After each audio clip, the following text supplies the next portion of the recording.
Re! Zero Starting Life in Another World by Tappy Nagatsuki, casted six-tale novel. Please subscribe to our channel. Memories came rushing back. The beginning felt far, far away. I'm sorry. I'm so sorry. A sobbing voice was apologizing. Tormented by sorrow, the voice begged for forgiveness out of an unendurable sense of guilt. Why? Because I left you all alone. You did? Because all this time, I couldn't find you. But I'm right here. She wanted to tell that tearful, grieving voice something. She wanted to explain there was no reason to say sorry or be so upset. That's why, in place of those things, there is something I want you to tell me. What's your name? My name is... In the past, she had seen this dream over and over. The end of the dream was swallowed up by light. It was a dream she'd had over and over, time and time again, never hearing what came next. To her, knowing how that dream ended and finding her family was the beginning of everything.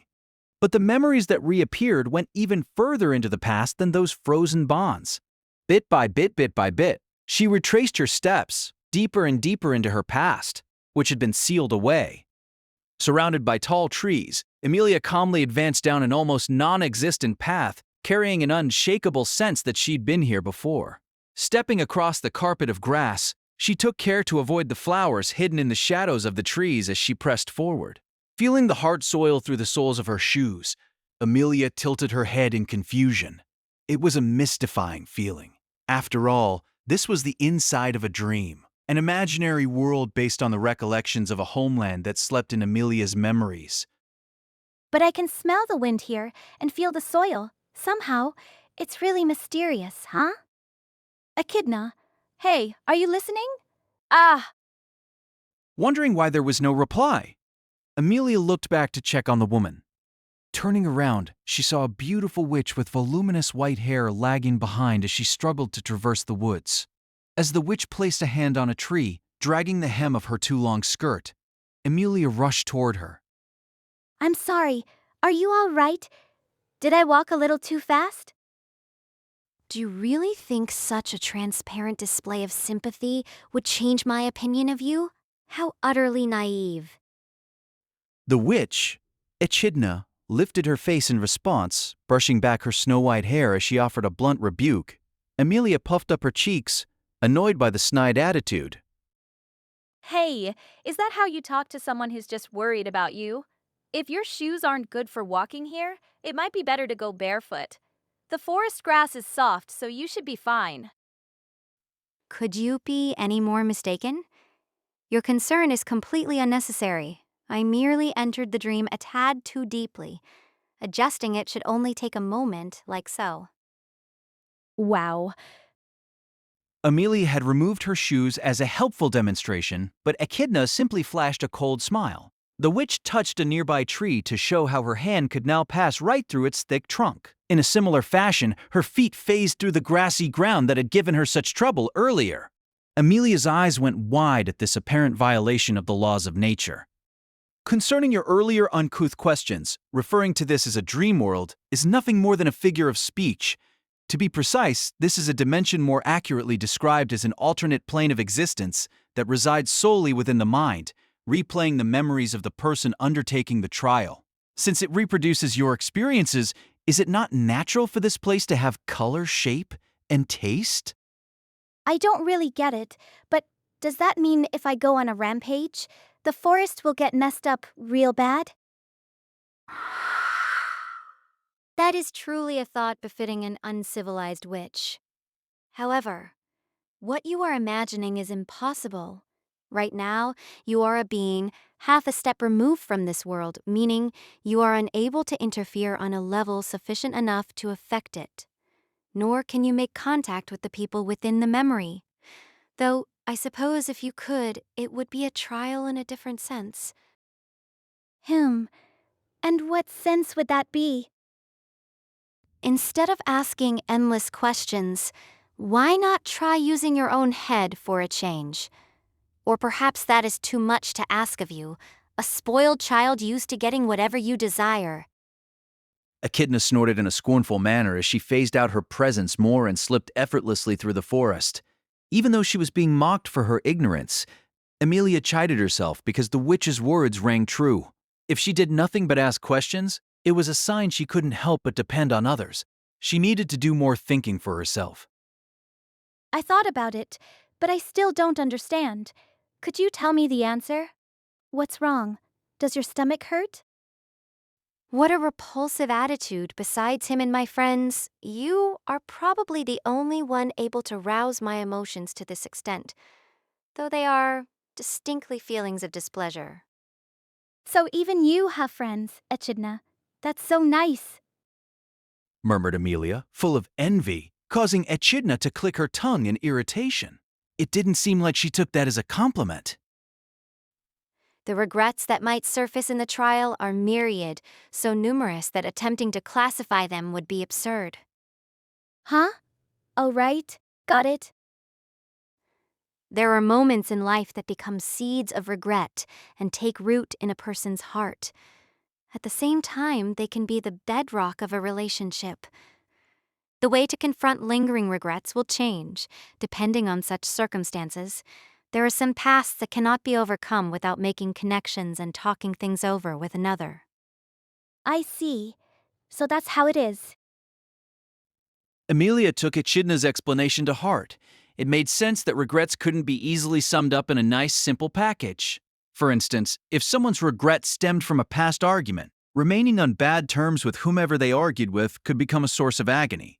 Even if people went through the same phenomenon, how they overcame their pasts varied, depending on the individual. Thank you for the explanation and for answering my question even though you hate me. The last thing I want is for you to mistake me for some kind of really good person, as you would put it. Nothing I have ever known before could come close to such humiliation. Answering your question is simply in my nature. Yay. Echidna was being thorny and standoffish, but the fact that she replied at all meant Amelia didn't find it particularly hard to get along with her. Even if she hated Amelia, Amelia didn't hate Echidna. After all, Amelia hardly knew the witch well enough to have such strong feelings, one way or another. This incompatible pair advanced deeper and deeper into the forest that resided in Amelia's memories of her homeland. Amelia was certain that whatever lay ahead was linked to the regrets she continued to harbor. Do you remember that your previous trial ended in a pathetic, agonizing defeat? I remember I was so useless that I can't even deny what you said. Refusing to walk side by side with Amelia, Echidna disparaged her from behind. This was the second time Amelia was challenging the trial, but her previous attempt had failed so spectacularly that she had just wanted to hide her face in shame. The worst part was, she couldn't even remember what exactly had gone wrong. Amelia couldn't actually remember what she had seen in the previous trial. I probably sealed away the memories I don't want to see. That must be why I can't remember them on my own. Even now, I'm still not ready to see them. So, if you fail again, then it's just inevitable? What a cowardly thing to say. No, that's not what I meant. This is where I start getting myself ready. Shaking her head in response to Echidna's condemnation, Amelia firmly refuted the claim that she was looking for an excuse. Those words made the witch knit her brow. Right around the same time, the underbrush fell away as they slipped out of the woods they had been walking through for so long. Coming within view was a massive tree, larger than anything else in the Great Ellier Forest. It's more than just an oversized tree, right? There's a door at the roots. Is something inside the hollow of the trunk? Setting her gaze upon that giant tree, Echidna astutely noticed there was something peculiar at the center of the tree's roots, which rose out of the ground. The hollow at the center of the giant tree was about as large as a decent-sized room. The door at the entrance was firmly closed. It had a bolt on it, which could be used to keep it firmly shut from the outside. It seems as though someone really wants to keep whatever's inside locked away. Echidna, do you know something? Such a vague question is nothing but a bother. What could you possibly be referring to? Amelia stared at her with upturned eyes, but Echidna simply shrugged, her face professing ignorance. Did she really have no idea? Or did she know what was going on here after all? Probably the latter, thought Amelia. This is the princess room. It's where they always made me play when I was very young. The moment she described the place aloud, vivid memories resurfaced. This was a special place where Amelia, who was treated like a princess in this forest, could play by herself in safety.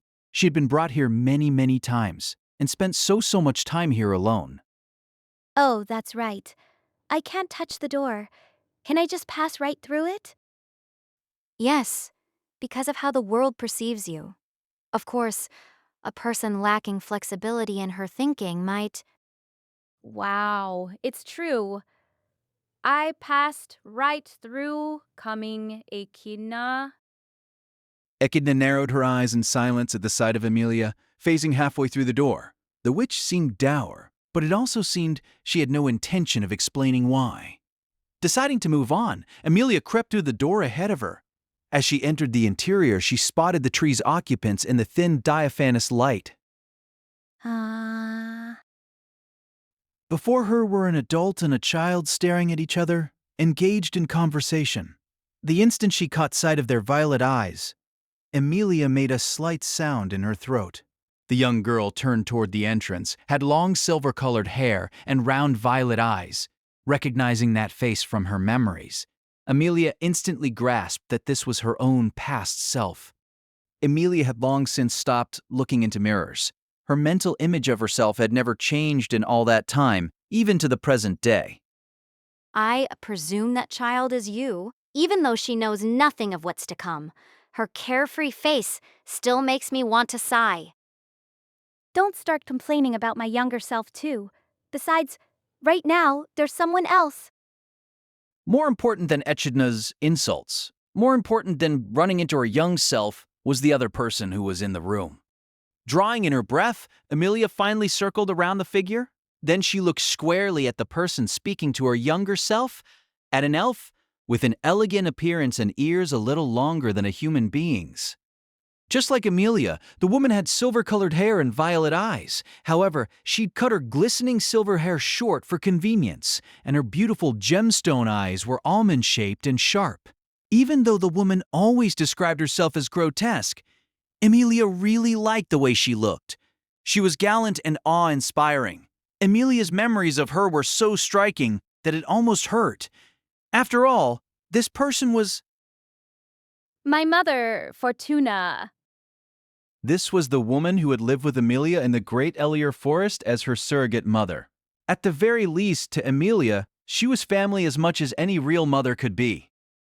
That instant, a memory that had been resting in the depths of oblivion gently floated to the surface. It was a memory of what she and her mother had been speaking about in the princess room at that time. Amelia, I have something very important I need to do right now, so behave yourself in here, okay? Yes, young Amelia was enormously upset over being cooped up in that princess room. From time to time, the adults of the elven settlement in the Great Elior Forest would set out to take care of some important business, leaving Amelia behind. The same grown-ups who normally doted on Amelia were absolutely unwilling to compromise on this every time it came up. It was important to uphold your word, respect others, and honor that which had been decided. These were the precepts that Amelia had been taught by her mother figure, Fortuna. Mother figure was a rather roundabout turn of phrase, but it was none other than Fortuna herself, who always described their relationship that way, persistently insisting she was nothing more than a replacement. I'm the younger sister of your father, Amelia. My brother, your father, and your mother are very busy, so they can't be together with you right now. That's why they trusted me to take good care of you. That was how Fortuna had first explained it. The initial impact Amelia felt at the time was difficult to forget, but it wasn't because she felt hurt or abandoned. In fact, it was the exact opposite. She was ecstatic. Whatever the facts, Fortuna was Amelia's mother as far as she was concerned, and yet she supposedly had another mother. Most people lived with one father and just one mother. Amelia had two. It surprised her that something so happy could happen. You get your silver hair from my brother, huh? It seems this eye color of ours runs in the family as well, but that gentle face comes from your mother. Everyone on my side of the family has a foul look in their eyes. But I really like your eyes. Fortuna's eyes were as sharp as a beast's fang. From time to time, Amelia pushed her over the edge by breaking one rule or another, and those eyes would become even fiercer. Whenever that happened, Amelia trembled with fear. Those stormy moments aside, Amelia thought Fortuna was an ideal mother. She found even that piercing gaze lovely and heartwarming. As a mother, Fortuna was strict but gentle. Even her strictness had a soft touch to it. I have plenty I really regret. I should have been kinder to a lot of people. If only I'd thought that way sooner, I probably wouldn't have relied on my brother to the very end. When she emphasized the word really by force of habit, a very lonely expression crossed Fortuna's face. It was because this impression stayed with Amelia so very strongly that she deliberately mimicked her mother's mannerisms years later. She chose to use them not when she was sad, but when she was happy and when she was smiling, not wanting her mother, who she loved so much, to bear burdens like sadness and loneliness. Amelia carried a childish hope that associating Fortuna's favorite phrase with good memories would help paint over all the bad ones. Boring. Returning to the earlier scene, young Amelia had been left behind all alone in the princess room. The adults adored Amelia as if she were an exquisite butterfly or a flower. They spared little expense in their attempts to keep her entertained, filling the princess room with picture books, dolls, and a variety of drawing materials. Even so, boredom was boredom. Amelia was not fond of spending time in this room. And Mom is the one always telling me it's wrong to lie and hide things, isn't she? Adults weren't fair. They would teach children one rule. And then using this or that excuse, they would turn around and immediately break it themselves. She wanted to go and see what game they were playing and join in if she could. But what would put a stop to the wish in Amelia's thoughts was that her mother always came back for her when she waited like a good girl. Still, I want to go outside. her muted words were not meant for any other person. She was merely muttering her wish aloud. But the desire Amelia had murmured reached not the adults but something else instead. It was a flickering, fleeting, faint light, and Amelia gaped at its sudden appearance. As the phosphorescent glow stole Amelia's gaze, it cut across the room, sinking into the wall as it vanished. No fair. Wait. Youthful jealousy won over surprise. Pattering toward the corner of the room, Amelia gingerly touched the wall that had absorbed the light. She felt a little uneasy, but her inquisitiveness handily won out. Ha! Amelia discovered a little hole in the wall that her arm could easily slip into. There was no mistaking that this was how the light had slipped outside. It seemed like if she tried hard enough, she could widen that hole, which was a gap created by the tree roots entwined together at that spot. With her arm still thrust into the hole, Amelia suddenly entertained a rather large worry. The entrance to the princess room had been bolted shut and would absolutely not open until Fortuna returned. In other words, to Amelia, this hole could become her escape route to freedom. However, her mother had told her to wait in the room no matter what. Her heart ferociously swung between her personal curiosity and her mother's admonition. Well, Mom and the other grown-ups are doing something secret too, so that makes us even. In the end, with this one final excuse, Amelia inserted her body into the gap between the tree roots. She was small, but the gap was even smaller. Forcing herself into the tiny space, she got her face and clothes dirty with mud as she somehow managed to crawl her way outside the hollow of the tree. As Amelia felt the wind on her cheek, her eyes glimmered with an odd sense of achievement. Even though she had just broken a rule, she wanted to go straight to Fortuna that very moment and brag, saying, Hey, I did it! Of course, if she did that, the scolding she'd get would be akin to a firestorm, so Amelia stopped herself just short of rushing out. It was a close call. With a light step, Amelia broke into a happy run, leaving the princess room in the dust. To Amelia, this forest was her backyard. Somehow, she simply knew where Fortuna and the other adults were located. In no time at all, Amelia found the adults, who had gathered in a forest glade. Mixed in with the adults was Archie, the next youngest after Amelia. The elven boy, who was much like an older brother to Amelia, was just as guilty as the adults for leaving Amelia out despite being a kid himself. It was practically unforgivable. But what caught her attention even more than the traitorous Archie was the group of individuals in the clearing wearing black clothing. They were guests unfamiliar to Amelia. I'll be sneaky. Aware she was doing something bad, Amelia opted to hide and peek from behind cover. To avoid being seen by anyone in the clearing, Amelia selected a large tree, nimbly leaping up and climbing its branches. Tree climbing was her specialty, something that constantly worried Archie and the others. You always do so much to take care of us like this. Amelia heard a voice at virtually the same moment she lay upon a large tree branch. From her vantage point, she could see all the elves from the settlement had gathered in the glade. Excluding Amelia, the population was around 50 people total. In contrast, the people in black numbered fewer, at around 20. The representatives from each respective side were discussing something right in the center of the glade. The elven representative, Fortuna, seemed like she was trying to hide something. Having spoken up first, she continued keeping a firm grip on the conversation thereafter.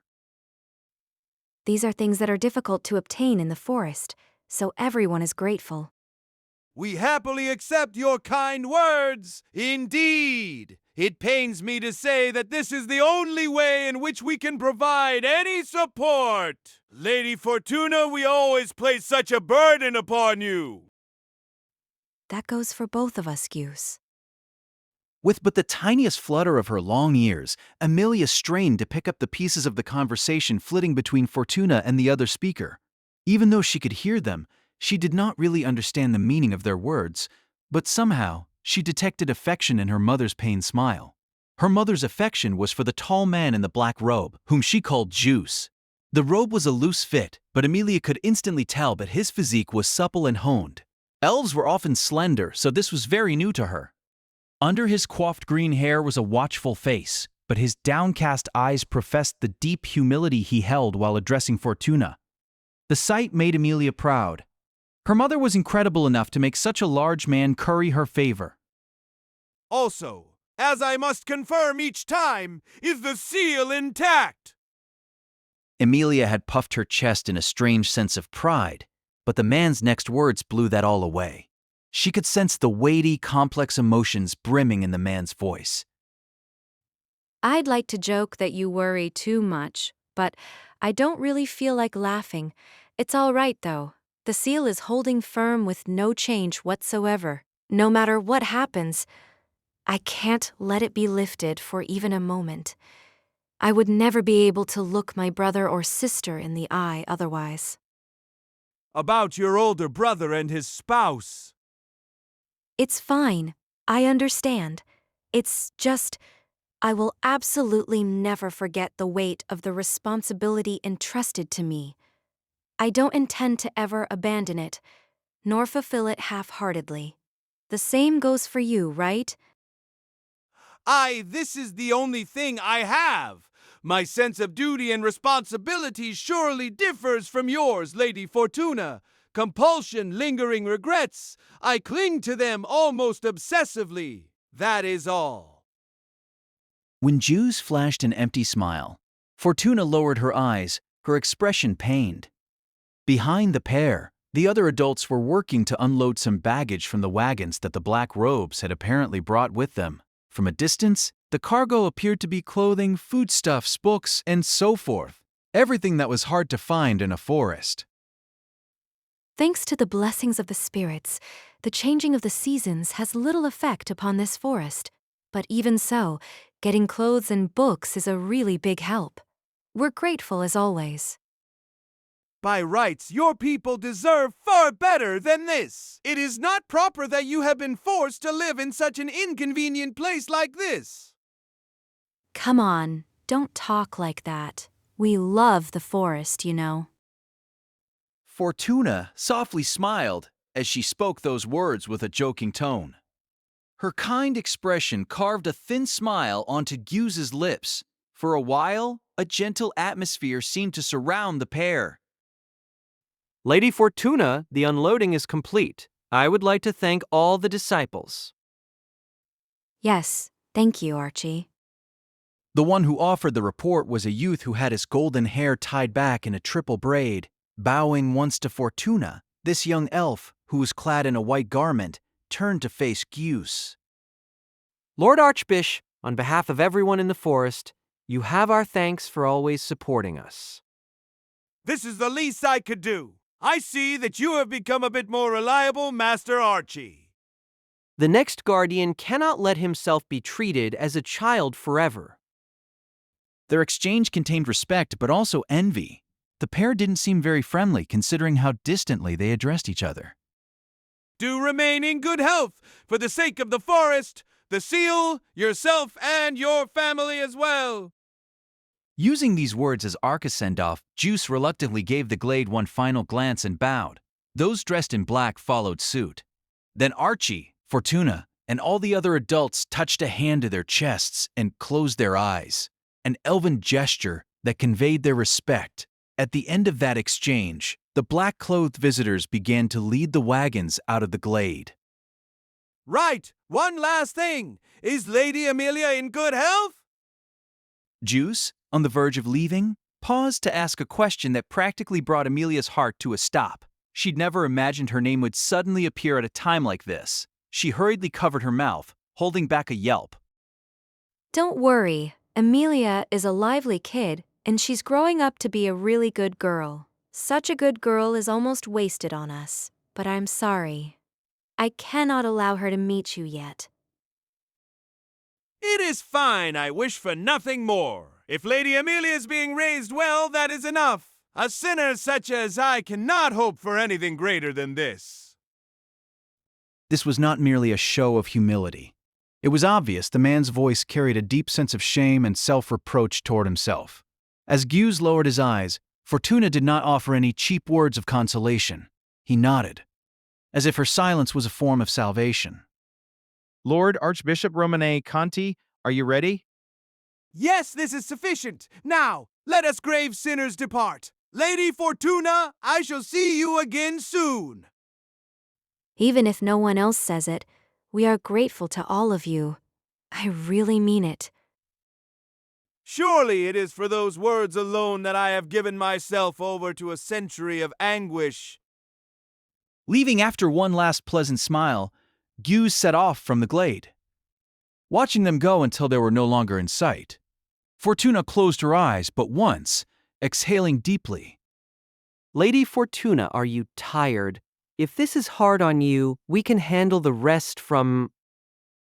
How cheeky of you. Don't go treating me like an old woman just yet.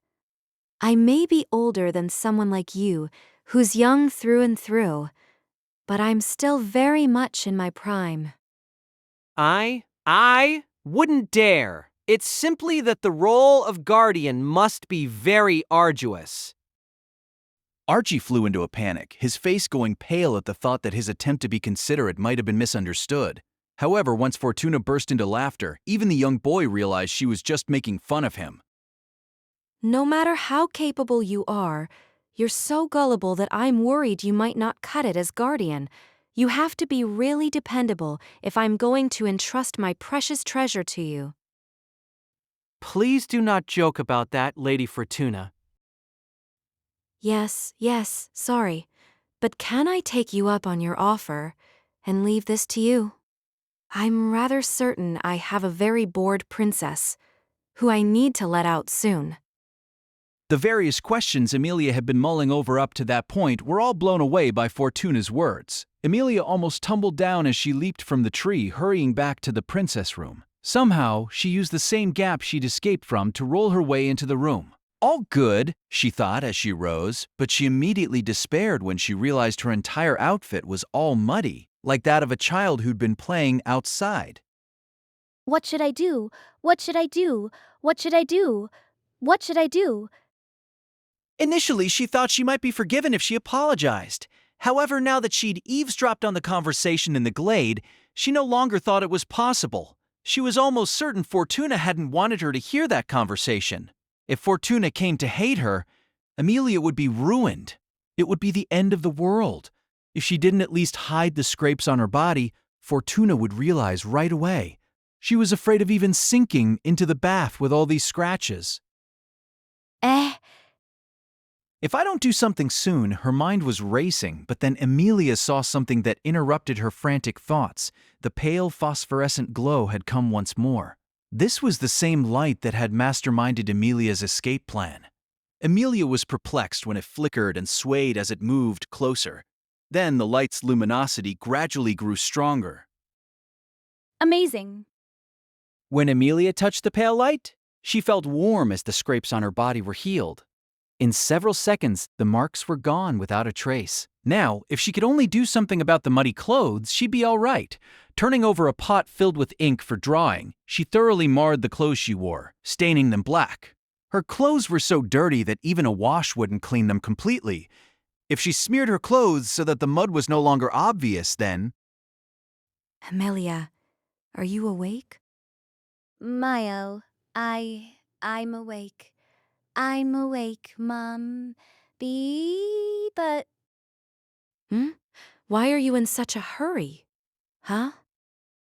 The bolt opened audibly outside, after which Fortuna poked her head in through the open door.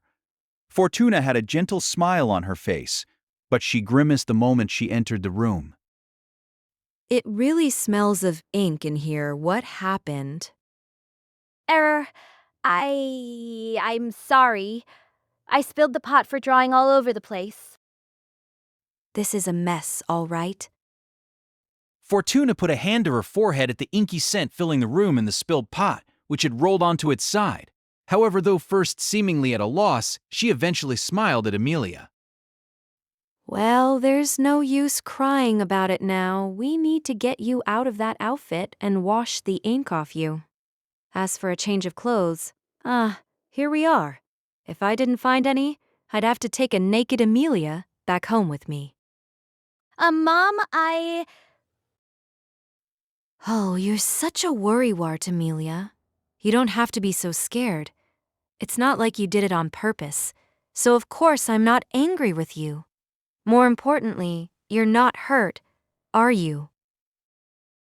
Walking over, Fortuna stripped away all the dirty clothes off Amelia. Then, after confirming her daughter had no noticeable injuries, the mother embraced her beloved daughter. Mom? It's nothing. It's just, I really wanted to see you, Amelia. Fortuna continued to embrace Amelia like that as she brought her cheek close. Normally, Fortuna never said such things that would make herself blush, which Amelia found so rare. She thought her mother seemed very forlorn. Hence, How cheeky.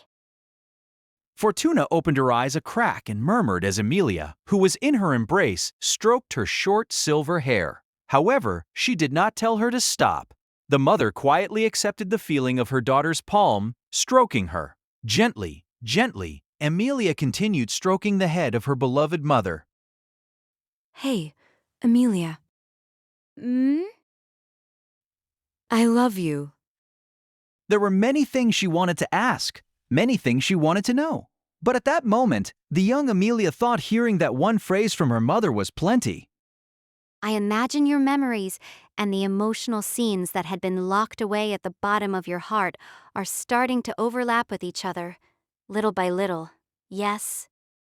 It was Echidna who spoke in this manner as she gazed at the mother and daughter pair embracing each other in the center of the princess room. There was no malice in this simple question. Amelia thought it was rather unexpected. I'm so surprised. I thought for sure you'd say much pricklier things about my younger self and my mother. Even if one thinks such things, 'tis not recommended to actually convey them to others. As it is, my already low opinion of you is about to plunge even further. Ah, that's all right. Don't worry. I wouldn't say anything like this to anyone but you, Echidna. For better or worse, you seem to be gradually getting influenced ever more strongly by him. Really? Thank you. Echidna was twisting her lips in disgust, but understanding the him she indicated meant Subaru Natsuki, Amelia puffed her chest out just a tiny bit. Then again, your impudence seems more an issue of your nature than anything you might have picked up from that boy. I have become quite sure of this after watching the actions your younger self was so proud of. I kind of can't excuse the way I behaved, either, but Echidna's assertion made Amelia reflect on her younger self with the benefit of hindsight. She'd broken a rule, slipped out of the room, eavesdropped on a conversation between adults, and had even contrived a trick to cover up the deed. The vulgarity of your character has such incredibly deep roots. Even with a fine mother showering you with love, you were incorrigible. thank you for half of that. She was glad to hear Fortuna being praised as a good mother. Yes, Mom was splendid. Amelia revered her, simultaneously recalling those feelings of love while despairing over her own obvious shortcomings. And those weren't the only things she remembered. Jews and Fairy. Lowering her eyes, Amelia murmured the two names that had played such key roles in her past. One was the green-haired man in the Glade Jews. The other one was... The lesser spirit of healing that taught you about the gap in the wall? How ironic that you called it a fairy. Echidna's teasing statement also seemed to express pity that she called the lesser spirit a fairy. That was a term for an evil spirit. No spirit would be pleased to be referred to as a detestable, abominable fairy. Even so, Amelia had a reason why she referred to the lesser spirit that way. There was a story about that in a book I read in this room. The book said fairies weren't bad but were actually good. I can't remember the details, though. She was sure she remembered a book conveying a fairy tale from another land. At present, she could remember neither the title nor the contents of the tome, but it had left a strong impression of fairies as being gentle, reliable creatures. So you have remembered your mother, an acquaintance, and this fairy. Is this the past you wish to see? No, not yet. I haven't remembered enough yet. Shaking her head, Amelia replied to Echidna's question as she left the cavity under the giant tree. She was walking not to a scene that lived in her memories, but deeper into the forest, to a path barred by countless trees. There rested something that she had to remember. Ahead lay... What's there? The seal. The first time young Amelia became aware of the seal was after one of her now numerous and dramatic escapes. There we go. Yay, it worked this time too. Amelia went, puffing out her chest, her hair full of leaves as she spoke with satisfaction. The place was the princess room, or rather, outside it, right where she exited her lifeline to freedom. This was yet another day when she'd been left behind in the room, but she deftly escaped while Fortuna's attention was occupied. The impact from falling from the hole was softened by the leaves that had accumulated underneath, and Amelia had completed yet another customary and felonious escape. Lately, Archie's really been a worrywart, so I've got to be careful. Warily surveying her surroundings, Amelia exercised prudence in confirming that Archie, her watcher, was not around. The traitor, Archie, who was in league with the adults, occupied a position much like Amelia's overseer. It was fun playing with him, but these were two different stories. I absolutely can't let my guard down, she thought, clenching her fists tightly. Okay, come out, Fairy. Confirming the enemy's absence, Amelia called out to the phosphorescent glow floating overhead. Ever since their initial encounter, Amelia and the glow had become the best of friends. At that point, Amelia fondly referred to it as Fairy. With the fairy's cooperation, Amelia felt like the ruler of the forest. She could peek at conversations between adults, eat people's snacks without permission, and shuffle the ornaments in other people's houses, making her a grand criminal indeed. I wonder if Goose and the others are coming today too. Amelia hammered out her plan of action from that point forward as she plucked leaves off her head. Thanks to her repeated crimes, Amelia had ascertained she was always left behind in the princess room when Juice and the others visited the forest. Each time, Goose and his people came with a train of wagons carrying foodstuffs and clothing. Everyone assembled at the glade to receive those things. I thought Mom and the others were hiding something a lot more fun and exciting. Now that she knew their secret, it held much less appeal for Amelia, leaving her bored. Even so, she frequently went to eavesdrop, because from time to time, Emilia's name, as well as terms that seemed related to her parents, cropped up during the conversations between Fortuna and Juice. Fortuna didn't talk much about Emilia's real parents. She hesitated to bring them up.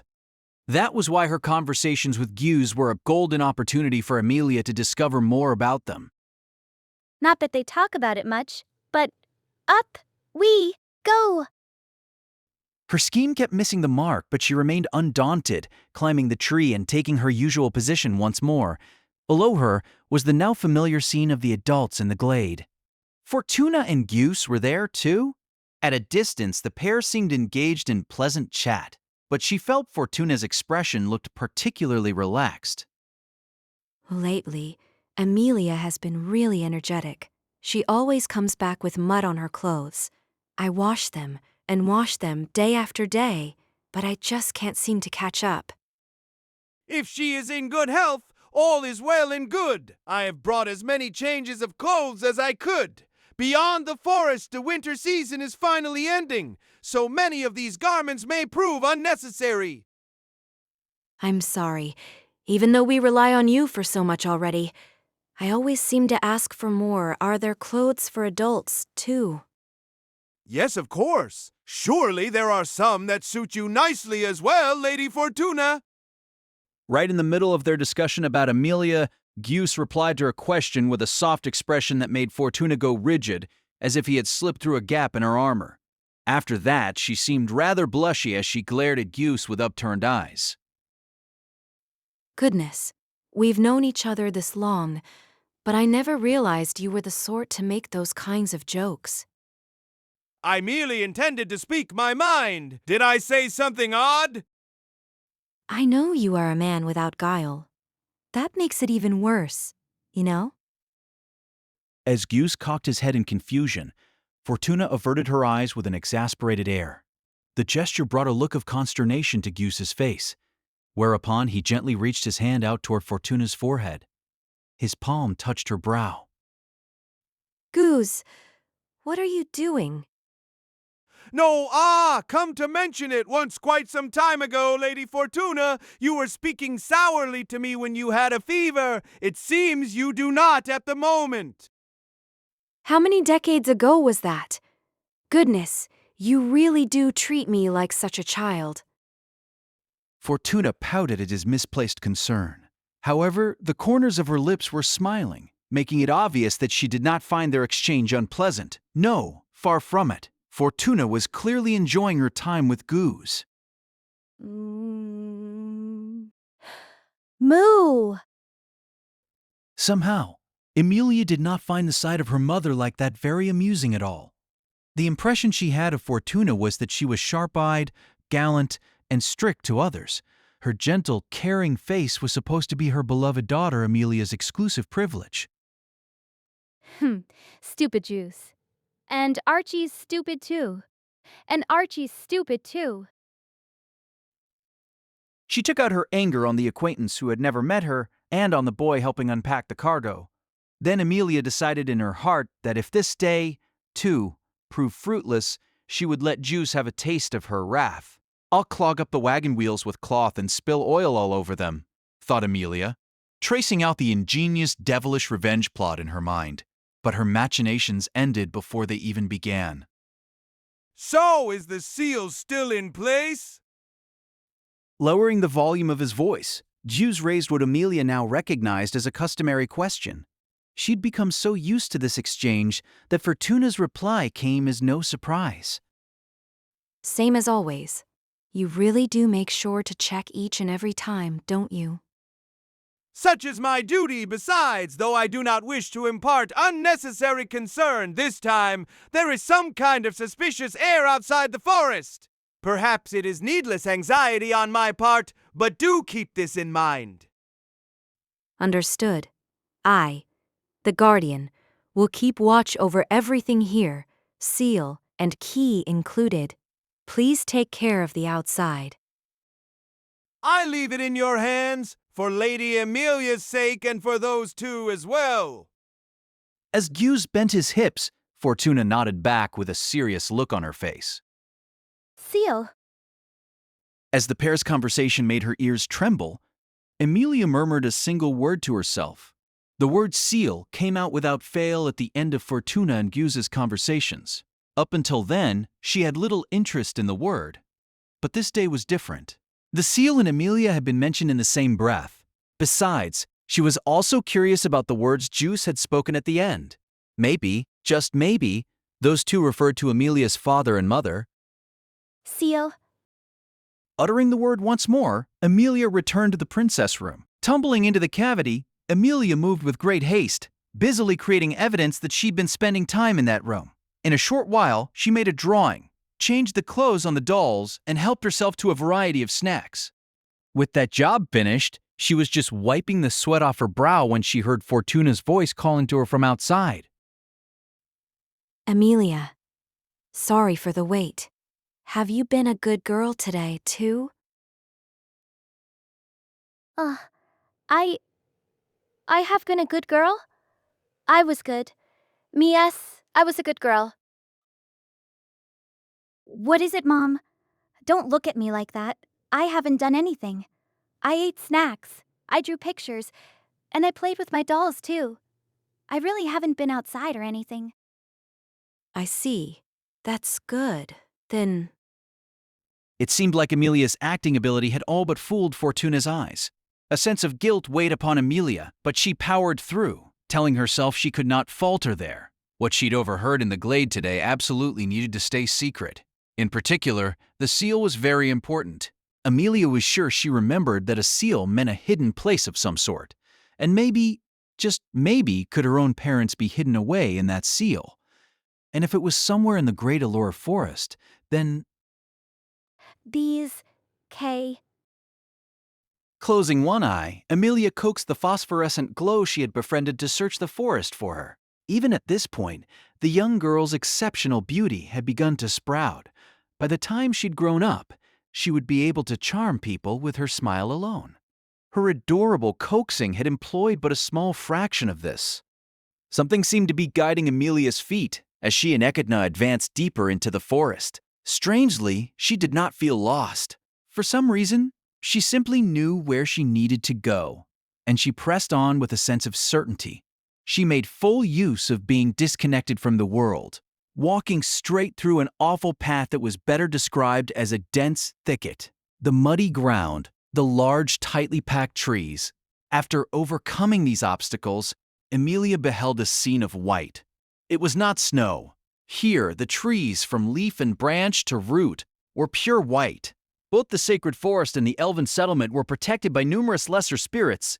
Yet, even within the great Eller forest, the anomalous air filling this place was conspicuous.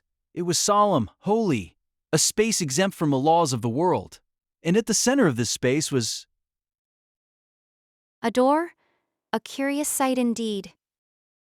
Right in the center of this space, ringed by pure white trees, stood a door which seemed to stand out from the rest of the forest. The door was not strange in its outward appearance. It was how the door stood.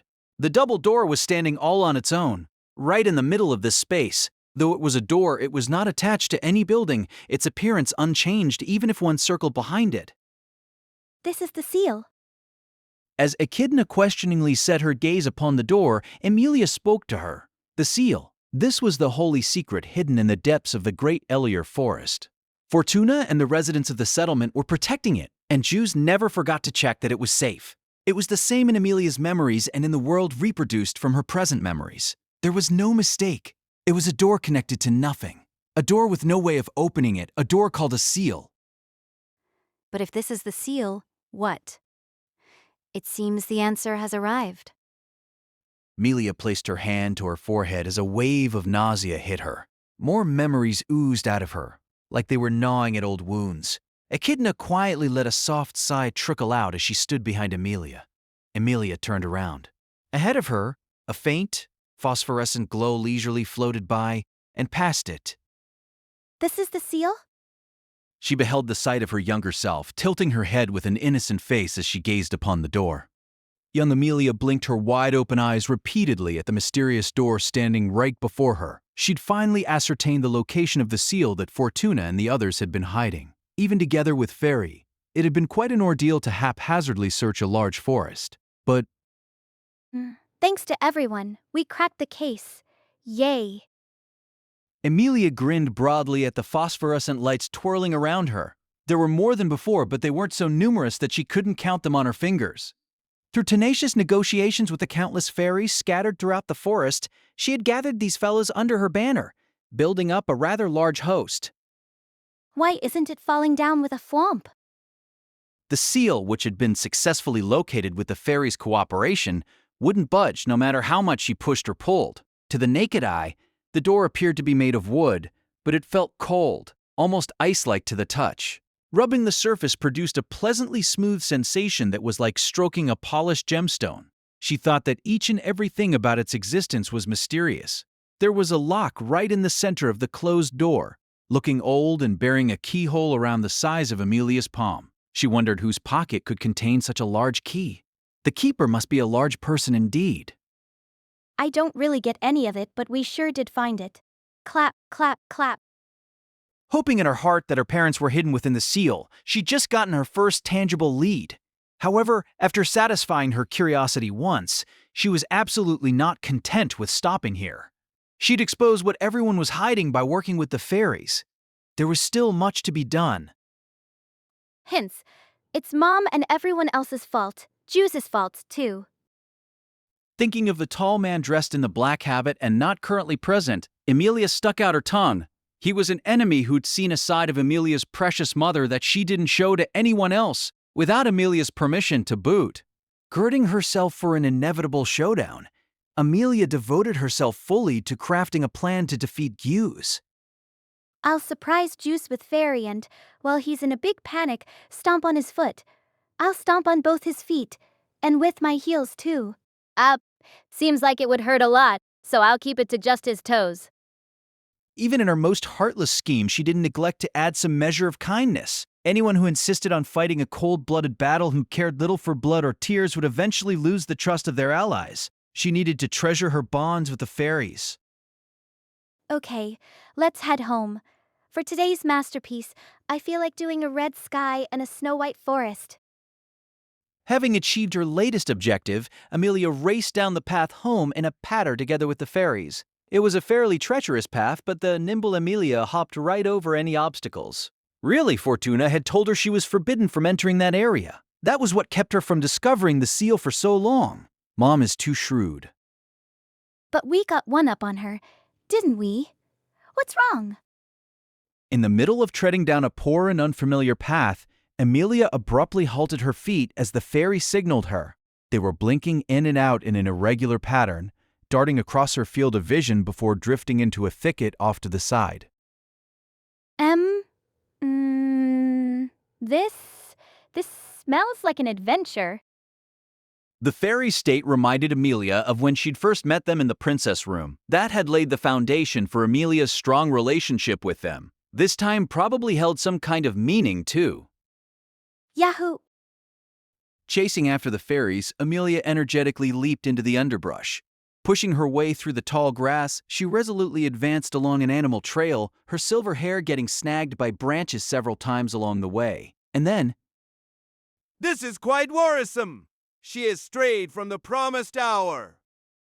Ah, just when she was coming out of the thicket, she happened upon a blackback standing in the forest. Letting out a voice of surprise, Amelia hurriedly covered her mouth and hid in the thicket. But it was too late. Oh my! To whom does this adorable rump belong to? A familiar voice addressed Amelia as she hid in the thicket with her butt in plain sight. The voice made Amelia twitch and tremble. He did not know her, but she knew him, the accursed villain. I request gentle treatment as your prisoner. Resigning herself that there was no fooling him, Amelia spoke words of surrender that she barely understood. As she raised a white flag, a smile came over the man, over Guse. My, a rather adorable young lady has come to vie. Eh? The child's adorable resistance put a relaxed expression on him, but in the next instant, that expression froze over. Cutting off his words in shock, his tranquil face stiffened and went rigid. Seeing Guse's eyes wide open startled Amelia too. The pair faced off as a wave of complex emotions sloshed between them. Wah! Young lady! No, you could not be. Guse's voice trembled as he shook his head, seemingly in disbelief at what he was seeing. Looking up nervously, Emilia felt concern plucking at her tiny chest. The man she saw was frail and forlorn, like a child who'd lost his way but been found by a parent, like a traveler always walking in darkness who had found the light. With an expression that was a mixture of fear and expectation, someone had to speak to him. Someone had to hold his hand. The instant she thought that, Emilia completely forgot all about the grudge she'd harbored for so long. Yus, are you all right? Ah! Ah! Ah! Ah! When she spoke to him, Guse's expression, Guse's emotions broke down. Feeling struck by Emilia's gaze as if it were a thunderbolt, Guse fell to his knees on the spot, his back trembling. A flood of tears coursed from Guse's eyes as he gazed at Emilia with rapt attention. Guse, the first large adult she had ever seen cry, drew his body back and shook his head toward Emilia, as if it was a prayer, as if it was a plea, as if simply giving thanks. All right. Yes, yes. I am indeed all right. There is no problem. After all, just now, have never known a greater sense of salvation than this. Really? If that's true, then why are you crying? I am not weeping out of sadness. My tears are from joy, from jubilation, from happiness. They are tears of warmth, because I cannot contain such happiness. This is for no other reason than how your people have saved me. That's why Listening to Guse's weeping voice, Emilia held his hand. It felt like the natural thing to do. The touch of his fingers conveyed his emotions to her. Emilia firmly clenched his hand in return. She dearly wished her own feelings might reach him as well. As Guse sobbed over and over, what he had described as tears of happiness flowed without end. Crying because you're happy. As Guse continued to weep, Emilia somehow understood. Emilia herself sometimes spent nights feeling lonely and unable to sleep. Whenever that happened, she crept into Fortuna's bed, resting easy in the warmth of her mother's embrace. Inside her mother's arms, Emilia was freed of worry, and somehow, she often felt like crying. Guse might have been experiencing similar feelings to what Emilia had at such times. Emilia wondered if she could grant him happiness the way her mother had done for her. So right. Yus, it's all right. Yus, it's all right. It's okay.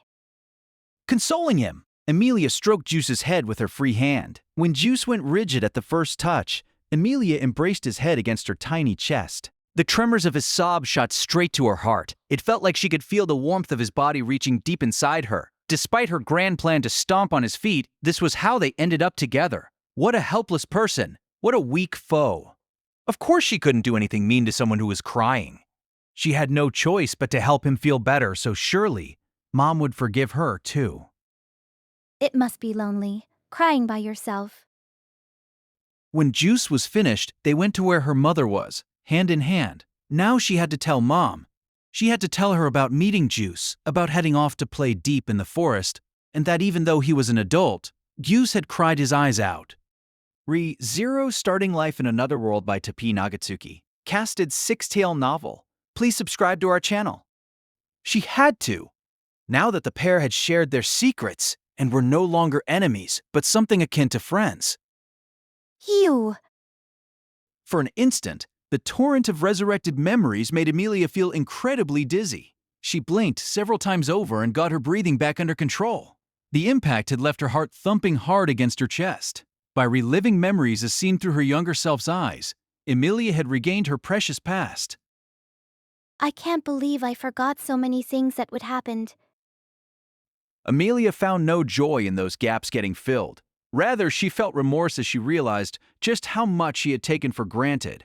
They were warm, precious memories, enough that she felt deep and sharp regret for having forgotten them in the first place. The time she'd spent together with Mom, how Archie and everyone in the village had been so kind to her, Fairy who had helped her with the seal in the princess room, and that she'd met Guse, the man she was not supposed to meet, then befriended him. They were all precious and forgotten memories. But I probably wouldn't have been able to accept it all until very recently. The journey toward those lost memories was linked to the regret that ate away at Amelia's heart. If she'd come unprepared to face her past, she probably would have never recovered. It was because Puck understood this that he had used their pact as a reason to bottle up Amelia's memories. In that state, even if she was to meet someone she should have remembered in some kind of tangible way, then surely the sealed memories would have prevented her from understanding. Instead, there would only be pain and sorrow, all to protect Amelia's heart from her own memories. But with that pact broken, the lid on her memories had been lifted, and the path to her sealed past had been cleared. By revisiting her memories, Amelia was finally ready to challenge her past, the origin of the regrets she'd been unable to face until now. She had what she needed to confront these regrets that remained unconquered. Last time, she'd been unable to do anything in the trial except break down and cry. But now, I am scared, but I won't cower. Could you keep your decisions from sounding like they come from the disagreeable weepy, clinging to a man whom I substitute as a father figure woman you are?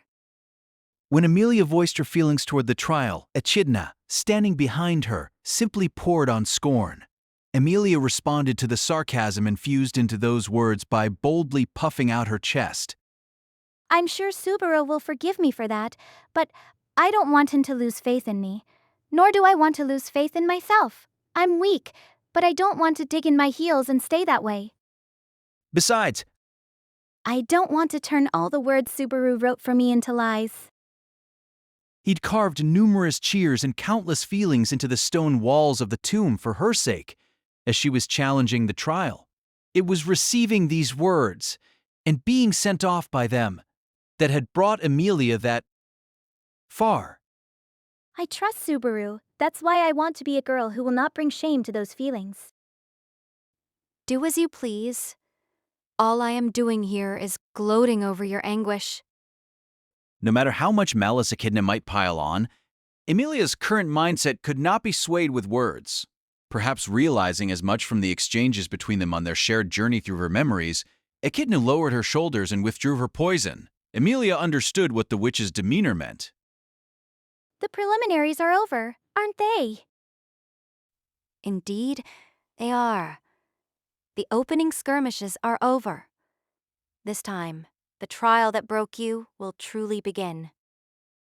Echidna's words made Amelia nod, and instantly, the scenery around them changed. After the meeting with Gyus, the pair left the sealed woods using a forest trail, making their way hand in hand to a surprised Fortuna, whereupon she flew into a conflagration-like rage at both of them. Then the three of them walked to the forest settlement side by side. Such was the scene. It was as if this scene had waited for Amelia to fill the blanks in her memory. No, it was exactly that. Her memories, her homeland, and Fortuna and Gyus had surely been waiting for her, to watch gently over them all, the same way they had watched over young Amelia back then. They'd been there to welcome Amelia tenderly upon her return to the homeland in her memories. That's why. Amelia had to accept in full the trial that yet awaited. Please wait, Lady Amelia. Running around like that is dangerous. It's not dangerous, not one little bit. You're the one who keeps falling and scraping his knees. Gyus. No matter how injured I may become, I care not. Lady Amelia's body comes first. If your Jew-like skin was to be damaged, even if I died, it would not be death enough. Jews, somehow, that way of speaking sounds really indecent. Amelia was jumping around the woodland trail recklessly, while making fun of Gyus like he was a very frail child stumbling around. Sights that brought a pained smile over Fortuna as she pointed out how strange she sounded. Gyus hastily shook his head. And no, I was not even thinking such insolence. I am purely concerned for Lady Amelia. Ah, Lady Amelia, you must not go that way. Well, I wanna. Come and catch me if you can. As Gyus frantically switched from trying to defend himself to being overprotective, Amelia leaped into a thicket in high spirits. Seeing Gyus at his wit's end made Fortuna burst into laughter. My, I knew it. That girl's mischief is a handful even for us. It is good that she is energetic. However, I would prefer if she avoids danger as much as possible. If she could live healthily inside the house, bathed in the light of the sun, she can leap around, then, without concern of breaking anything. Juice, that's a really strict way to live. MNMNS! Is that so? But if it is, for Lady Amelia's sake, I... Trapped between parental love and concern, Juice gravely clutched his head. Seeing his reaction deepened Fortuna's troubled smile. But it was parental love and envy that rested in her narrowed eyes. It was as if that very instant the scene made her feel a sense of happiness that should not be possible. Shh. Mom, Juice, why won't you chase after me? It was then that Amelia returned, tumbling out of the thicket as she reached the limits of her patience. Amelia's young cheeks were red and puffed up as she accused the two lazy adults, one after the other. This isn't the time, okay? We were in the middle of a chase. I am very sorry. I shall regret this blunder for the rest of my days. Juice, you mustn't spoil her like that, Amelia. Come over here for a moment. Whoa. Mom? Sheesh, Mom's such a softy grrr. Despite Amelia's angry face, she walked over when Fortuna beckoned her by hand. Then, just as she came close, Fortuna easily scooped her up. Oh, too bad. Amelia's been caught by Mom. Ah, no fair. You can't do that, Mom. This doesn't count. You cheated. You should think about what you did. Oh my, if you've thought that far, maybe you should also take some time to think on what I told you, I wonder, why are Mom and Goose chasing little Amelia? Fuh. This poke at her sore spot made Amelia cover her mouth with her hands? You are wrong, Mom. Fairy wanted to go outside, and then... Your mother hates girls who blame fairies for the things they do. Understand, Amelia. Fortuna spoke to her daughter in her arms with eyes both gentle and strict. Amelia, squirming under those words and that gaze, hung her head. I'm sorry, Mom. Since I became friends with Goose, I wanted to tell you about it, and also that Goose is a big crybaby, so someone has to help him. Those feelings are really important. That's very good of you, Amelia. But in the first place, you became friends with Goose because you went somewhere I made you promise not to go to, didn't you? Yes, I did. And that was really naughty, Amelia. Fortuna lowered Amelia, whose eyes were still focusing on the ground, before cupping her daughter's cheeks with both hands. She brought Amelia's face up to meet her own. Their violet eyes reflected in each other's. You mustn't break your promises. Keeping them is very important. A promise is an expression of trust, so you mustn't break them and betray the feelings of trust someone placed in you. To Amelia, who was merely in tears, Fortuna spoke gravely yet gently. Amelia, I want you to promise Mom right now. Promise you'll always keep your promises. Yes, I will keep them. I'm sorry, Mom. Good. Then everything's fine. After hearing Amelia's teary-eyed vow, Fortuna embraced her beloved daughter in both arms. Squeezing her daughter close and tight, she stroked Amelia's hair as teary sobs escaped from the girl. So, Goose, are you all right? I am. So overwhelmed by this dazzling sight, I cannot restrain my tears. As Fortuna regarded him with an exasperated face, Juice squatted in the shadow of a tree, using his sleeve to hide his own weeping.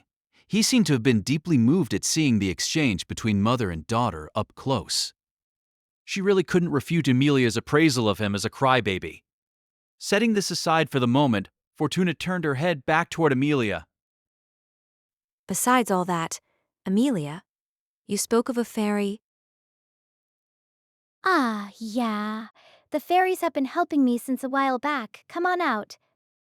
Not realizing that Fortuna was concerned about her having invisible friends, Emilia gently called out to them. That very moment, countless lights flooded in all around Emilia, causing Fortuna and Guse to gaze in wonder. It can't be lesser spirits? And in such numbers. I am most surprised that she is served by so many lesser spirits at such a young age. It would seem Lady Amelia is a naturally talented spirit mage. Spirit, mage, spirit.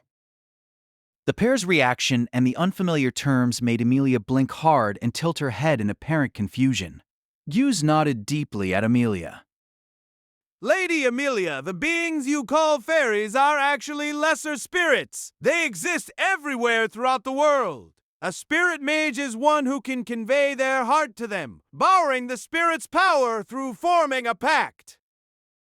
And I can become one? If you grow up healthy and remain beloved by the spirits like this, Lady Amelia, then surely. Guse's words made Emilia's face visibly brighten. If a spirit mage means someone who gets along nicely with the fairies, then I want to be one, thought Emilia with a spring in her chest. Hold on, Guse. You mustn't put strange notions into her head. Just because she can commune with lesser spirits doesn't mean she can be a spirit mage. It isn't something this girl needs. Lady Fortuna, Lady Amelia shall not remain young forever either. The time will come when she cannot stay confined to the hollow of a great tree. There will surely be times when she cannot be kept from standing alongside Lady Fortuna and everyone else. When that time comes, the spirits shall lend Lady Amelia their strength. But I don't want to subject my sweet Amelia to something that could be so dangerous. The issue of Emilia's education had shifted into an argument between the pair. Upon seeing this, Emilia swiftly circled behind Guse and stuck her tongue out at Fortuna. I'm on Juice's side today. I'm definitely gonna become whatever a spirit mage is.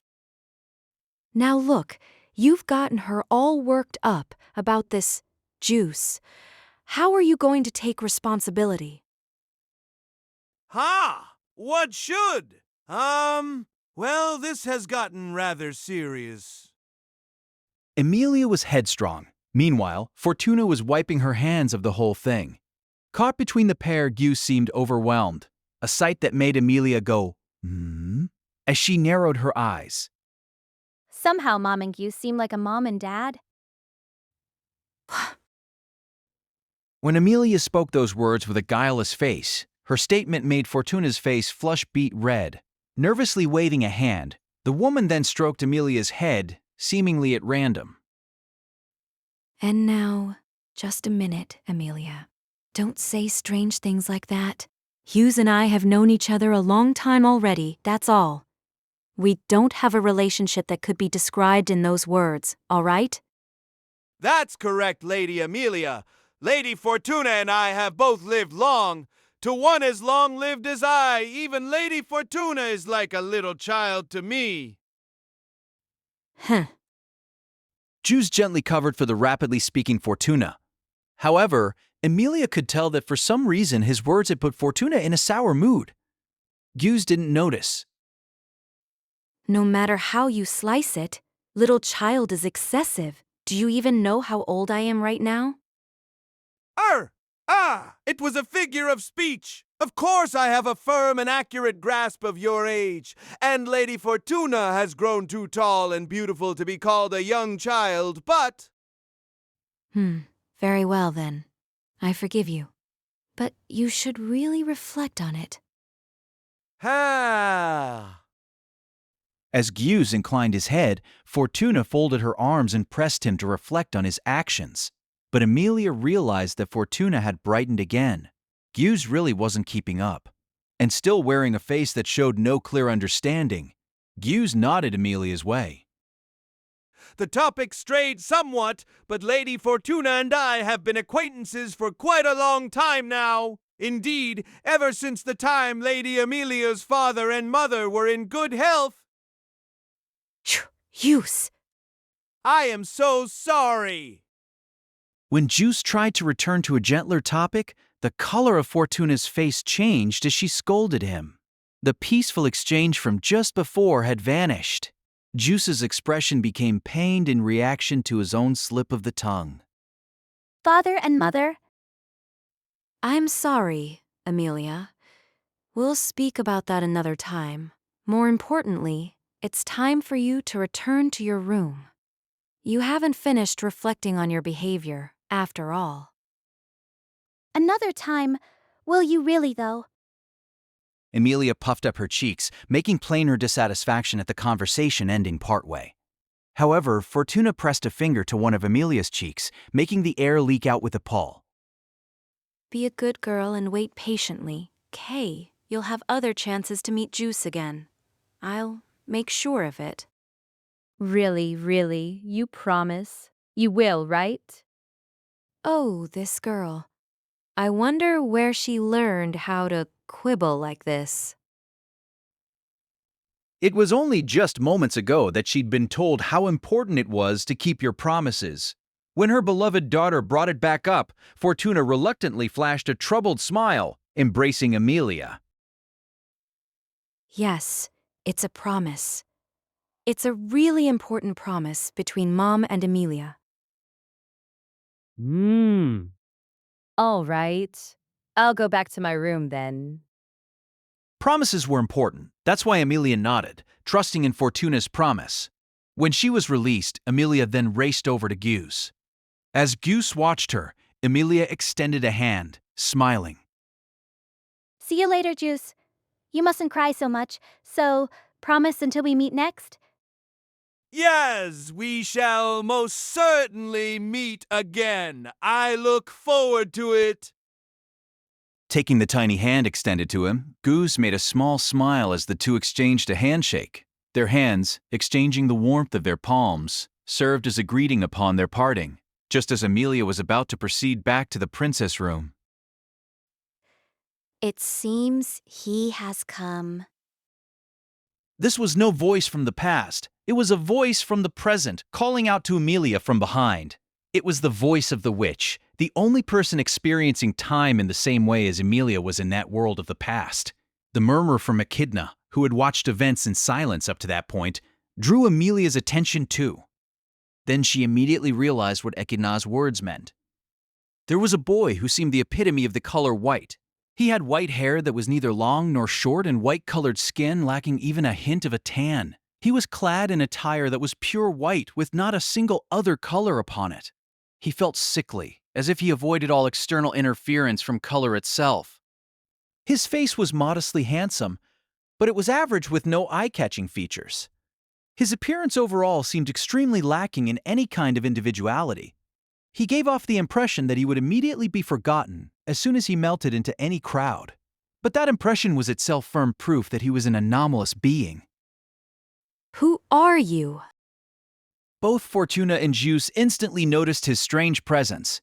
Fortuna immediately pulled Amelia close, extremely wary of the boy who had appeared without warning. Sensing this, the boy slipped out of the forest with a calm gait, stroking his own white hair. When you wish to ask someone's name, is it not polite to first state yours? The reply made Fortuna's emotions chill over all at once, amplifying her wariness even more. However, the boy lowered his shoulders, regarding with exasperation the wind of enmity blowing toward him. My reply just now was nothing short of cliched, but that said, I think anyone can appreciate the temptation to react that way in this kind of situation. Even though we are meeting each other for the first time, and we stand on completely equal ground, why must you arbitrarily look down upon me and demand my name like this? Do you even realize the fact that you have subconsciously, inconsiderately, carelessly, and one-sidedly classified me as inferior? For a man, you certainly like long-winded speeches. Stating for a man is nothing less than comparing me with the men you know simply based upon my outward appearance alone. In the first place, the creatures known as men are innumerable throughout the world. So by what standard can you judge me? That attitude, I just can't let it go. It is excessively lacking in manners. It flies in the face of my individuality, my rights. In contrast to Fortuna's concise sentences, the madness in the boy's rambling gradually increased as he spoke, sensing danger from his words, his actions, and more importantly, his attitude. Fortuna put Amelia behind her and shielded her, sternly glaring at the boy as she shouted in anger. Enough with your self-centered babbling. Who are you? Lending no ear to the boy's words, Fortuna asked him for his name once more. These words brought a change in the boy's expression. His face blanched at the interruption in the conversation, yet his cheeks, so unenthusiastic before, slowly drew back in a gloomy smile. Then, addressing the Amelias frozen in both past and present, he spoke. I am a member of the witch cult, the Archbishop of the 7 deadly sins, who has been entrusted with greed, Regulus Corneas. Chapter 2, the beginning of the sanctuary and of Ruin One. Let us go back in time a trifle, to the place outside the tomb where Amelia was currently holed up. On the grassy clearing in front of the entrance, the group that had seen her off as she went to face the trial was currently awaiting her safe return. But Love broke a promise to write my love out, but it got seen by someone else first. I'm done for. No matter how you cut it, you're being way too far in the dumps. Man up already, geez. Gotta get it together. a half-naked Garfield sighed at Subaru, who was cowering as if the very world were coming to an end. As the victim, Subaru had plenty he wanted to say toward the culprit's undaunted attitude, but the ultimate cause was Subaru's own lack of caution. His only option was to endure the shame of it. To cheer Amelia on and bolster her determination to take the trial at the tomb, Subaru had spent the previous night carving all his thoughts, great and small, into the stone room's walls. There he wrote down everything that could be expressed with words, and then kept going, even when words would never be enough to relay everything he wanted to say. But I never thought Garfield would head in to settle his stuff first. Goodness, for someone who normally tries to sweet-talk her all the time in broad daylight, what is this embarrassment over putting your feelings in text?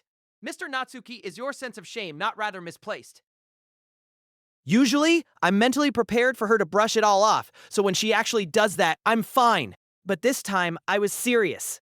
And this is literally a love letter I wrote in the deep of night, the most embarrassing kind of all. When Subaru ruefully covered his red face with both hands, Otto lowered his shoulders with a weary look. It was not uncommon for people to get oddly excited in the middle of the night and use words that would ordinarily never come to mind. It was an established cliché to spend the next morning looking back upon it with groans of agony. Don't worry about it, General. It's not like you did anything weird. If anything, it makes me want to do something like that. Love for the Lingdon man is first come, first served and all. Whether you intend it or not, hearing that from the culprit only makes it worse. Without malice, Garfield's words indicated he wanted to launch his own romantic campaign for the one he cared about, Ram. Of course, that would likely end with his feelings bouncing off the iron walls Ram had put up around her heart. It was with such exchanges that Subaru and the others awaited the end of the trial. With good cheer and resolve buoying her, Amelia had entered the tomb. Though the trial had broken her heart once already and reduced her to tears, they believed she would surely overcome it this time. When it was Garfield, it took around an hour. Wonder if it'll take the same time. In the case of success, I would imagine so. Ow, and ow again. Read the mood a little, would you? Just as Subaru drove an elbow into the insensitive Otto, Ram had also come over to pile onto the poor man. Ram flicked Otto's forehead, coldly narrowing her eyes. You are so dense when it comes to understanding others. Are you really a merchant? The way you said that hurts more than anything else. After a taste of those sharp words, Otto was stunned from both mental and physical pain. Incidentally, Lady Ryuzu, or rather Miss Shima, because that is what she herself wishes to be called, wanted to speak with you, Barusu. It would seem she wishes to continue last night's conversation. Last night's conversation, huh? As he listened to Ram, Subaru folded his arms and furrowed his brow. Then Garfield's jade eyes opened wide as a thought occurred to him in the middle of the conversation. Come to think of it, I never got a chance to ask about the details. What now much did General and Grandmom, the old hag, end up talking about last night? Whether you correct yourself or not, everyone can still tell you're one hell of a granny's boy. Mostly, I asked about what you were like before going into the tomb. You were on my mind a lot yesterday. That's so. Garfield turned away with an awkward look on his face. Though he had tried to cut ties with his past after overcoming the trial, that didn't wipe away the days of continued regrets. It couldn't be anything but awkward. Anyway, my hands were full with planning yesterday on how I should go after you. That's why I got Shima to promise me to save the important conversation until after I give Garfield his spanking. The now spanked Garf seems dissatisfied. But what is it you postponed exactly? That's... An unavoidable conversation if this sanctuary is to be liberated. The one who picked up where Subaru trailed off was Seema, speaking in a low voice. Her spitting image, no, one of the Rizas she herself was born as, was lending her a shoulder as she approached. Her expression was hard, and her labored breathing sounded quite weary. I believe you were told, young Su. Just like spirits, our bodies are constantly depleting. Ah! I see. Ryuzu has 3 people to swap places with, but Shima's been kicked out of the rotation, so there's no substitute for her. That's why she's this tired, huh? Normally, sleeping and rising at a set schedule keeps me from deteriorating too much. But I have little confidence I can last until Lady Amelia returns. As such, we should speak while we can. Even while leaning on Ryuzu's shoulders, Shima lifted her face and nodded towards Subaru with determination. Wait, ya don't need to do anything reckless. Just have a healthy old hag, take the old hag's place, and... It's impossible to tell who you're talking about, so let's call them Granny Shi and Granny Ryu from now on. Besides, we can't swap them around like that. This is something we can only hear from Shima's lips. Garfield seemed to snap out of familial concern that Shima was forcing herself to speak. Subaru wanted to respect his opinion too, since it was sensible. But he could not say that here. What Shima wanted to talk about was the sanctuary's past. These were things that only Shima and the people directly related to the sanctuary's creation could know. And that was because... Only I, who entered the tomb and took the trial, can speak of this. Ah...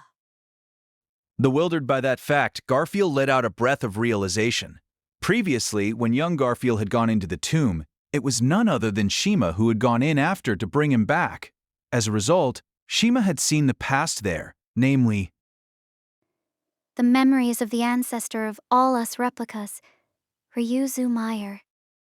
She'd seen the girl who was hidden in the replication facility in the forest, continuing to sleep within a crystal.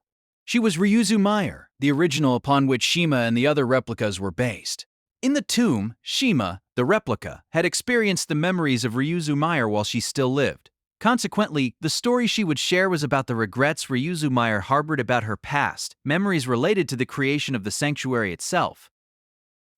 They concern the cherished hope harbored by young Ross's family, the Matherses, the existence and objective of her lady the witch, who created the sanctuary, and they concern her daughter, Ryuzu Meyer's one and only friend. The witch's daughter? The implications of what Ryuzu had shared made Subaru alone raise his eyebrows, for he was the only one who sensed a special meaning behind her words. Neither Garfield, nor Ryuzu's, nor Ram, nor Otto understood, only Subaru had a suspicion that turned out to be true, a reference toward which, like it or not, he felt a longing, aching in his heart. While Subaru was still reeling from his most recent realization, Shima softened her voice, speaking as if telling a fairy tale to a child. It all began here, before this place was called the sanctuary. Her eyes held distant hope as she began to speak of memories that would surely arrive at regret, and yet her gaze was filled with a longing, tender love. What is it, I wonder? Even if you gaze at me with such eyes, I shall grant you nothing. With such eyes, I shall grant you nothing. The unfamiliar memories began with a glare from a girl in a sour mood. The girl had an adorable face. She had creamy hair, as if light had been dissolved, and her skin was so white you could almost see right through her. Her round eyes were a pale blue. If her appearance exemplified one word, it was lovely.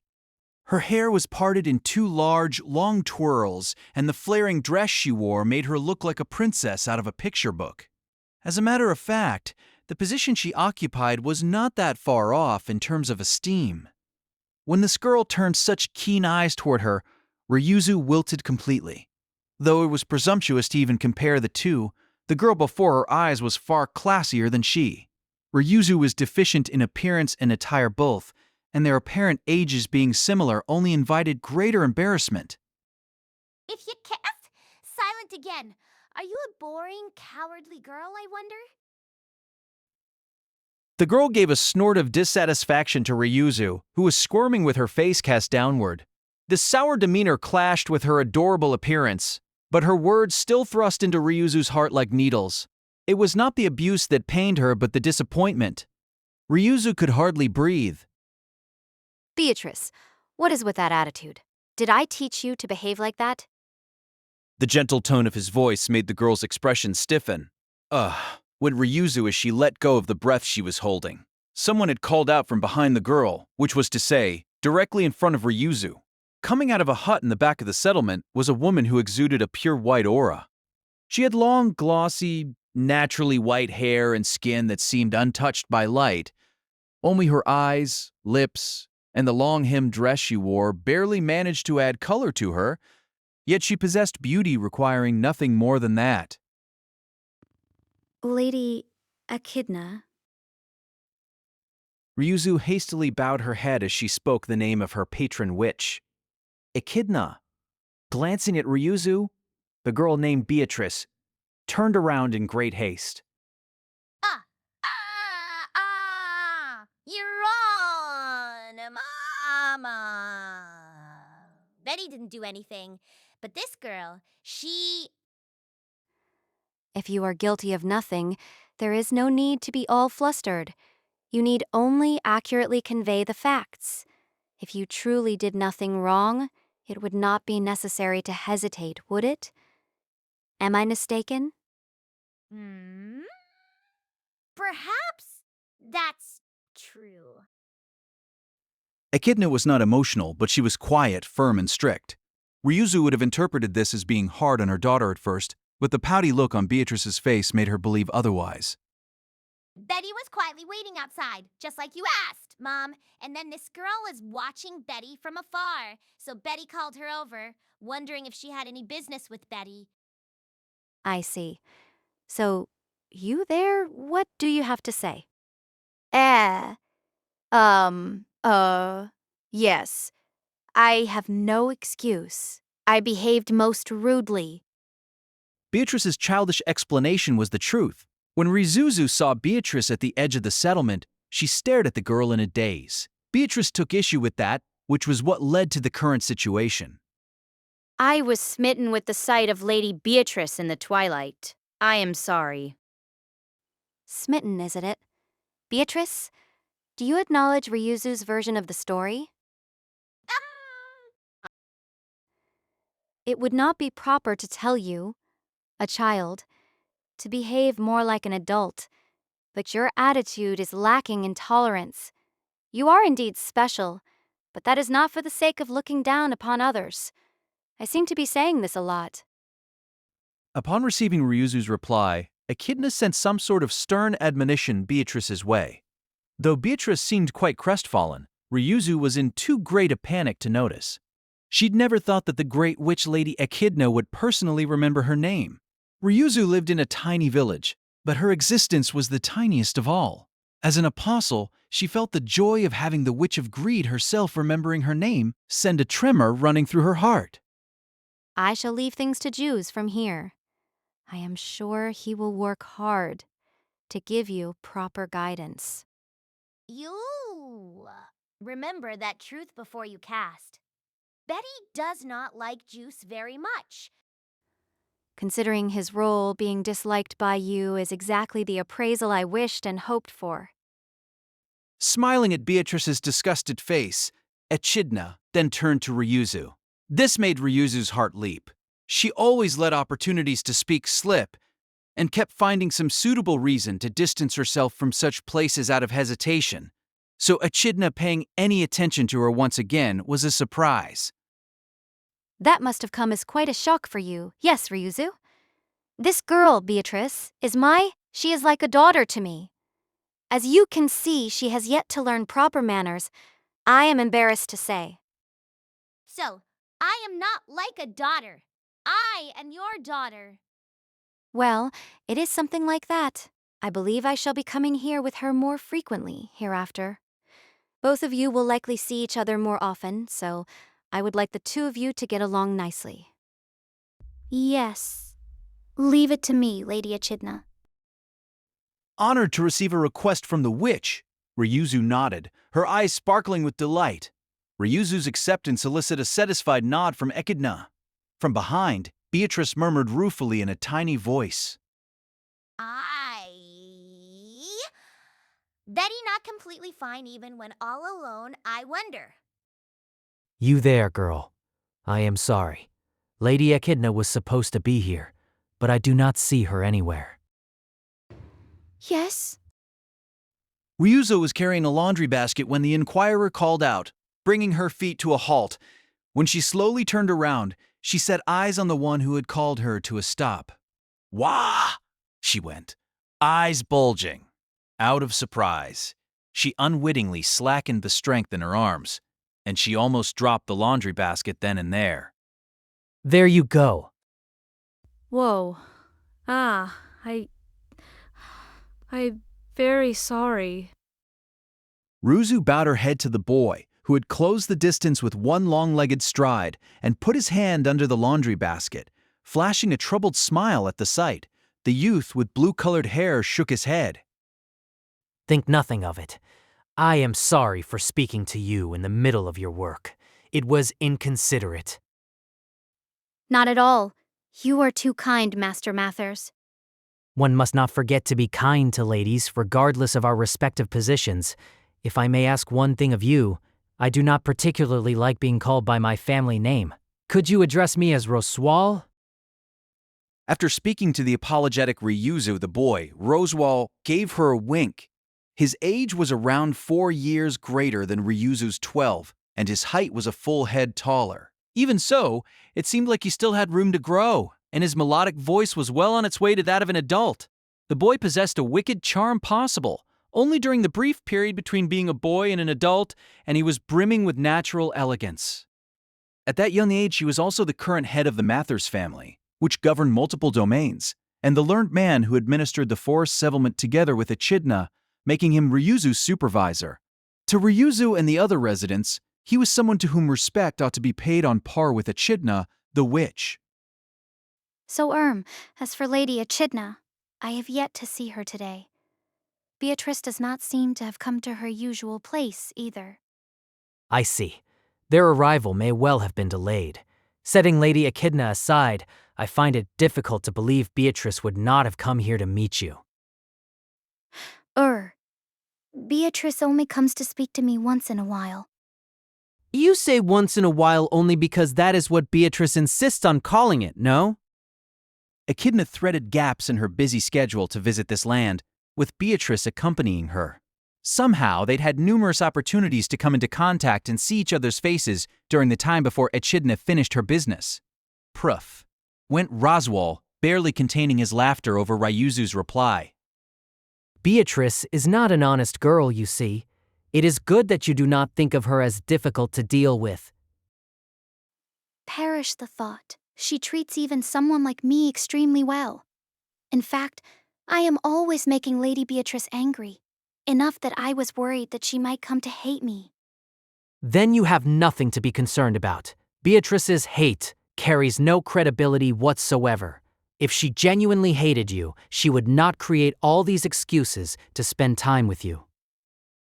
Faced with Roswal's toothy grin, Ryuzu half believed him and half not. Beatrice often puffed her cheeks up at Ryuzu, voicing voluminous complaints about anything and everything all the while. This was far softer than what Ryuzu knew as rejection, but in contrast, Ryuzu thought Beatrice had made unmistakable displays of hate.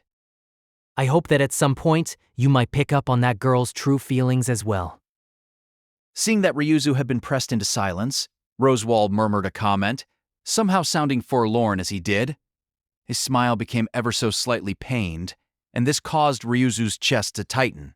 However, quicker than she could apologize over it, Roswal's expression became one of realization. Teacher, I heard that you were here today, so I flew right over. Roswal's eyes brightened and glimmered, his face like that of a child as he broke out into a run. With his grown-up impression thoroughly erased, the boy raced toward Echidna, the witch in question, who sighed at the sight. Roswal, I do not recall permitting you to address me as teacher. This is not a day I may call you anything less. I have gained a complete comprehension of the homework you spoke of previously, teacher. By focusing mana of the 4 colors at a uniform rate, one makes them into magical energy without elemental attributes. At that point, by adding the remaining 2 colors, one arrives at a rainbow-colored attribute. How is that? I am certain I assigned only the 4 colors as homework. So you have arrived at 6 colors through self-study? What terrifying learning speed and desire to grow, or more accurately, obsessiveness. Goodness, you have surprised me. Echidna was praising him, a fact that made Ryuzu's eyes bulge. Echidna was a witch through and through. Something exceeding Echidna's imagination was far beyond Ryuzu's own. Hence, she could not help but smile at Roswal's proud look over such an accomplishment. Even to Ryuzu's eyes, it was plain that Roswal was very fond of Echidna. Even Echidna seemed overwhelmed by the love and respect her self-described apprentice showered onto her. Yeah, just what are you standing around in a daze for, I wonder? As always, you are quite a lax girl. Lady Beatrice. While Ryuzu gazed upon teacher and student, Beatrice peered in from the side. Beatrice folded her arms, snorting at Ryuzu's surprise with the grimacing face that Ryuzu was accustomed to. Ryuzu was so used to the scowl that she didn't even apologize for causing it. Imam and Roswal have something to discuss, I wonder. The 2 of them no longer have time to mind the likes of you. Also, that laundry basket is annoying. So shouldn't you return to work promptly, I wonder? Yes, I shall do just that. Then if you will excuse me. Cringing and bowing her head to the acrimonious Beatrice, Ryuzu departed in a hurry. Roswal may have said Beatrice did not truly hate her, but Ryuzu found it a little hard to believe. Then she had a sudden realization. Lady Beatrice? I'm not here for any particular reason. Merely killing time, I wonder? When Ryuzu resumed carrying the laundry basket, Beatrice followed right behind her. She responded to Ryuzu's obvious confusion with a composed look on her face. And when Ryuzu resumed walking, Beatrice indeed followed suit. Ryuzu thought about it a little. Then she decided to firmly believe in Roswal's words. Lady Beatrice, if you like, could you assist me in folding up the laundry?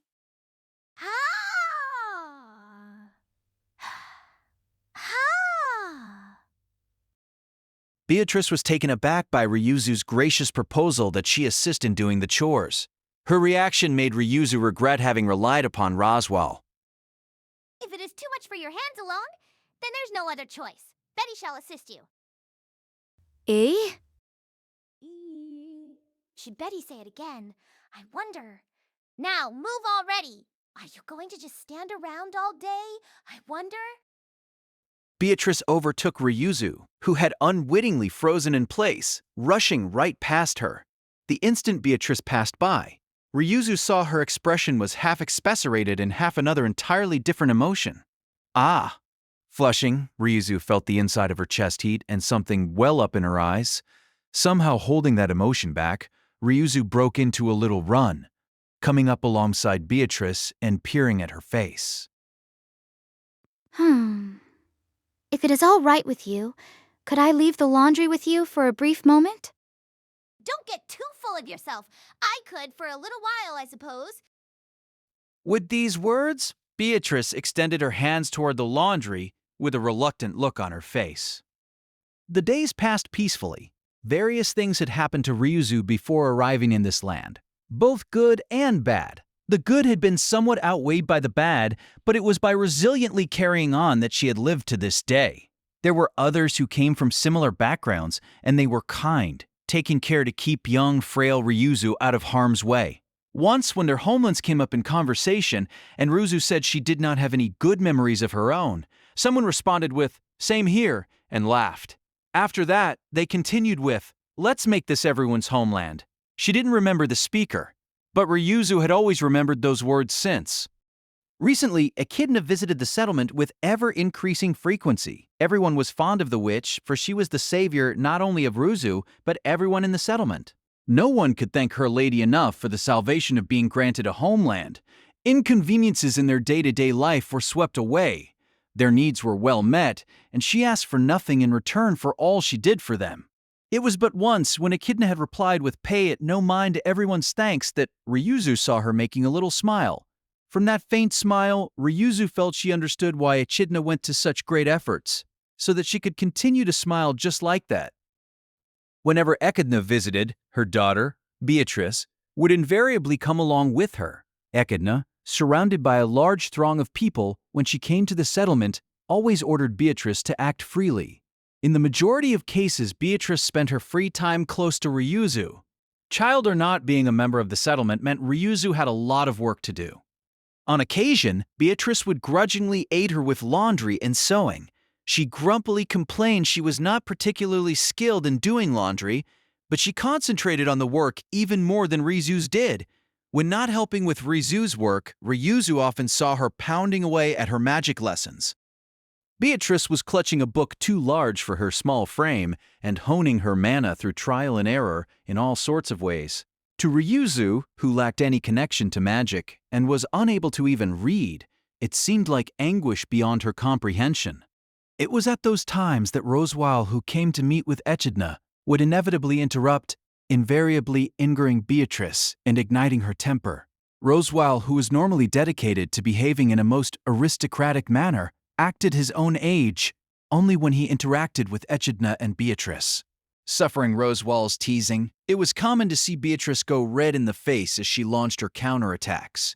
Whenever Ryuzu caught a glimpse of the pair's magical duels, she always smiled at the sight of them fighting like siblings. From time to time, Echidna would happen upon their quarrels, making both Rosewhile's and Beatrice's faces go pale, a sight that made everyone in the settlement laugh. Echidna, Rosewhile, Ryuzu, even Beatrice, everyone laughed a little. For Ryuzu Meyer these days in her new homeland were happy, happy times indeed. These are fragments of the memories I have gathered together. I had meant to organize them in chronological order in my own way. But I have found that telling a story from the memories of another person, even when they belong to the person closest to me, above all others, is still quite a difficult thing. Shima was carefully choosing her words and memories as she spoke of Ryuzu Meyer's past. Perhaps she was accustomed to drawing on memories, for her relaxed tale flowed smoothly. From her pause in that tale of the past, the cast around Ryuzu Meyer seemed to be complete for the moment. However, Perhaps I should say Lady Beatrice has not changed at all? My opinion about that's the same as yours, but there's something before that, way before that. Beatrice Subaru had received a shock just from discovering that she appeared in Ryuzu Meyer's memories, but at the same time, it wasn't difficult to come to terms with. He'd known to begin with that Beatrice was Echidna's contracted spirit from 4 centuries prior. Echidna had worked with Rosewhile's ancestor to build the sanctuary and ordered Beatrice to stand watch over the archive of forbidden books at Rosewhile's mansion and await that person after Echidna's own death. As a consequence, he could accept that Beatrice had entered and left the sanctuary prior to that time. This Lady Beatrice, certainly, she would be the one at the Marquis's mansion, of whom I have heard nothing but her name. I have not yet had the opportunity to meet her. Yeah, that Beatrice. So she really is connected to the sanctuary, plus, she transported me to the sanctuary back then. Nodding after Otto checked with him, Subaru mulled over a memory from a previous iteration of the loop. The last time around, when he had gone to rescue the mansion, Subaru had been unable to save a single person from Elsa's vile blade, going right down to letting Beatrice die before his very eyes. And when it was Subaru's turn to have Elsa rob him of his life, Beatrice had transferred Subaru to the sanctuary. Even if she was using the passage, it bothered me when I tried to figure out how she could spirit me all the way to the sanctuary. If the passage can only send people flying to places familiar to you, then to her, the sanctuary has to be... For Beatrice, it was surely a place filled with memories. Perhaps it was essentially her homeland. That was how, in that emergency situation, Beatrice had enabled Subaru's escape to the sanctuary. I don't know about the little shrimp, but I'm paying more attention to the witch. I knew this was the testing grounds of the Witch of Greed, but I never had a chance to hear about the witch herself. Wait, what? Garfield, you've never met the witch? I hate to put it this bluntly, but is your question not rather unusual, Mr. Natsuki? Otto was dubious about Subaru's reaction, but Garfield's murmur from a moment before wasn't something Subaru could let go.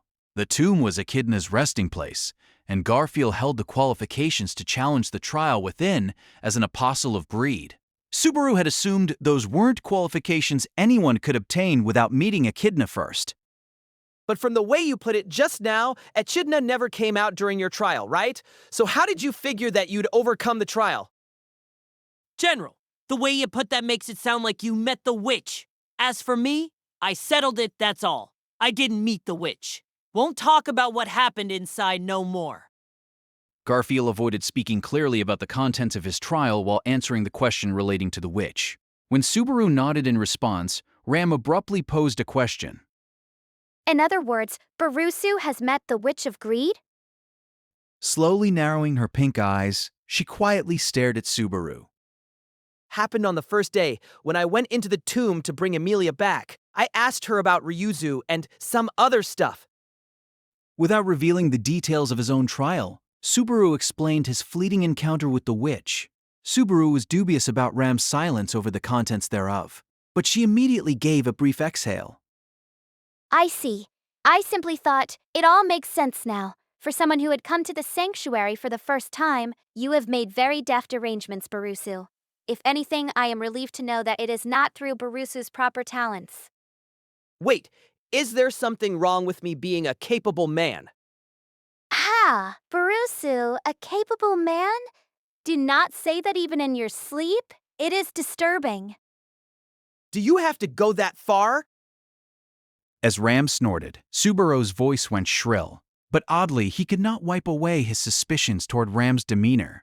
He felt like he had a little bone stuck in the back of his throat. Let us return to the topic at hand. This is how I understood it, but it seems there was indeed a witch in the sanctuary. I shudder at the thought of a time when a witch's presence was taken for granted. Otto sought to put the conversation back on track, but ended up hugging his own shoulders as he involuntarily shivered. The era in which her Lady the Witch existed was certainly long ago. Perhaps that is why you know not of it. In fact, even for me, these are memories from another, not anything I know directly myself. Hearing that from someone with the same face as mine makes me feel like I have gone senile. This just sounds like bad clone humor, so I take it that Echidna came here from time to time, and Beatrice came with her? Subaru interrupted Shima and Rizuzu's low-tension exchange with a question. Shima nodded deeply in response. A great many of Ryuzumeyer's memories are of Lady Beatrice. Just as I have told you, they seem to have gotten along very pleasantly together. Shima's memories, which accompanied a slight softening of her expression, contained within them a version of Beatrice that Subaru knew. That girl's personality, unable to deal honestly with others, had remained unchanging since 400 years prior.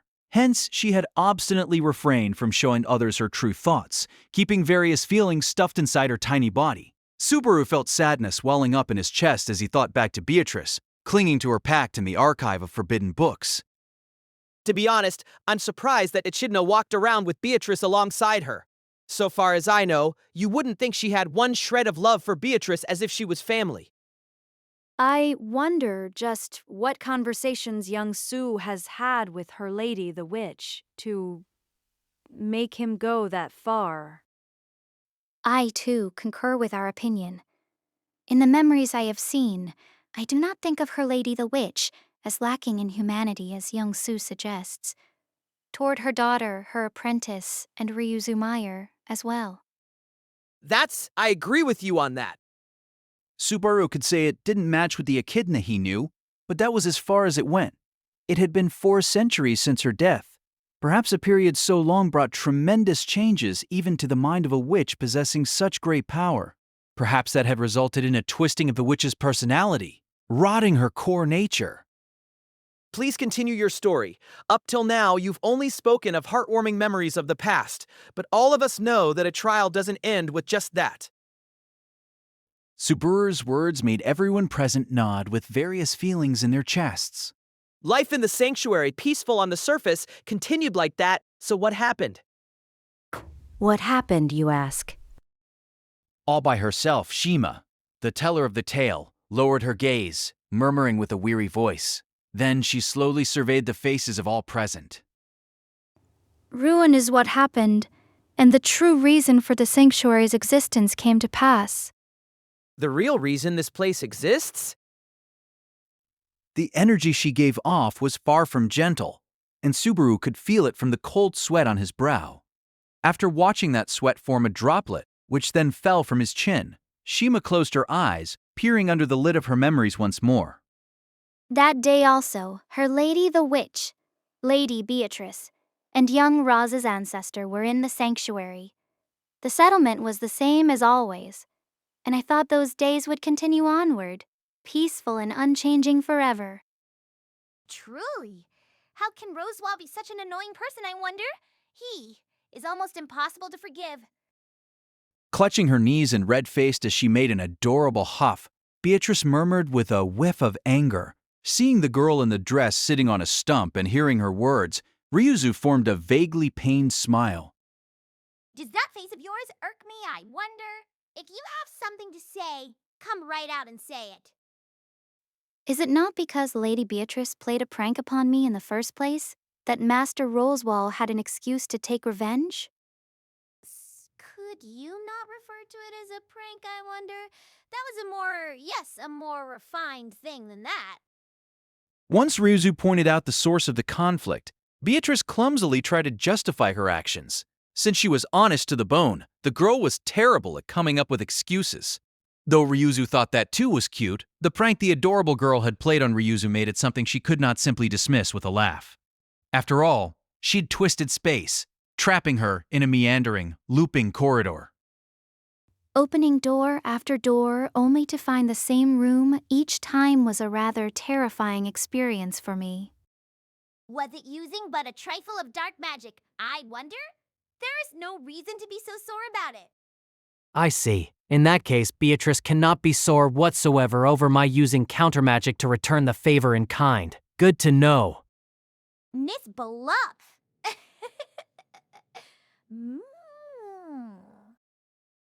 Beatrice, taken by surprise by the voice coming from behind, found her own caught in her throat. When she looked, Rosewall was there smiling as he stood behind the stump upon which both girls sat side by side. Beatrice's rueful expression got him to nod with an especially satisfied expression. What a fine face you're making, Beatrice. After teacher's reaction, I like that look the most. What an impudent manner of speaking. You are nothing more than someone blessed with a wealthy family and a smidgen of talent. Fortunate to have access to the greatest teacher in the world. Do not get carried away. Lady Beatrice, I believe you are only praising him. Beatrice flared up, but she lacked the talent to get the better of someone who was an expert at teasing, such as Rosewall. Just like with their magic duels, Rosewall always seemed to have the upper hand. Hence, the exchanges between the pair, which flew right over Ryuzu's head, had become a daily fact of life. Ryuzu, do tell me if Beatrice troubles you in some way again. I shall immediately chastise her and give her butt a good spanking. Ah, ha! Would this girl depend upon you in the slightest? I wonder. Go on, you tell him. Thank you very much, Master Roswal. I shall surely report to you if anything happens. Like what? I wonder. Seeing Beatrice's shoulders droop and a betrayed look appear on her face, Ryuzu's expression softened. Roswell nodded, looking like he was fully aware that Ryuzu would report no such thing. After that, he pensively inclined his head to the side. All that said, I am sorry to have interrupted your reading. Allow me to apologize in Beatrice's place.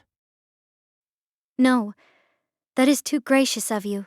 Besides, I hesitate to call it reading just yet. Shaking her head at Roswal in his apology, Ryuzu stroked the pages of the book on her lap. This was one of the books Echidna had provided for the residents of the settlement who were unable to read but wanted to learn. She had yet to have a firm comprehension of iScript, but she was right in the middle of learning that bit by bit. Can reading books be anything but good? I wonder. Reading leads to a more bountiful life. Beatrice has truly taken the words straight out of teacher's mouth. Actually, Beatrice, since you're already with her often, how about becoming Ryuzu's teacher? You mean Betty would be this girl's? For an instant, Roswal's suggestion made Beatrice widen her eyes, reacting as if he was teasing her. But Ryuzu was more surprised than Beatrice. That is, simply, I could not impose such trouble on Lady Beatrice, who is very busy. Is it a real problem? I wonder. This much is child's play. Perhaps out of her sense of rivalry toward Roswal, Beatrice crossed her arms and accepted the role of Ryuzu's teacher. When Ryuzu was agape at her reply, Beatrice asked, adding a snort at the end, And what, I wonder? If you do not like it, Betty has no intention of forcing it upon you. It is not as if Betty is particularly enthusiastic about.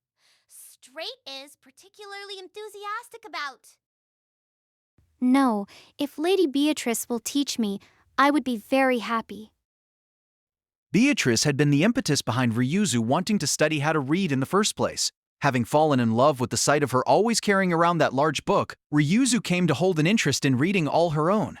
If she could ask Beatrice to teach her, that would be a great honor.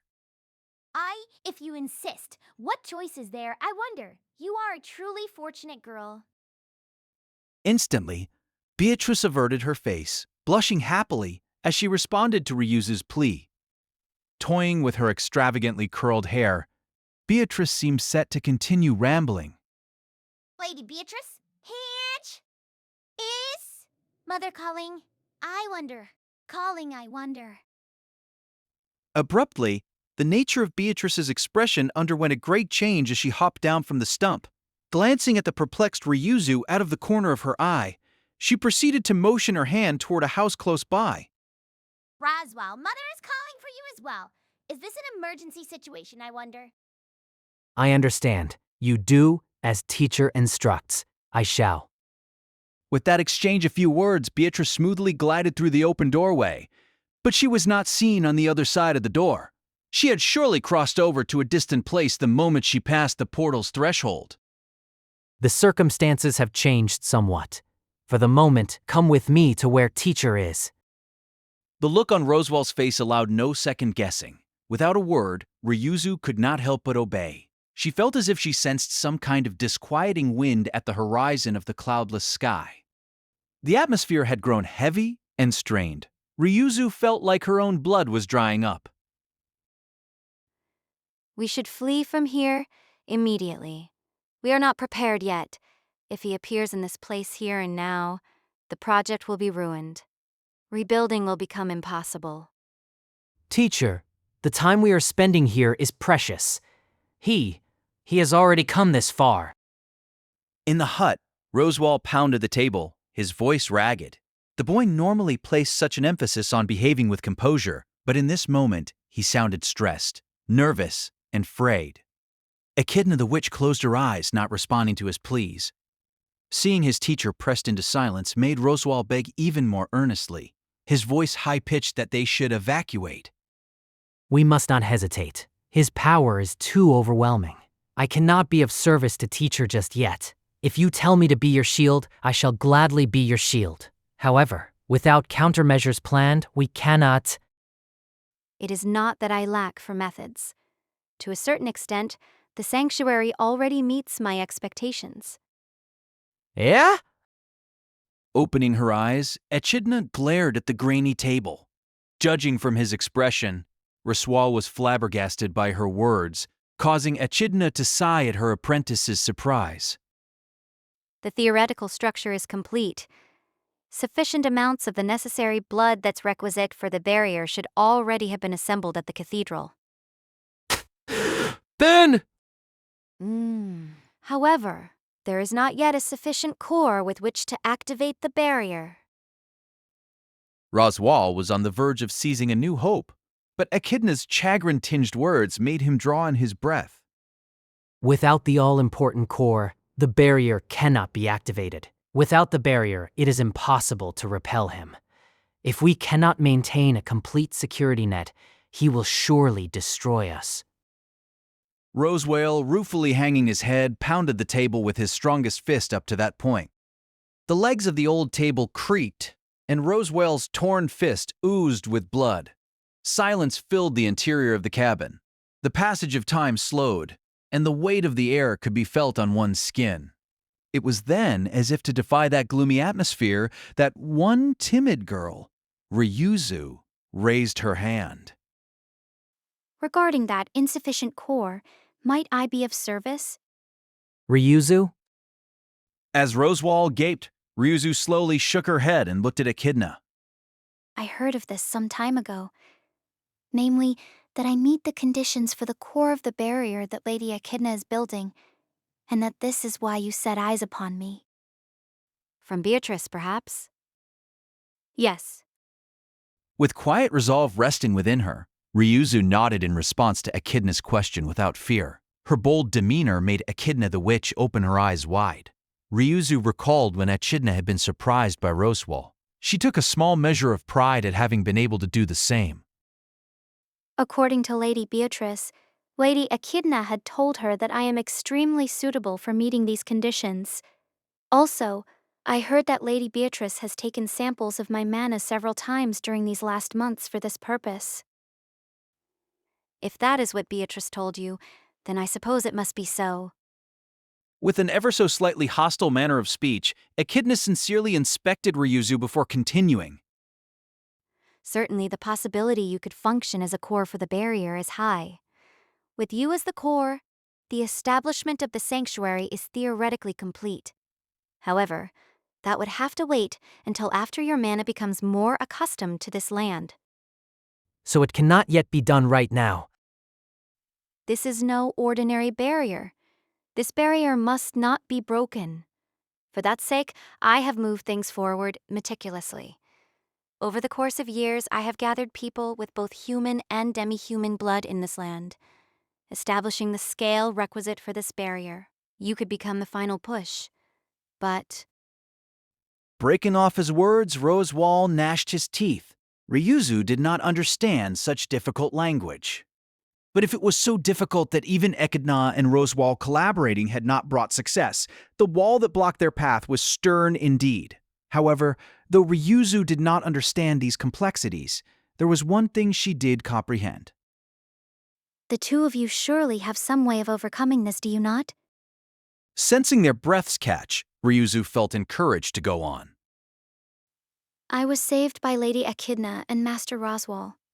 I have been happy coming to this land and having the chance to live without being shunned or despised. If there is a way to repay you for such precious time, I believe it will grant meaning to my life. Bit by bit, Ryuzu put the feelings welling up inside her into words. Echidna coolly peered at her with her black eyes as Ryuzu clenched her fists so tightly that her hands turned white.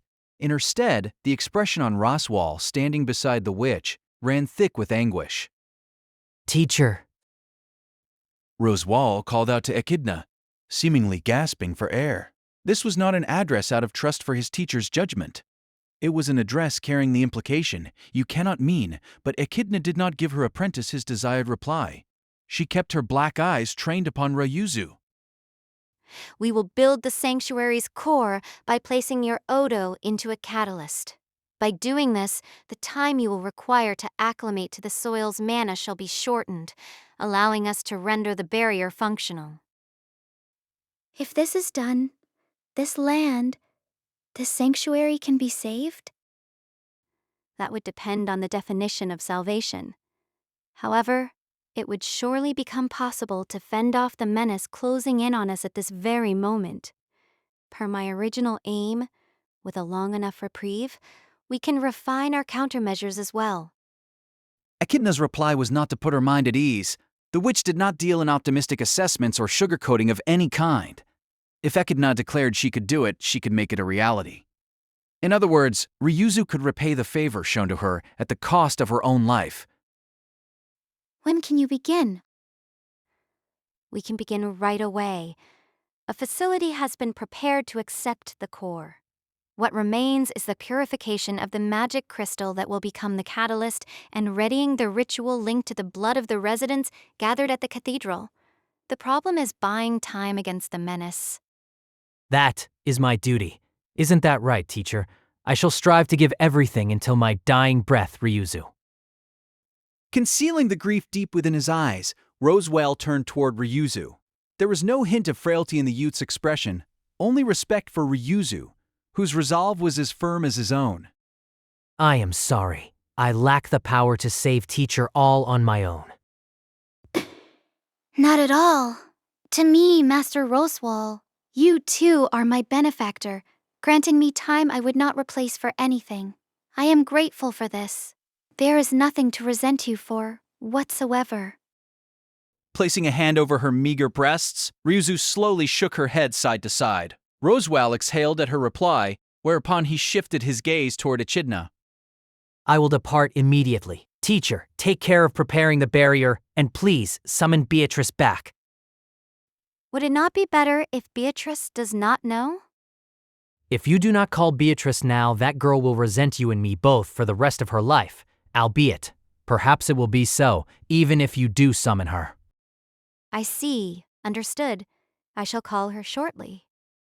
Seeing Echidna nod, Rosewall headed toward the entrance to the cabin. Midway, he placed a hand on Ryuzu's shoulder, putting substantial strength into it for only a moment. The trembling of his fingers was more proof than anything that Rosewall would miss Ryuzu's presence. Lady Beatrice. Closing her eyes, Ryuzu murmured the name of a little girl. As Ryuzu thought of that obstinate girl who was not present, her heart ached terribly. Once more, the scene flipped upside down. Gah, who? With an anguished cry, the young man coughed up a clump of blood as he flew parallel to the ground. The sight of him ferociously kicking up a cloud of dust as he rolled made Ryuzu unable to do anything but gape, forgetting even to breathe. Overwhelming. It was truly an overwhelming spectacle. At the young age of 16, he wielded the 6 colors of magic, attaining the excellence of what was essentially the highest sorcery mankind was capable of reaching. He had gained a witch as a teacher, yet he had not lost his drive to improve further still. He was a true genius. There was no more suitable word in that world than genius to describe Rosewall A. Mathers. It was this Rosewall who lay upon the ground, out of breath and spewing bloody froth. Could one call such a spectacle anything but a nightmare? Was there any option but to be aghast? You still want more? Gloomily, a languid-seeming man peered down at Rosewall as he spoke those words. His age was 20, more or less. His hair, colored a charred brown, was tied in the back, and the unhealthy-looking bags under his eyes were those of a sickly individual. The color of his face was poor, and his posture was crooked. He gave off the impression of one wholly divorced from the word vitality, seeming so lethargic that he barely managed to put on clothes and walk around. However, that outfit was the only thing striking and eccentric about him. He was clad in clothing reminiscent of a jester's, yet his posture contained not even the slightest shred of cheer. As the man walked forward, he kicked Rosewall as if amusing himself with a pebble, blood spattering up as Rosewall was sent flying in agony. Gah, gah, gah, gah. Shut up. You're annoying me. Depressing, irritating, pathetic, dismal. Seemingly grumbling to himself, the man murmured, apparently without any intention of actually speaking to others. However, with each word, each step, the damage to Roswell's flesh increased. His bones creaked, his flesh exploded, and Roswell's body crumpled, seemingly being crushed by the air as bloody tears spilled out from him. Well done. Very well done. You have tried very hard. You didn't beat me, but you tried very, very hard. The fact that you tried so hard is good, right? It's useless to try anymore, you know. What nonsense are you?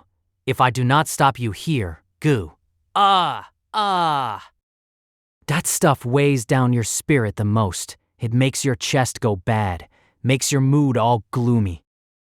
When Roswell would not obey his words to give in, the man bent a knee with an attitude of disgust. Letting out a sigh, seemingly in a dismal mood, the man poked a finger against Roswell's chest.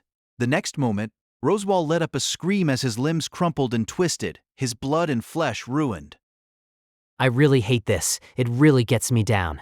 Me doing twisted stuff like this is really the worst. It's dismal. It's lame. It's disheartening. It's dreary. It's withering. It's the worst. Worst of the worst of the worst. So depressing. As Roswell listened to those melancholic words that seemed to seep into his heart, the final murmured word seemed to land a decisive blow. Unable to withstand the additional pressure, Roswell's torso was crushed. He coughed up a great quantity of blood, enough to convince anyone his torso had been pulped right at its center, his internal organs pushed up through his mouth. The whites of his eyes were bared, his limbs convulsed, and Roswell fell silent. What's with? 30. I really hate this. My chest feels bad, my mood's sinking, my head's heavy, it's depressing, depressing, depressing, depressing, depressing, depressing, depressing, depressing, depressing. As Roswell sank into a sea of blood, not moving a muscle, the man continued to vent gloomily. Roswell's grand demise and the unorthodox man who had inflicted it. Unable to do anything but watch the scene to its conclusion, Ryuzu, who had forgotten even to breathe, belatedly remembered how to do so at that late moment. My heart is heavy, but it seems like there's someone over there. The instant a slight bit of air passed into her lungs, the man's attention turned in her direction. That fact left Ryuzu astonished. Ryuzu had been peeking at the battle from a cabin some distance away. The man had noticed her from her gaze through a gap in the crude wall and the slightest of breaths she had taken. Hey, you know, I'm not doing all this 'cause I want to. Taking lives pains my heart. Hearing shrieks ruins my mood. Being cursed by other people means a dreary life.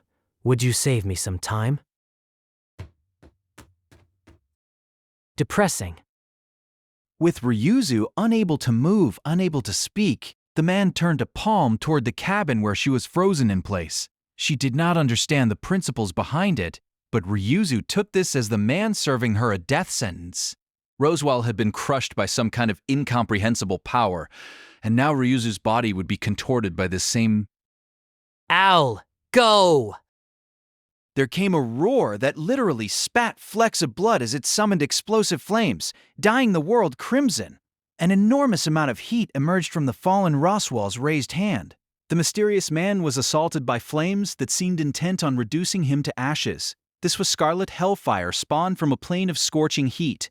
The tall, thin man, a menace beyond human comprehension, was suddenly assaulted from behind. His very soul burned to a... Breaking a sweat is so depressing. Murmuring melancholically, the man pounded the hellish flames into the ground before they arrived. The incandescent red sphere should have scorched the man to ash, searing him out of the world altogether. Yet it had failed to singe even a single strand of the man's hair, turning into a tiny red clump that tumbled onto the ground.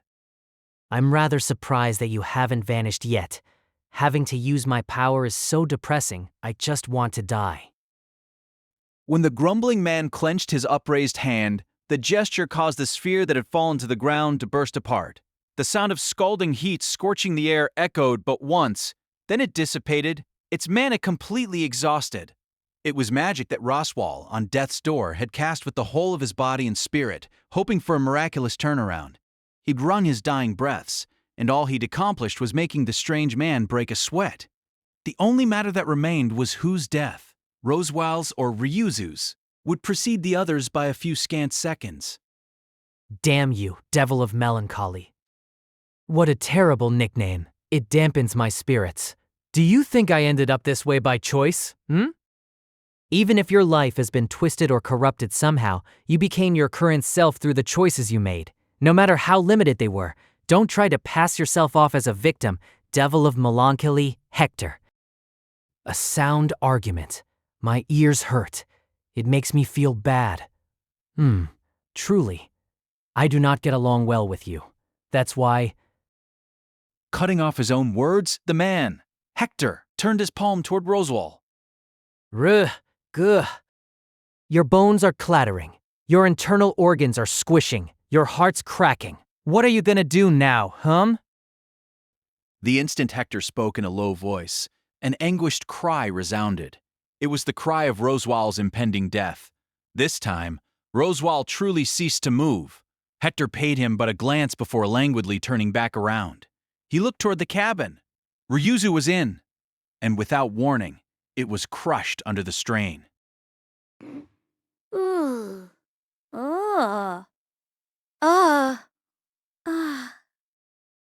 She was not able to endure it for even a single second. She was smashed from above by a force that was far greater than her own mass. By some miracle, she fell forward as she collapsed to the floor. Had her posture been even slightly different, her joints would have surely been bent backward and snapped. However, that miracle achieved nothing beyond mitigating some of the agony prior to her death. If she isn't resisting, she's not Echidna. And if she's not Echidna, who cares about her? What? Her entire body enveloped by some inescapable strain. She felt as if she were being crushed by the air. Right after she thought Hector's distant voice would be the last thing she knew in this world, that strain suddenly vanished. Her breaths were ragged. Her face was marred by tears and drool. Ryuzu wheezed as she lifted up her face. Given the situation, it is most difficult to say I've arrived on time. There, behind the collapsed cabin, stood a white-haired witch. Somehow, someway, the witch had caused the summoned force to vanish. The sight of this made Hector raise his eyebrows. No, you came just in time. Your apprentice slowed me down, gallantly delaying me as a result, you see. Thanks to that, not a single thing has gone according to schedule. It dampens my mood. Really, it does. That style of speech, you have not changed at all. You're exactly the same as you were when we parted ways. Your manner of talking is the same as always, too. How did you end up with such an uncute way of speaking, I wonder? Even though you were so cute back then? Echidna removed her gaze from the lamenting Hector, looking at Roswal, who lay motionless, jumbled in a pool of blood. Echidna narrowed her eyes slightly at the sight of her apprentice having fulfilled his duty to the bitter end. My chest hurts more than I expected. I cannot remain objective in regards to this result. In a case like this, remaining composed and without emotion would be far creepier, would it not? If you want to cry, take at least enough time to do so. I am not that heartless. You are the very one who harmed him so. How dare you speak such words? Their exchange was barbed. This pair of apparent acquaintances most certainly did not have a friendly relationship. In contrast to Echidna, who kept her distance, Hector behaved how he normally would. There was no room to doubt Echidna's might, but Hector was also a being who exceeded all bounds of sense. Ryuzu could not even conceive of another getting the better of him in battle. Just how long are you going to lay there pathetically like that? Just how long are you going to lay there? Path. Suddenly seized by the collar, Ryuzu, who had been prone, found herself hauled upward. Surprised by this turn of events, she noticed by her side was a familiar girl, looking down on her with a sour face. Lady Beatrice. This isn't the time to lay about in a daze. All you are doing here is slowing others down. Would you leave with Brood? Rizero starting life in another world by Tapi Nagatsuki casted six-tail novel. Please subscribe to our channel. Haste, while Mother is buying time for you, I wonder. B. But Master Roswell and Lady Echidna told me to wait here. That Roswell is now a mess on the floor. Look here. Will Betty go with you? I wonder. This is doing as Mother told her, the one method through which this situation can be turned around. Unsurprisingly, even Beatrice could not maintain her cool at the sight of Roswell fallen and the presence of that unfathomable devil. She was putting excessive strength into her cheeks, her expression one of scolding as she looked toward Ryuzu. Even so, Beatrice was far stronger compared with her, who was able only to shrink and cower. The preparations are complete. Did Mother inform you of this, I wonder? Even you would fully understand, she said. I understand. Receiving Echidna's verbal message, Ryuzu's breath caught as she nodded. In contrast, Beatrice did not look like she understood the true meaning of those words, but this was not a place where Ryuzu had the luxury of explaining. Behind the pair, the air grew strained as the excited mana within eager transformed into power. Hostilities had already commenced. A battle had begun between supernatural entities beyond the ken of normal human beings. To reel victory in from that battle, which was beyond the realm of human comprehension, they had to leave. Let us go, Lady Beatrice. Where have the preparations been made? Ah, remember that truth before you cast. In the forest, at a building that's emitting a disgusting scent. All Mother said to do was to take you there through the bothersome means of Betty's passage. I wonder. Even as her implicit dissatisfaction over this slipshod explanation oozed out of her, Beatrice led Ryuzu away from the battlefield by hand. As Witch confronted Devil, they needed to make it to their destination before they were enveloped by the pair's mutual battle. One final time, Ryuzu bowed her head toward Echidna's back. The witch paid no heed to Ryuzu, but she had to do it anyway. After all, no opportunity to exchange words with her, or to convey her thanks, would ever come again. The crystal was blue, transparent, and so beautiful that it made Ryuzu tremble. Do not become so charmed that you touch it by accident. Would you become part of the crystal, I wonder? Beatrice was warning Ryuzu not to be so enraptured, so enthralled by the crystal that she would do something rash. The magic crystal held such magical energy as to ensnare the mind, enough to instill one with the desire to do something that would be considered rash. Coming back to her senses, Ryuzu hurriedly went, "I'm sorry," and bowed her head. To be entranced by a magic crystal at a time like this... Bee contains such a great amount of mana that it is no wonder for you to be intoxicated by it. Now what do we do from here? All I heard from Mother was to bring you here. Even so, Lady Beatrice, you faithfully did as Lady Echidna told you. Is that not par for the course? I wonder. To Betty, Mother is absolute. You and the residents here are blessed to have her. Once we safely resolve all this, will you work diligently to repay her? I wonder. Ryuzu looked back fondly upon the time she took such statements at face value, rendering her deeply apologetic. Albeit, by that time she understood this was a form of the girl's difficult-to-discern gentleness and an expression of her deep affection. It would have been so wonderful to continue spending time with Beatrice like that. Right now, you are smiling with a rather disconcerting look on your face. The sharp-eyed, as ever Beatrice pointed out the deeply sentimental face Ryuzu had shown her. But Beatrice had known Ryuzu long enough to recognize that this differed from her usual smile. The instant Ryuzu realized this, tears filled the corners of her eyes. I am very sorry. I have a little dust in my eyes. Worry not. Do you not realize that even Betty understands you would be anxious in such a situation, I wonder? You really should keep quiet and stay right here.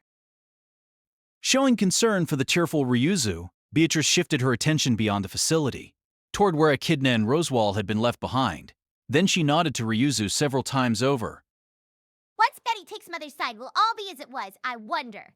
That jerk Roswell is on the brink of death, so I must save him quickly as well. Then after tomorrow, once more we can. At a slightly rapid pace, Beatrice presented Ryuzu with a list of all the reassuring things she could think of. For but a single moment, this honest display of sympathy took Ryuzu aback in a way that was very out of place. Immediately, the inside of her chest ran hot. Her words had provided strength. In that moment, Ryuzu was proud of Beatrice for that. That was why. Lady Beatrice, thank you for looking after me for such a terribly great length of time. This is farewell. She rejected that solace, deciding to step barefoot toward an ordeal of thorns.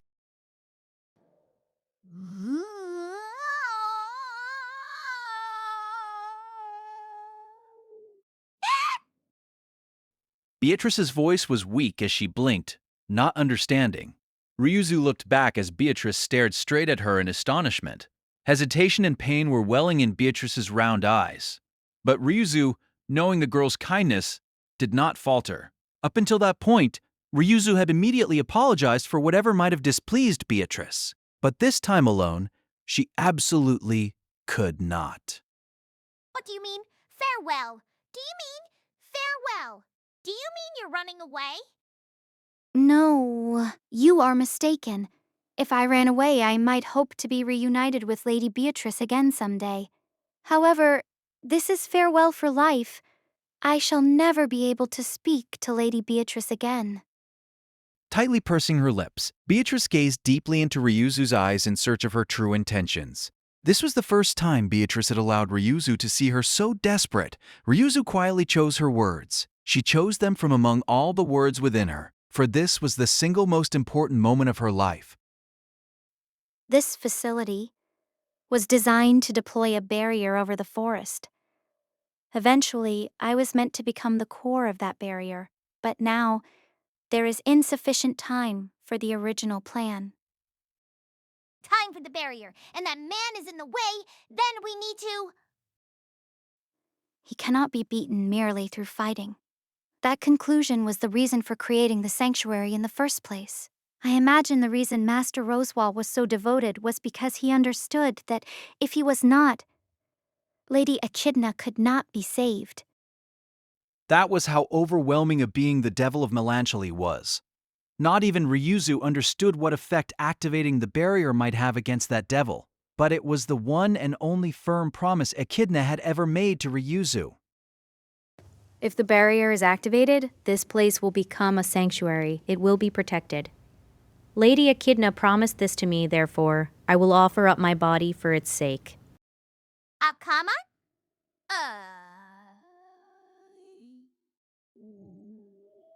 Are you not speaking stupidity? I wonder. Offering up your body? What are you saying you can do? You know nothing of magic. You know... AAA. With a loud voice and a rapid mouth, Beatrice closed the distance to Ryuzu. But in the middle of her own words, the clever girl arrived at the answer to the question that came from her own lips. Aghast, Beatrice looked up at the blue magic crystal right beside them. With this crystal as the catalyst, you would make your Odo the core of the barrier. If you do that, you can overwrite the mana of the soil without any delay in time and make this forest a sanctuary. Yes, that is what Lady Echidna said. That was the conclusion Echidna and Rosewall had agreed upon prior to the devil launching his assault. Beatrice stood still, already at a loss for words. She had transported the magic crystal herself, and she knew full well Ryuzu's suitability to serve as the core of the sanctuary. By your reaction, you have guaranteed this is how it will turn out as well, Lady Beatrice. You are wrong, Betty. Betty had no such intention. Voice trembling, Beatrice lifted her face as if she'd been slapped, unable to mend her composure. I did not do that with Mother with the intention of, wait, no. Will you wait? I wonder. Wait. See, can Betty make a personal appeal to Mother? I wonder. Mother is soft on Betty. She will surely listen. There is no time for that. A decision is required this very instant. Then Betty has decided to go to Mother's aid this very instant. If Mother and Betty are together, will someone like that go down in one hit? I wonder. Betty will heal Roswell swiftly too, and then... Beatrice shook her head in denial, but her words trailed off at the end. She herself knew more than anyone how unconvincing her agonized declaration sounded. Beatrice was incredible. Ryuzu respected her from the bottom of her heart. Ryuzu had always been watching her. She knew that the girl adored her mother, that her quarreling relationship with Rosewall was like one between siblings, and that she nonchalantly sent a great deal of attention Ryuzu's way. She studied magic with the utmost earnestness, undaunted despite all Rosewall's teasing. She loved her mother, Echidna, so much, and the smile she let Ryuzu see from time to time was adorable. If Betty uses passage so that everyone escapes from here, all will be well. Right? Shall I do so, I wonder? Such a crowd is troublesome for Betty, but Betty can make do. Pick up Rosewall when there is an opening. Bring Mother along too. Hey, and then... And after fleeing in that manner, live in fear of that man pursuing us again? Thanks to Lady Echidna and Master Rosewall, we have finally obtained a place of peace. If we abandon this, I can't help but wonder how long will it take to build a new sanctuary. When Beatrice desperately tried to wring out a substitute plan, Ryuzu responded with words that were gentle but harsh. When she saw a hurt look spread across the girl's face, a bitter sentiment ran through Ryuzu's chest as well. Beatrice was simply being kind. Ryuzu was trampling her kindness underfoot as she asserted her own opinion. She was betraying all the things they had done together, all the feelings they shared together. Day after day, how cruel, how selfish, how ungrateful an act was this. Lady Beatrice, I love this place. I truly believe it was wonderful to have been allowed to live here. I love very much the smiling faces of everyone who lives here. This place must not be lost. I have had my fill of warm memories. I, an unwanted, taboo child, was taken in and given happiness that I did nothing to deserve. Therefore, I am satisfied. Can that even be possible? I wonder. And no matter what you think of it, the true meaning of this place was never for your sakes. Yes, I understand. Interrupting Beatrice's words, Ryuzu nodded deeply, for that was something she already knew. She understood the true purpose of the sanctuary. This place is a place for Lady Echidna to deal with the man who pursues her. Of course, even she understood that Echidna and Rosewall had not searched for her and others of mixed blood out of the goodness of their hearts, even though it had nonetheless granted them a new homeland and a new hope. Right now, I understand this is what this place, what I am for. And then, if you understand, then why? Unable to comprehend, Beatrice weakly shook her head side to side. Faced with Beatrice's imploring gaze, Ryuzu made a bright, cheerful smile. It is fine. Perhaps that was how this place began. But all the time we have spent here surely changed things. Living here, being able to speak with Lady Beatrice, being with everyone, these are all choices that I made. Until she had arrived at the sanctuary, she had lived a life without ever having decided anything for herself. Cruelly treated as a half-demon by the world, Ryuzu had gone through innumerable bitter experiences, despite her young age. However, this place was different. Here, for the first time, Ryuzu had chosen how to live her life. The gracious encounters she had experienced, the days she had spent, resolved to make new friends. They were all decisions she had made herself. So too was getting as close as possible to the girl clutching her book and trying to be just like her. So too was learning from that girl to better the imitation, tracing out a future where she would ask the girl to teach her even more things. I am not losing anything. I carry everything right here with me. Even if she would never see the future she'd planned out, Ryuzu still treasured its happiness, its warmth. I have lived happily here. That is why I must go. I will protect that happiness. Lady Beatrice, I thank you very much for the compassion you have shown me many times over, and many times today. The ground trembled, an aftershock of the battle between superhuman beings shaking the very atmosphere itself. The change was gradual, but the roars were without question drawing nearer. as if fate itself was demanding that the pair come to a true decision. For a single moment, Ryuzu closed her eyes. She deftly concealed the faint unease within her. Directly in front of her, Beatrice put her head to work, desperately searching for words. For the magic words that would make Ryuzu's will yield, Ryuzu's feelings waver, and make Ryuzu's go back on her view. Such convenient magic existed nowhere in the world. Lady Beatrice. When her name was called, Beatrice lifted her face, seemingly clinging to the faintest of hopes. She anticipated Ryuzu herself weaving the magic words that had not come to Beatrice herself, but Make sure you do not eat too many sweets. In place of magic words, Ryuzu made a final request to Beatrice. After all, when they had tea together, Beatrice was a girl who simply could not keep her hands off the sweets. She was too cute to have it go to waste by getting fat. Ryuzu wanted her teeth to stay pretty too. Not that Beatrice let others see it much, but when she smiled, she was truly an adorable girl. turning back, Ryuzu looked at the deep, glimmering, seemingly bewitching magic crystal. All she had to do was to touch it. Surely, there would be neither pain nor suffering. Though she resigned herself to her end, she did not know how it would come. Ryuzu thought she was pathetic for finding that just a tiny bit scary. When she was swallowed up by that light, she could make the sanctuary real. Abruptly, she felt a tug on her sleeve. When she looked back, she saw that it was Beatrice there. With a face Ryuzu was seeing for the first time, she was grasping Ryuzu's sleeve with unsteady fingertips. Even Beatrice probably didn't understand why she wanted to hold her back. But even without an explanation, Ryuzu saw the earnestness residing in Beatrice's round eyes. I promise to teach you how to read. The fact that at the very, very end, the future traced in both their thoughts was one and the same, gave Ryuzu's courage the final push it needed. Gently, Ryuzu removed Beatrice's fingers from her sleeve. At the end, with their touching fingertips conveying each other's warmth, Ryuzu smiled like a flower in bloom. She was afraid of nothing.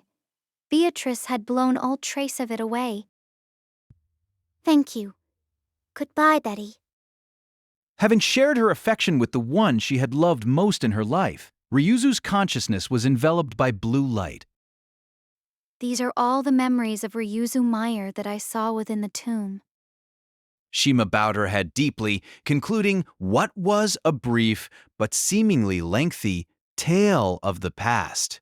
Subaru and the others, listening to the end with rapt faces, had no comments about Shima's gesture. She must have endured anguish for many long years over what she had spoken about. The origin of the sanctuary and the weight of the hidden truth about Ryuzu Meyer, the girl who was her ancestor. The memories end there. I have no way of knowing what happened thereafter. But from the fact that the sanctuary continues to exist, Ryuzu Meyer's decision does not seem to have been in vain. However, this is far too different from the existence of the sanctuary as I know it. Most shaken of all of them was Ryuzu, who had been born in the same way as Shima, occupying the same position, yet unaware of what knowledge her kin had kept locked away. The shock she felt from learning the truth was incalculable. Though not on the same level as her, Subaru could not help but be surprised by the truth either. Young-Soo and others know where the magic crystal as well as Ryuzu Meyer ended up. Yeah, it's right there in the replication facility, but the purpose of the facility, including the crystal, is completely different from what I'd heard. Echidna didn't say one word about the barrier either.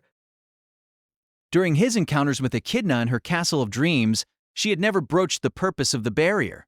Once, Echidna had falsely claimed that the trial was unrelated to her, but his view had made an about face.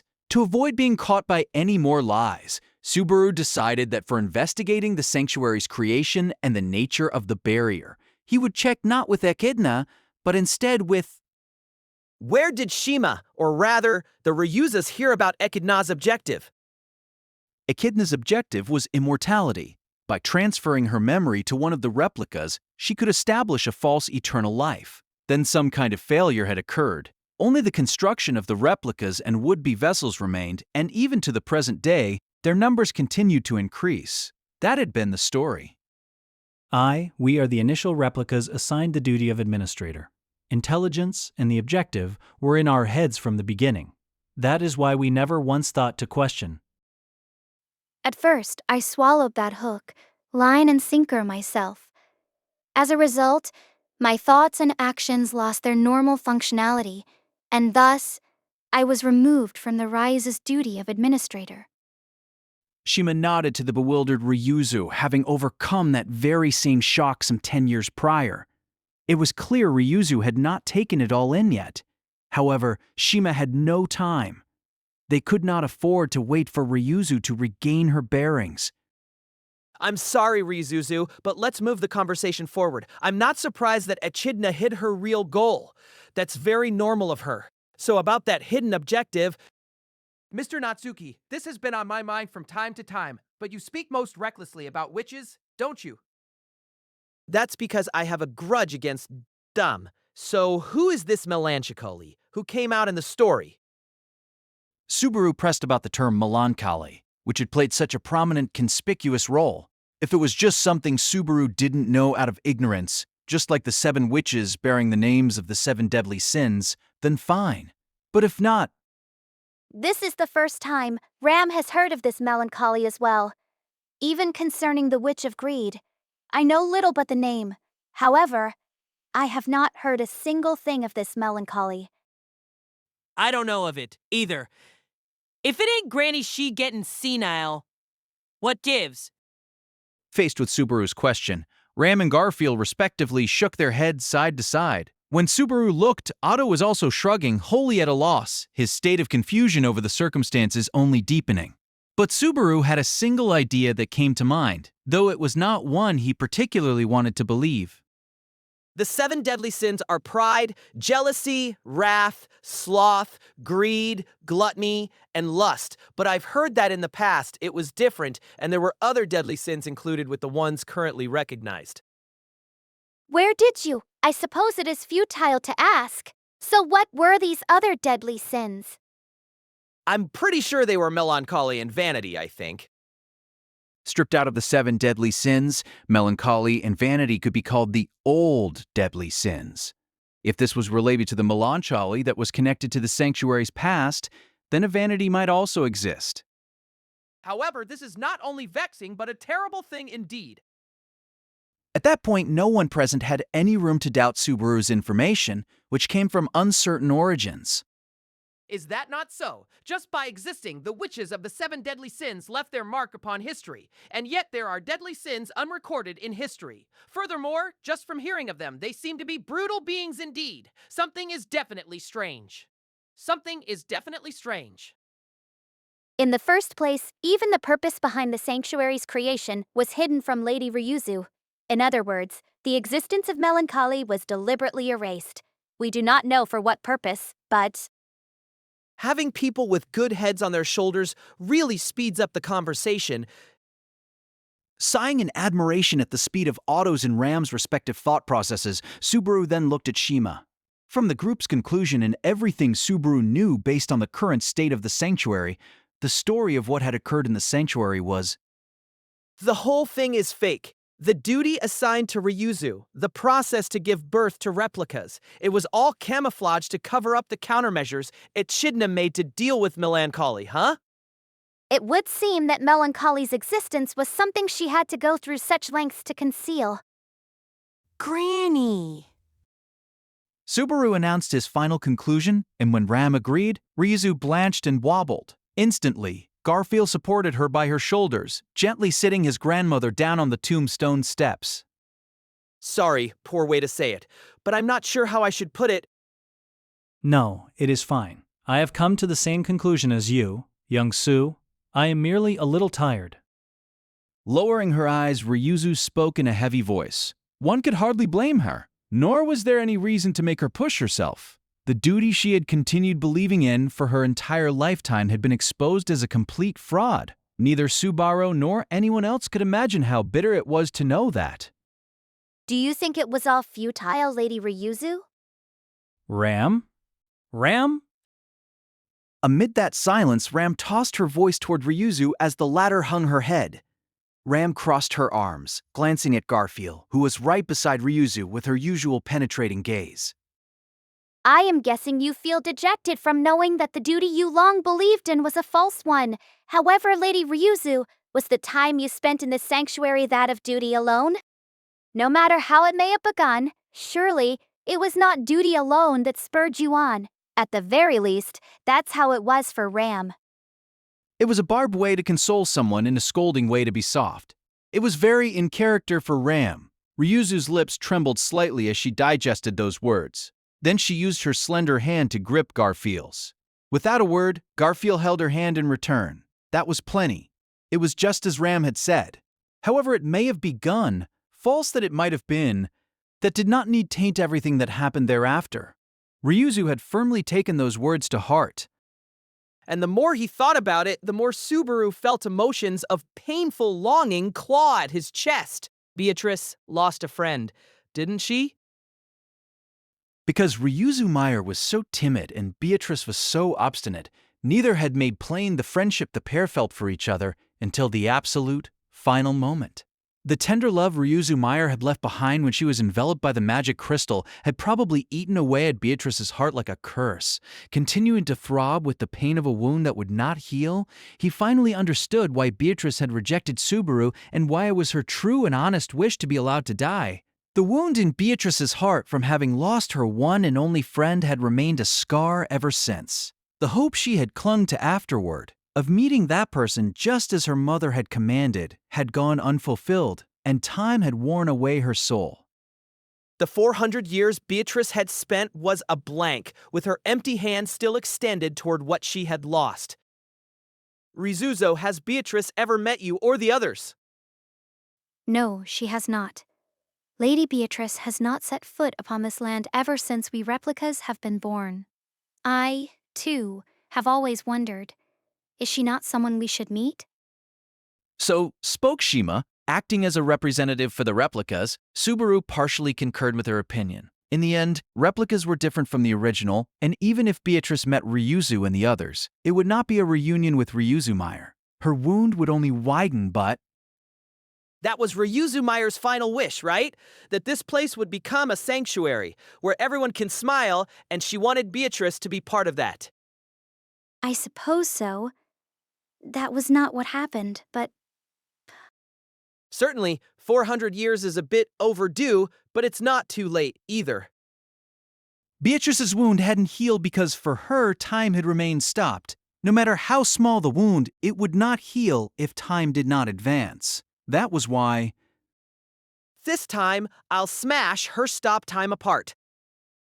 Subaru clenched his fist, thrusting it out as he spoke with firm resolve. A fire had been lit inside his chest. In the back of his eyes, he saw the light. Ahead of his arm was a girl he wanted to reach. I have been ever fearful that lifting the barrier might trample upon the wishes of our ancestor Ryuzu Meyer. Hearing Subaru's declaration, Shima slowly shook her head as she spoke. The sway of her long, light pink hair came off to him as a tangible display of the unease inside her. With the passage of time, Eris changes well. There was a time when our brethren, once called curse-bloods, were driven to this place, but those of mixed blood have been treated better of late. I was deceiving myself, using my ancestors' wish as an excuse. I understand why you're worried. This isn't completely separate from the issue of blood, but there's still discrimination based on outside appearance here and there. Even if you go outside the forest, you might have some bitter experiences. But Arising in the back of Subaru's mind was the sight of the royal selection candidates assembled in the palace. In that court, Emilia had put her own will into words, facing and enduring the malice directed toward her head-on. Her ideals had begun to blaze a path to the world Ryuzu Meyer wished for. At the very least, that was what Subaru believed, and he believed Emilia would succeed. when Emilia brings that about, the finished sanctuary will begin again. When everything is set right, anyone will be able to call the whole world a sanctuary. Emilia would spare no effort for that sake. He couldn't speak firmly for all the other candidates, but he figured at least half of them were the sort of people to work for the greater good. It was Subaru's role to support her from close by until someday, Her ideals were extolled far and wide. A fantastic tale that is comfortable to the ear. They are fine-sounding words and nothing more. But me, I'm all in. When Shima loosened her lips, making that listless murmur, Garfield vigorously pounded his chest. Smiling with a show of his sharp fangs, Garfield nodded to Subaru, his face clear of all doubt. Don't let it end with just words, General, even if you have to give the princess, Lady Amelia, a good kick in the butt. I won't treat Amelia Tan's cute butt roughly like that, but I get you. Shima seemed dazzled by the enthusiastic exchange between Garfield and Subaru. The whole world beyond this sanctuary will become a sanctuary itself, you say? When that time comes, it'll be a crying shame to stay cooped up in here. As for the people giving off those disbelieving looks, you can bet I'll be right there with a smug look on my face telling them I was the first guy on board. Sue, cuckoo, I see. No doubt you will. Shima humored Subaru's comedic manner of speaking with a smile. Judging from Shima's expression, it seemed as if she had set down a heavy, long-carried burden. No, that was indeed fact. She had finally laid it to rest, and in setting down the heavy burden she had always carried alone, she could begin walking forward anew. Looks like we'll all be walking side by side going forward, Shima. Oh, I have hit my operating time limit. Nothing more. I've worked a little too hard for someone my age. Wobbly, Shima made a flippant reply as Ram supported her frail frame. From Shima's words and the sleepy way she hung her head, Subaru could tell she had certainly reached her limits. She'd reached the limit of a replica, relying on a faint supply of mana and being able to be active only at certain times. Talk of the past was over. They would let Shima sleep, her duty fulfilled. The rest had been entrusted to Subaru and the others. Sorry to push you so much, but you told us the things I wanted to ask and more. Thank you. It's in your hands, young Sue. When Subaru thanked her, Shima offered only a vague reply. After that, she placed her weight on Ram as her consciousness gently let go. The next time she would awaken was likely the next day, after everything had been decided. Yeah, those hopes from 400 years ago are in my hands now, and they're really heavy. They were not something he could entrust to another, and of course not something he could drop at his feet. He carried them in both arms, and if even that was insufficient, he'd beg and borrow other people's hands. Either way, I want to let Shima rest. Ram, can I leave this to you? Garf's rundown shack, or rather, Lady Shima's hideaway, is closest. Hey, if you're headed there, then I can go with... Ah, please wait. Garfield, it is too soon for you to push yourself. If you wish for Miss Ram to have an escort, let us ask Miss Ryuzu to do so. As Ram embraced Shima, Garfield tried to volunteer his assistance when Otto stopped him. That action made Garfield growl, but Ram went, "I suppose so," casually agreeing. If crude, rude Garf comes and interferes with Lady Shima's rest, we would be putting the cart before the dragon. I would have a guilty conscience if I left insensitive, inconsiderate men at her side instead of Lady Ryuzu. Yes, Prisai. Ha! When you said men just now, did you include me as well? Ignoring Otto's shout of disagreement, Ram took Shima and Ryuzu with her and left. As these three people with similarly colored hair departed, Otto went, cocking his head pensively. I imagine it is likely that Ram still suspects us. Well, Ram's intuition is real sharp, so it's completely possible. But the fact that she let us go means... No, the fact that she cooperated with us in the first place means she's on our side, I'm pretty sure. Nodding deeply at Otto's comment, Subaru bowed his head toward Ram's already vanished back. He couldn't hold a candle to her. Hey, don't go leaving me in the dark. What gives? Explain already if you'll let stuff like this go. It's just like Morgaleo's 10-1. Damn it. It was there that Garfield, completely unable to keep up with the conversation, howled in a loud voice. About that, you getting ticked off puts us in a bind, which is exactly why I wanted to keep that wildcard Ram out of this. It doesn't feel like that meant all that much, though. She's probably hiding how rundown she is, too. Keep Bram out of this. Hey now, I still don't understand what the heck you're talking about. From this point, we shall be intruding upon Marquis Mathers's abode, you see. With Garfield's 2 hands and 2 people who are deadweight, I am sure we can manage somehow. As Garfield fell silent while struggling to decide how he should react, Otto winked at him. Glancing toward the pair, Subaru kept thinking about the tomb and Amelia's trial. Really gotta get back here before Amelia Tan comes all chest out and proud. The tale now returns to the forest of 100 years past, the time of the trial that was being visited by a single girl. I am a member of the witch cult, the Archbishop of the 7 Deadly Sins, who has been entrusted with greed, Regulus Cornez. The way the boy introduced himself with a laugh was the quintessence of an anomaly. At a glance, the boy had assumed no discernible stance, instead looking full of openings. His eyes were filled with composure and conceit that would be non-existent in a wary person. His face projected that he could not even conceive of the slightest harm being done to him. In peaceful times, or if he was inside a formidable fortress, there would be no problem with that whatsoever. However, the boy was an uninvited guest, and right in front of him was Fortuna, her enmity high and a grave look in her eyes. To maintain that posture even under such conditions blew right past composure into the surreal. But the man, Regulus, was anomalous in having forced others to accept his existence, and Amelia also remembered the title this man bore.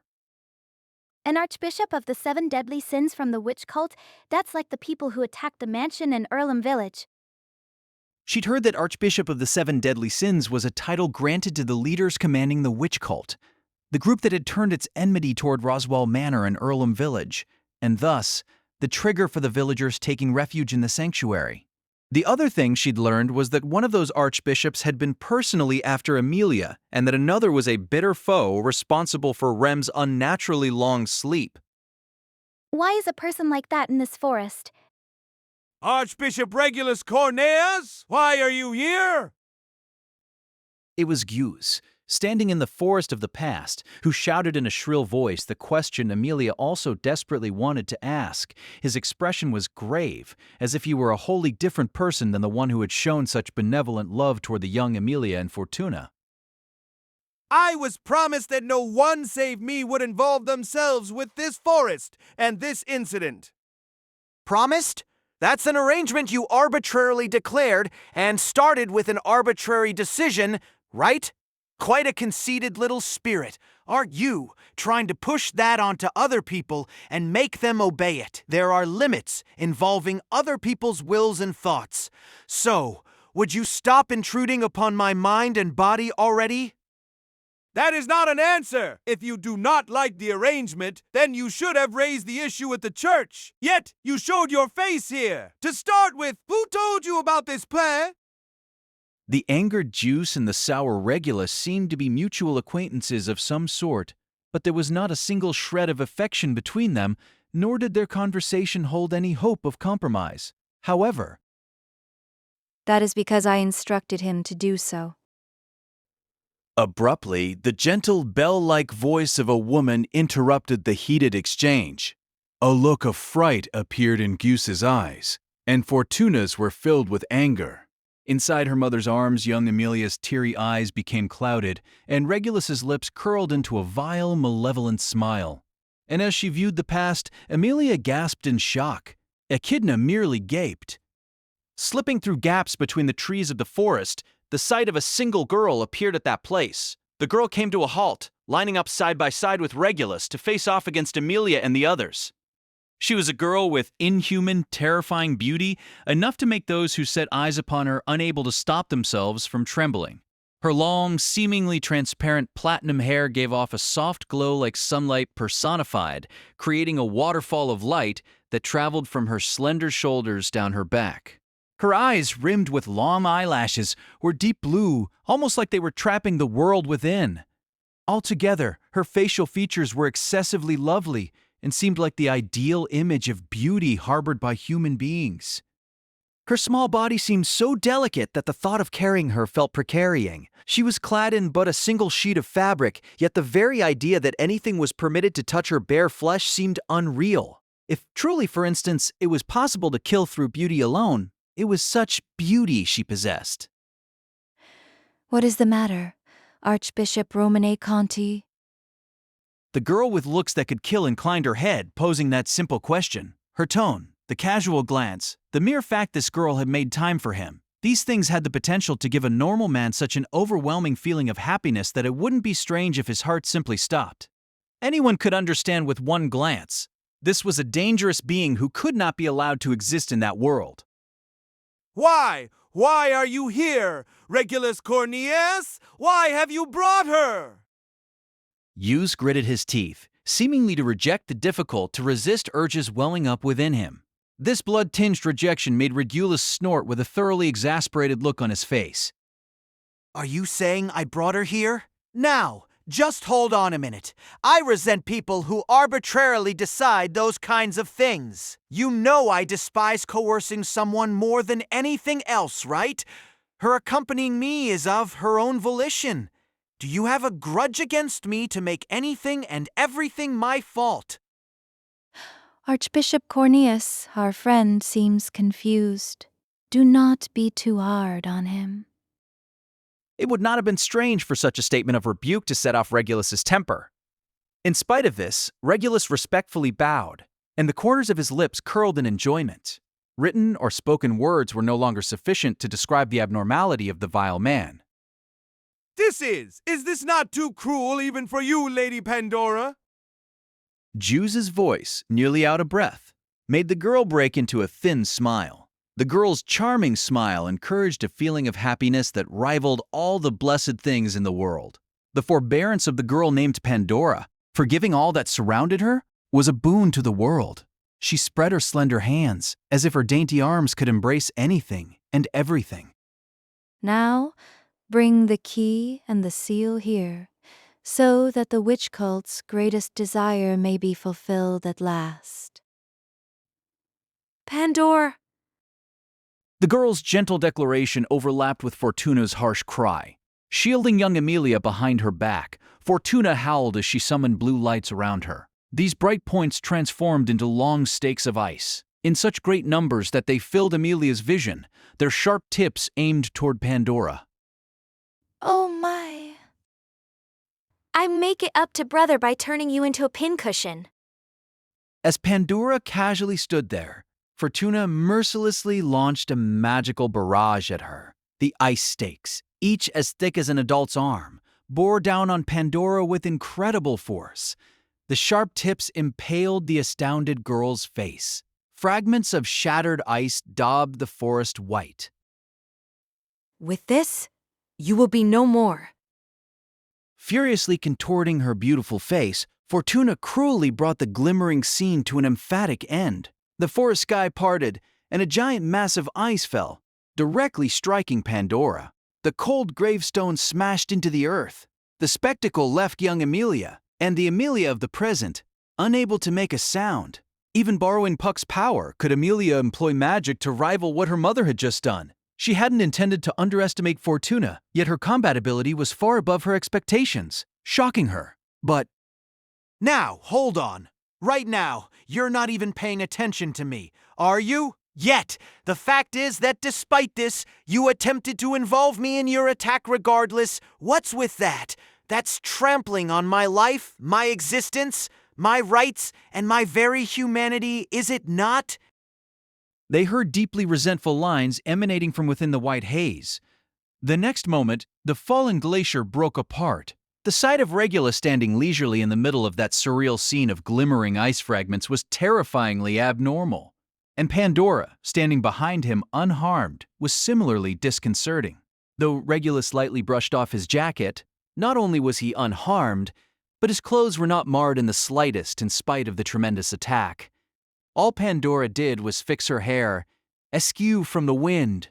Regulus had likely stepped in front of Pandora to shield her, but the phenomenon was not a matter of defensive ability alone.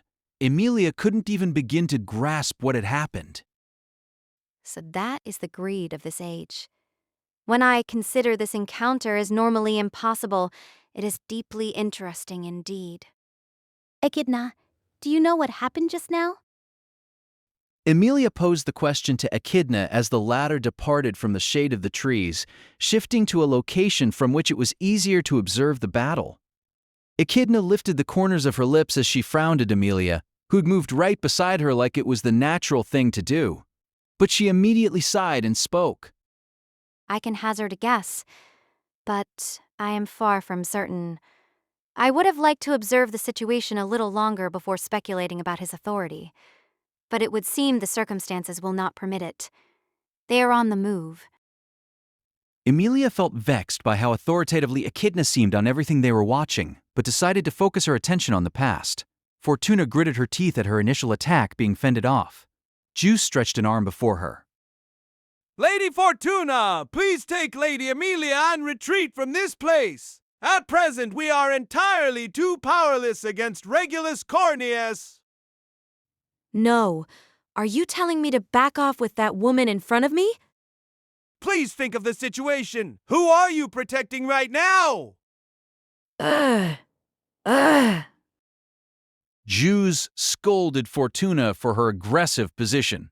His comment made her open her eyes wide. Fortuna remembered that her beloved daughter, right behind her, was clinging to her clothes. Mom. Emilia. As Fortuna picked young Emilia up into her arms, Yu spoke with a calm voice. Please withdraw and immediately seek aid from the settlement. I and the believers who came with me share a common wish. They will surely be of aid to you. But if we do that, what will become of you? Rest at ease. I do not intend to simply stay behind without a plan.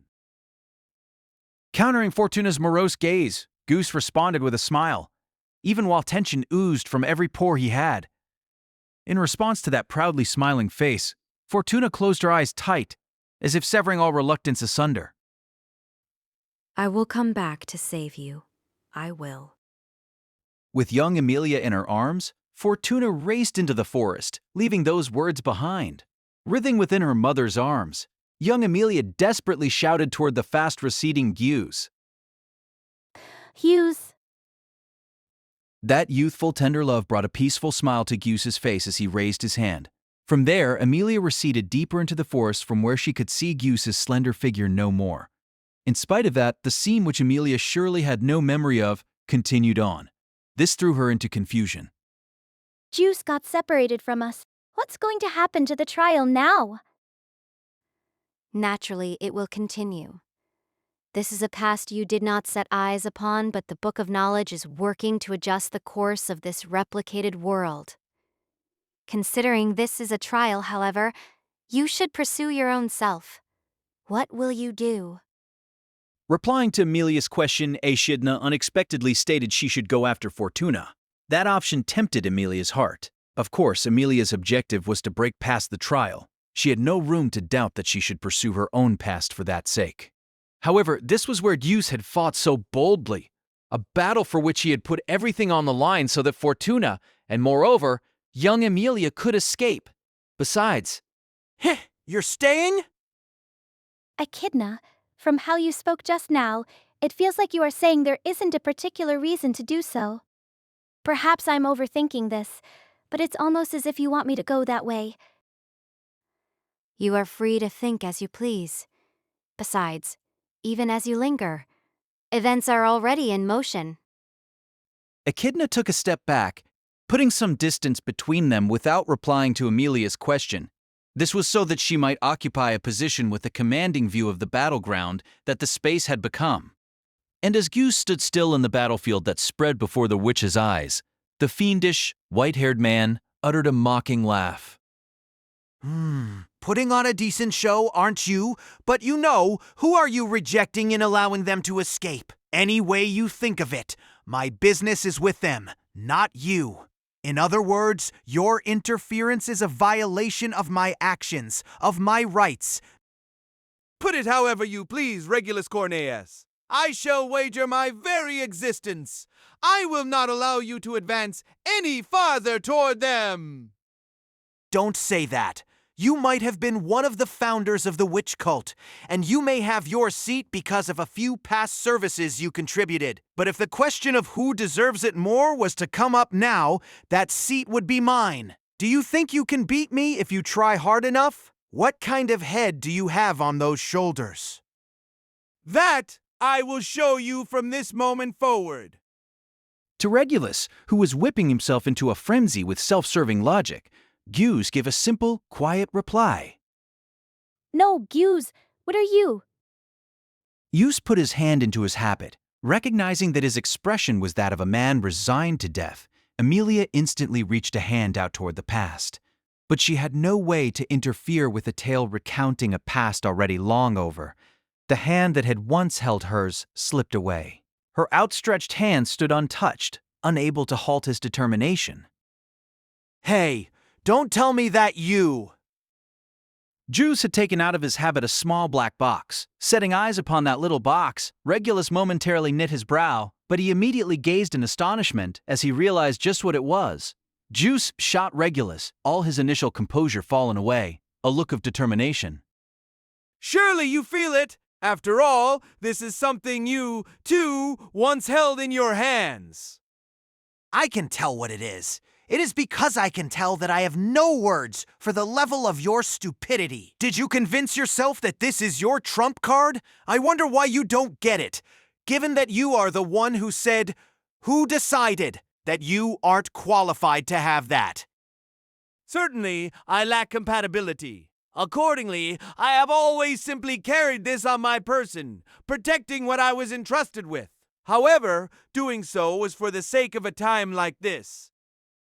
Unlike the aura of indignation Regulus had borne up to that time, Gyus was composed as he shook his head side to side.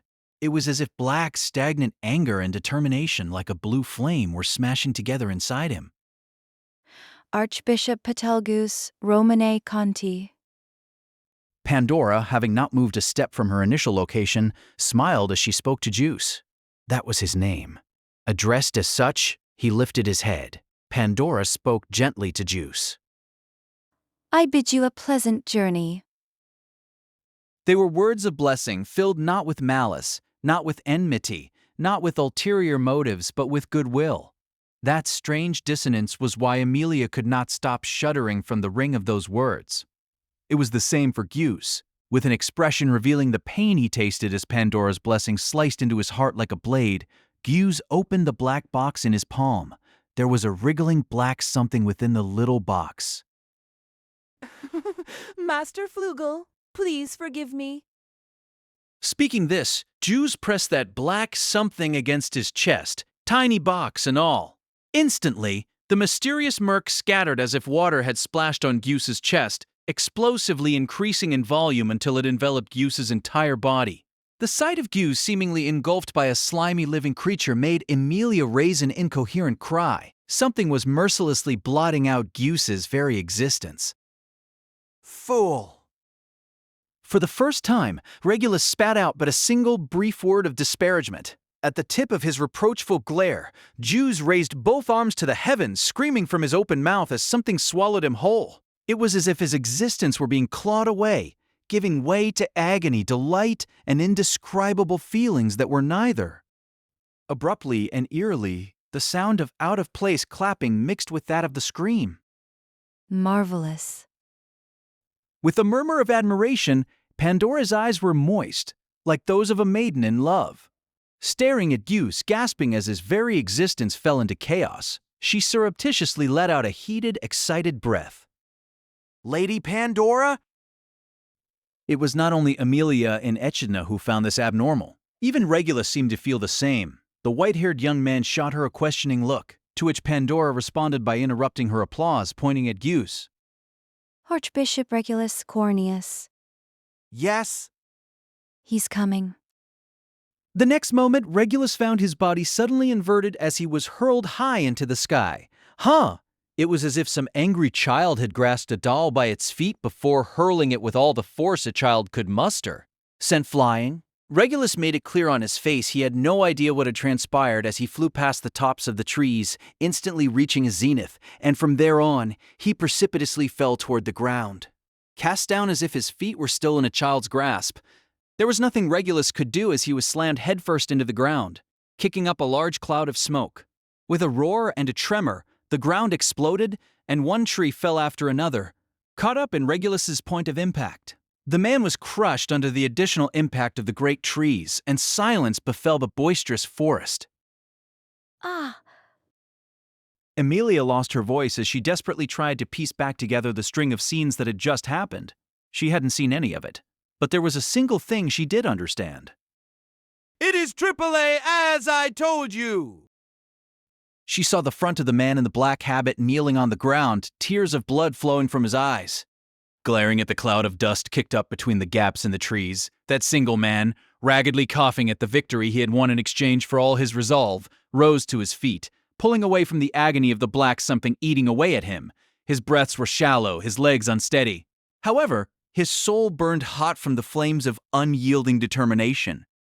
Here lies hope, and the great, unforgettable debt of gratitude I owe to the people of this place.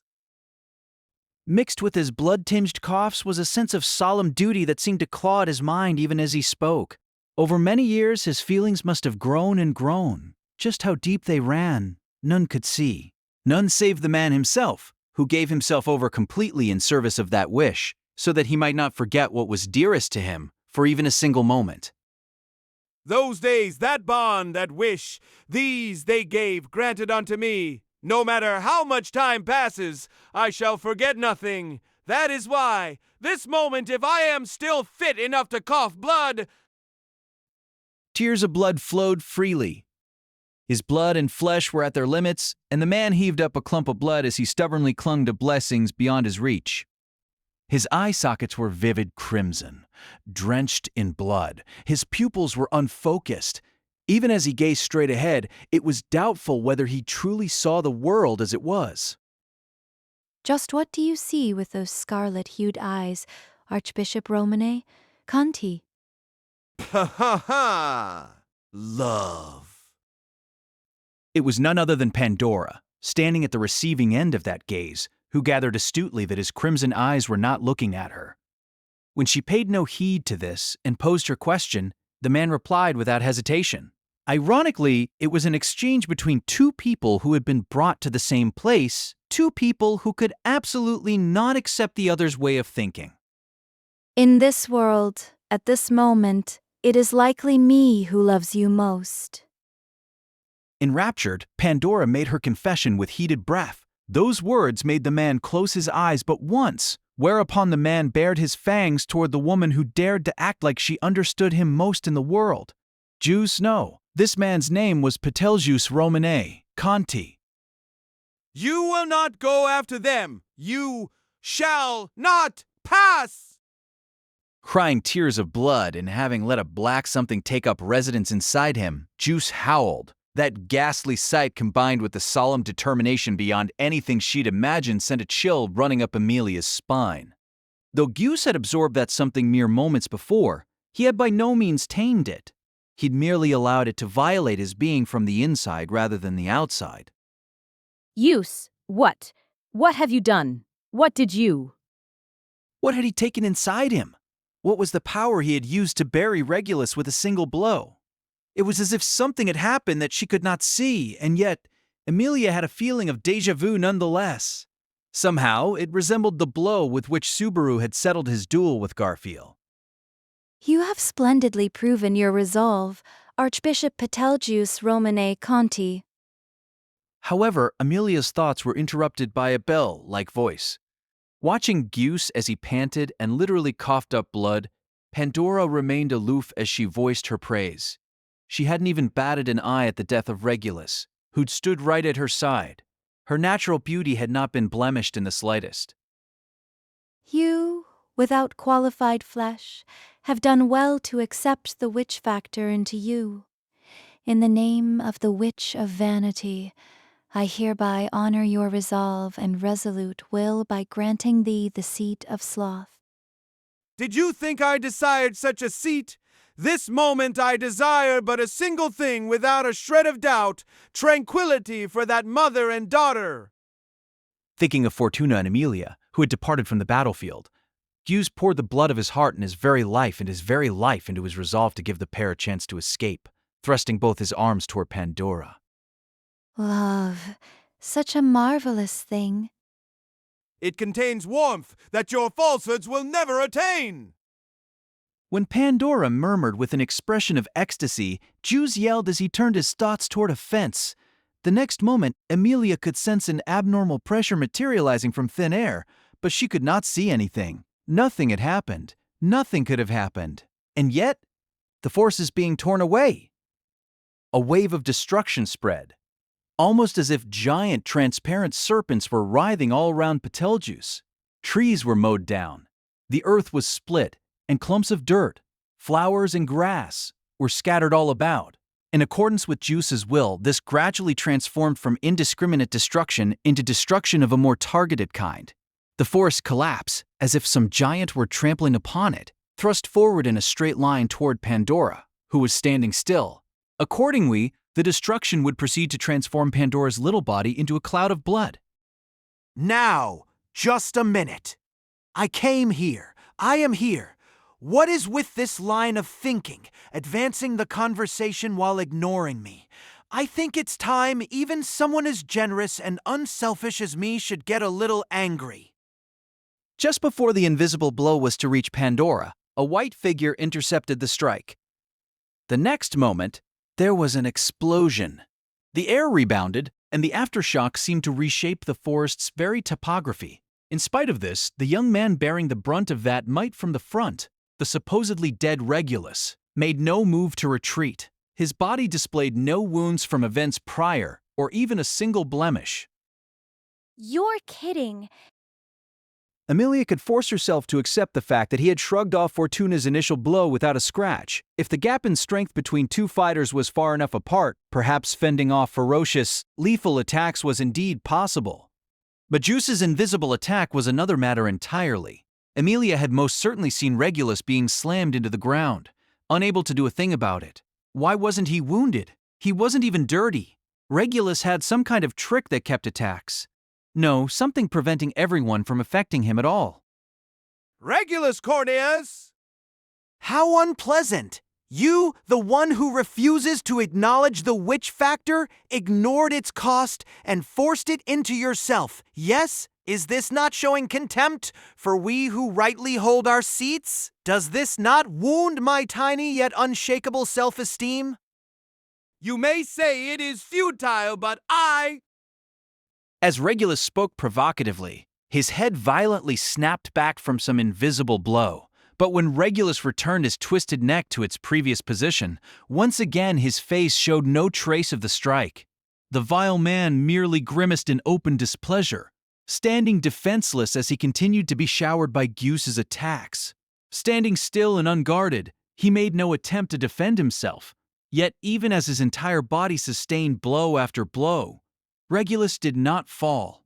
The power Gyus had wagered some undefined thing to obtain was ineffective, yet he showed no sign of being daunted either. Even if Gyus could not advance, he could slow his opponent down. He continued launching his attacks so as to pin Regulus in place. This is going nowhere. During this time of stalemate, there seem to be developments where you have gone. The battle consisted of Gyus' valiant onslaught and Regulus's ruthless rebuff. As Emilia observed the fighting, Echidna spoke to her from behind. Her emotionless statement made Emilia raise her refined eyebrows and grit her teeth. Are you telling me to leave this place, even though Gyus is fighting with everything he's got?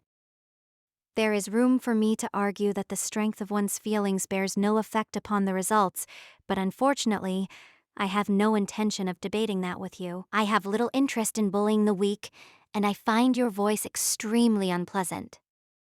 Then why don't you just shut up and watch? She wanted to remain in that place and watch over Gyus. When she tried to speak those words, Emilia froze, stopped by none other than her own heart. Instantly reaching her hand up, she touched the cracked crystal at her neck. The sensation reminded Emilia of her objective. Emilia had come to challenge the trial and to come to terms with her regrets about the past. Perhaps this moment was her one and only chance to watch Gyus's battle until its conclusion.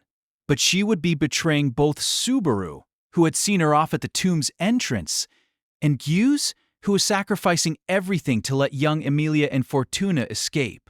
There was a past beyond Gyus's valiant struggle, a true past that Emilia had forgotten. Surely, even your deficient mind can understand which course is wiser. I think you were right after all. Let's go after Mom and me. Gyus is... This is a battle between two archbishops of the 7 deadly sins. The scale shall not be so easily tipped. That said, if the remaining person became involved, that would be a different story. But it is inconceivable that she would join in. Emilia had lingering regrets as Gyus's one-sided offensive against Regulus increased in ferocity before her eyes. His tears of blood continued, and blood also flowed out from Gyus's nostrils and the corner of his mouth. The more that something infringed on the inside of his body, the more the force and the accuracy of the invisible destruction rose by leaps and bounds. But in contrast, Regulus's inexplicable defensive might was unwavering. It was a total stalemate. Then, just as Echidna had pointed out, she noticed how enraptured Pandora was while watching the fighting continue. She did not show even a smidgen of intent to join in the battle. The abnormality of the scene made Emilia feel a shudder. Echidna? Let us switch locations and go after you and your mother. They were fleeing into the forest, yes? For a moment, something else seemed to have captured Echidna's attention. However, it was truly momentary. When addressed, her consciousness switched back, and Echidna snapped her fingers right before Emilia's eyes. The next instant, Emilia's vision swam, and the scene shifted. Then, as they were split off from the battlefield of such fierce combat, the first thing that reached Emilia was, No, Mom, no, please don't leave me. Hearing the high-pitched, tearful voice of a child, Emilia reflexively turned around. Right before her, Emilia saw a familiar gray tree, and in front of the door that led to the princess room, Fortuna was trying to get the sobbing young Emilia to listen to her. I'm begging you. Do as I say, Emilia. It's all right.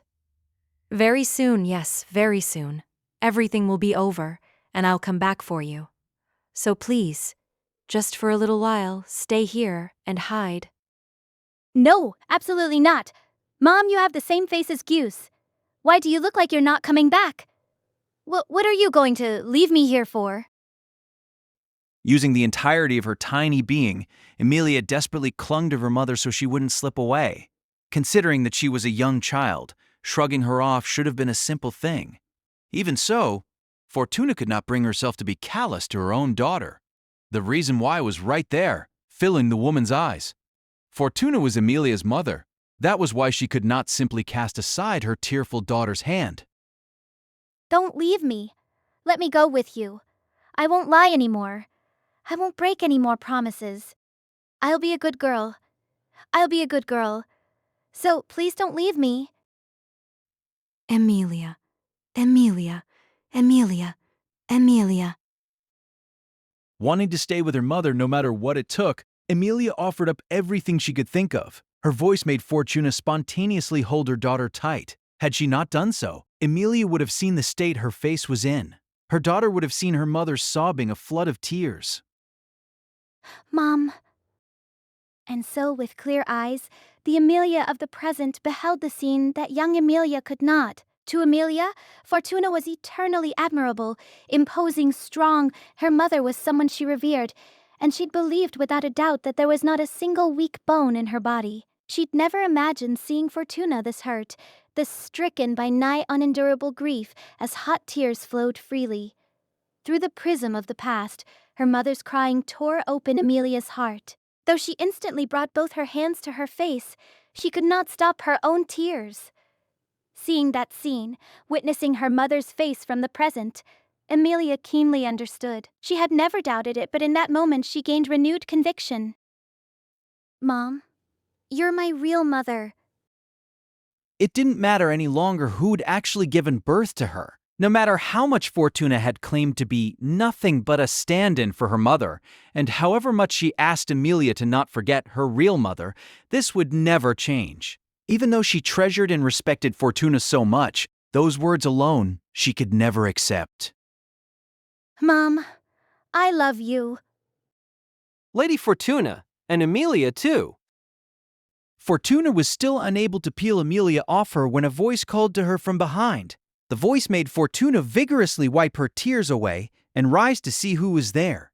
It was Archie, the young man with swaying triple braids. Nervousness rested in his green eyes, but the sight of Fortuna and Amelia together made him say, "I'm so glad," visibly relieved. Archie, the forest. Is everyone in the settlement safe? No, I am sad to say. Those who came with Lord Archbishop are engaged in combat with a group of men. No doubt Archie noticed the traces of Fortuna's tears, but he did not press the issue, prioritizing his report. Hearing the details made Fortuna lower her eyes, which conveyed her worries to Amelia as well. In an attempt to comfort the young girl, Archie reassured her. Amelia, there is no need to be so afraid. It's all right. Believe in me and everyone in the settlement. Plus, your mother is a very strong and scary person. Oh, okay.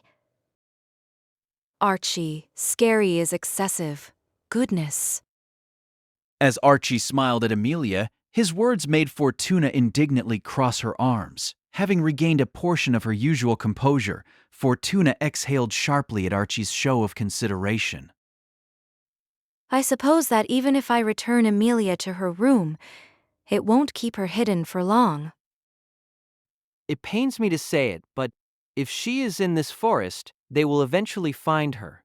Their objective Is the seal, I imagine. I don't know how they heard of it, but even that woman came crawling out. Fortuna's anger toward the assailants, in particular Pandora, was incredible. Something must have happened between them to cause Fortuna to lose her calm like that. Even if that was not the case, combat was breaking out in every corner of the forest. Amelia's homeland had already been turned into a battlefield. Fine. At any rate, I'm heading out.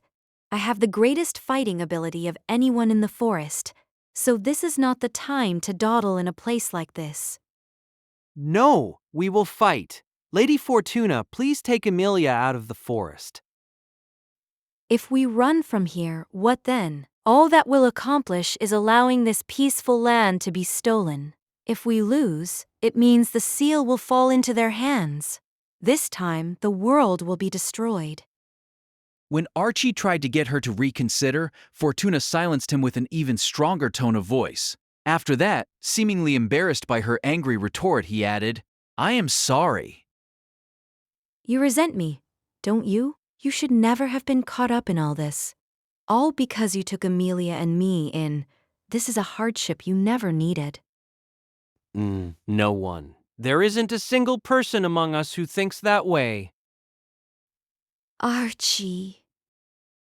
Archie met Fortuna's regretful voice with a fierce retort, as if that was the only thing he could not allow her to say. Archie was indignant, his face red up to the tips of his long, pointy ears, a trait distinctive of the elves. Please, stop treating us like strangers. It's true that compared to our long lifespans, the time we spent here may seem as brief as the blink of an eye. But even so, have you forgotten the time we have spent together in this forest?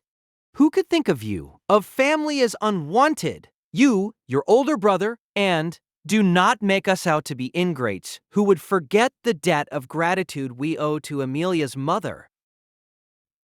Archie's emotions exploded, his voice tearful and pleading. The young elf, still a boy at heart, went down on his knees, sniffing as he gazed at Fortuna. His face left Fortuna wide-eyed. I'm sorry. I came very close to once again rejecting my family. Lady Fortuna, I said too much. No, you helped me remember something very important. I have always disappointed those who love me. Even though I have regretted it many times, I forget again soon after. That's why... Shaking her head to the kneeling Archie, Fortuna slowly went down on one knee before Amelia. Amelia, listen carefully. Mom has a duty to protect everyone. It's very important. That's why I'll be away. Just for a tiny bit. No, Mom. I. Please, do as I say, just for a little while. I want you to go with Archie and head outside the forest. This forest is really dangerous, so please. Fortuna spoke to Amelia, who shook her head with teary eyes, then looked back to Archie. Seeing the resolve resting in those violet eyes, Archie felt his slender body stiffen. Oh, Lady Fortuna, Archie, it is a little soon, but I entrust the duty of guardian to you. Please take Amelia with you out of the forest. It is a difficult world to live in, but surely there is hope. I know there is. So, Please don't speak as if this is the end. I'll stand with you and everyone until the very... take care of Amelia. For my brother, my sister-in-law, and me. She's our precious, irreplaceable daughter. Fortuna spoke in a frail, fleeting voice, so removed from her usual strong and sublime self. Hearing Fortuna, both as a mother and as a woman, brought Archie to tears. He sobbed, covering his face with both hands. That's low. You know that if you say it that way, there's no way I can refuse. I want to fight with everyone too. Yet, I'm sorry, forcing so many burdens onto you children like this. Forgive us for being so unfair. Placing a hand on the crying young man's shoulder, Fortuna painfully asked for his forgiveness. Archie said nothing, but his unceasing tears were proof that he had already accepted her request. Amelia. No. Mom, I want to be with you. Please, pretty please. Pretty please. I'm asking nicely. Please let me be with you. I don't want to be alone. You are not alone at all. Listen to me. Weeping and wailing, Amelia covered her ears, trying to block out her mother's parting words. Seeing this made the Amelia of the present want to go and pinch her younger self on the cheeks. It was not that she wanted to scold her unwillingness to listen. It was because she wanted to convey that all the words Fortuna was saying, every word and every phrase, were things the girl absolutely had to remember. Fortuna bent down low, gently embracing Amelia and pulling her close. She grabbed Amelia's arms, though the girl was desperately trying to cover her own ears, and nestled her head in her daughter's silver hair. Then she brought their faces close, rubbing cheek to cheek with a gentle touch, as if she was taking care to not damage a thing more precious than anything else in all of existence. Mom is always by your side. When you close your eyes, I'll be there, inside your memories. When you hug yourself, I'll be the warmth inside your chest. When you call, I will be the echo under the sky. Mom is with you, always, always, forever and ever, together. Liar, liar, liar, liar. Mom, you liar. Mom, you liar. Mom, you liar. Amelia, I promise.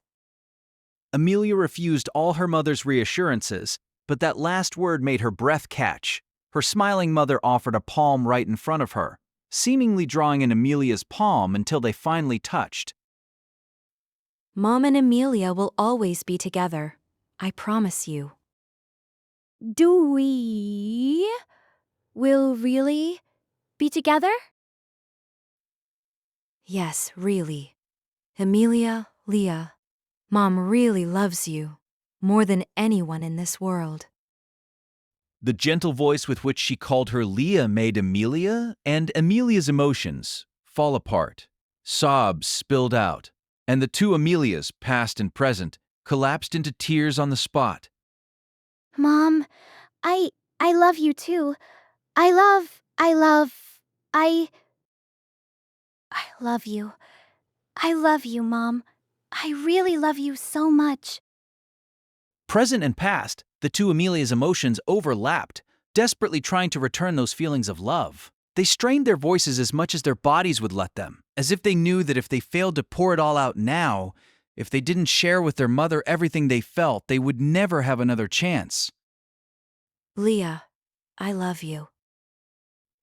Fortuna gently touched her hot lips to her daughter's cheek, eyelid, and brow. They touched. They embraced. At that late stage, Fortuna did so to display her motherly love. This was the only moment Fortuna allowed herself to be Amelia's mother. Archie, please. Yes, I understand. Having expressed her undying love to her beloved daughter with all her being, Fortuna stood up and addressed Archie. The tearful young man accepted Amelia from Fortuna, firmly holding that tiny body in his arms as he deeply bowed his head. You will probably get away safely. Yes, I understand. Amelia, this girl will absolutely not be harmed by anyone. As Archie shouted it like a vow, Fortuna relaxed, her relief visible on her face. After that, she pointed in the direction that led outside the forest. Please, go. Archie, who no longer had words left to speak, broke into a run in the direction Fortuna pointed. Held tight by the young man racing through the woods, Amelia looked back over his shoulder. One last time, she looked at her receding mother, raising an incoherent voice. That voice made the sharp look in Fortuna's eyes truly soften gently. I love you, Amelia. Held by Archie, Amelia desperately gazed in the direction of her mother, who was no longer in view. Perhaps if she kept staring over there, the sight of her unseen mother might pop out somewhere without warning. Perhaps her mother was chasing after her. Those were the hopes she clung to. Amelia. The little girl's earnest hopes reached even Archie as he clutched her tiny body. What could anyone say to a little girl who'd been separated from her beloved mother? No one had a good answer to that. Why did it end up like this? Is it because I broke my promise? Because I left the room? No, you wrong, Amelia. Amelia, it's not your fault. It's not Lady Fortuna's fault. It's not anyone's fault. There's no reason for you to blame yourself. Then why? Why? Why are they leaving me? Mom, Gus, is it because they hate me? Because I did all kinds of bad things? The all-too-sudden separation had pushed young Amelia's heart right up to the breaking point. She looked back on her own actions, trying to find some way she was responsible. The reason why everything had gone so badly. She'd broken her promises. She'd left a room she wasn't supposed to leave any number of times. She'd gone to a place deep in the forest she was forbidden from going, discovered a seal she wasn't supposed to know. She couldn't help but think all these things put together had brought this about. Would it be better if I'd been alone locked in that room the whole time? If I'd done that, could I have been with everyone, not losing anyone? Amelia. Was I a bad girl? Is that why everyone hates me? Why I'll be alone? You're wrong, Amelia. No one hates you at all. This world doesn't exist to make you suffer. This world and everyone in it is here to make you happy. The girl's tears kept falling as Archie desperately tried to get through to her. Part of it was because he wanted Amelia to stop crying. More than that, it was also what he so dearly wanted to believe in. Ryo Zero Starting Life in Another World by Tapi Nagatsuki, casted six-tale novel. Please subscribe to our channel. It wasn't just Fortuna or Gus. Everyone related to Amelia in the past loved her, protected her, and would do anything to help her. You, youngster there. As Archie sprinted through the forest, there was a sharp voice as someone leaped out onto the path. Archie immediately shot a wary look toward the individual in a black habit who had slipped through a gap in the trees. But the other party greeted him by lifting both hands up. Wait, I am one of Lord Archbishop Romane Conti's fingers. The Lord Archbishop's... Yes, be at ease. You are safe. Wait, could that be... The man in the habit identified himself, bringing Archie some measure of relief. It wasn't long before the man noticed him carrying Amelia in his arms and reacted with shock. Archie solemnly nodded at him. Lady Fortuna entrusted her to me. She is assisting the others in battle. It shouldn't be long before she sweeps the forest clean of enemies. It pains me to say this, but that will be somewhat difficult. The man made a bitter face, which caused Archie to go, We have confirmed the presence of one of the archbishops of the seven deadly sins, Greed, head of the radical faction. The Lord Archbishop has engaged him in combat, but the situation cannot be resolved by simply driving him off. An archbishop of the seven deadly sins, but what problem is there beyond him? The demon beast Black Serpent has been released into the forest. The Black Serpent? The man's words rocked Archie. He gazed back toward the forest with a look of disbelief. That's crazy. It's not possible. The Black Serpent is a pure calamity. Even more than the white whale and the great rabbit, a natural disaster that obeys no one. The timing of its arrival, right as this attack is going on, that's... A being, a witch who can make that possible, has come to this forest. Witch? You say? That's even crazier talk. The witches besides the Witch of Jealousy are long destroyed, and the Witch of Jealousy should herself be sealed in the sands of afar off. There was a hidden witch. Her name is Pandora. She is a part of the witch cult, the world's forbidden witch. The man spoke as if he were wringing out every word, leaving Archie agape, like a bucket of water had roused him from his sleep. An archbishop of the seven deadly sins, and even a witch he had never heard of before, had arrived, and what kept Archie's heart from crumbling into despair was the small heartbeat he could feel through his own chest. He'd been entrusted with something. Archie could not back away from it. Lady Fortuna entrusted me with Amelia so that she might escape. Whatever happens to our homeland, I must at least protect this girl, protect our hope. I shall accompany you. Old as I might be, I am still part of the Romane Conti family. The man was roused by Archie's words, and he bowed deeply to the young elf who literally nestled his bundle of hope against his breast. With a flutter of his habit sleeve, the aged man leaned forward and impressively kicked off the ground.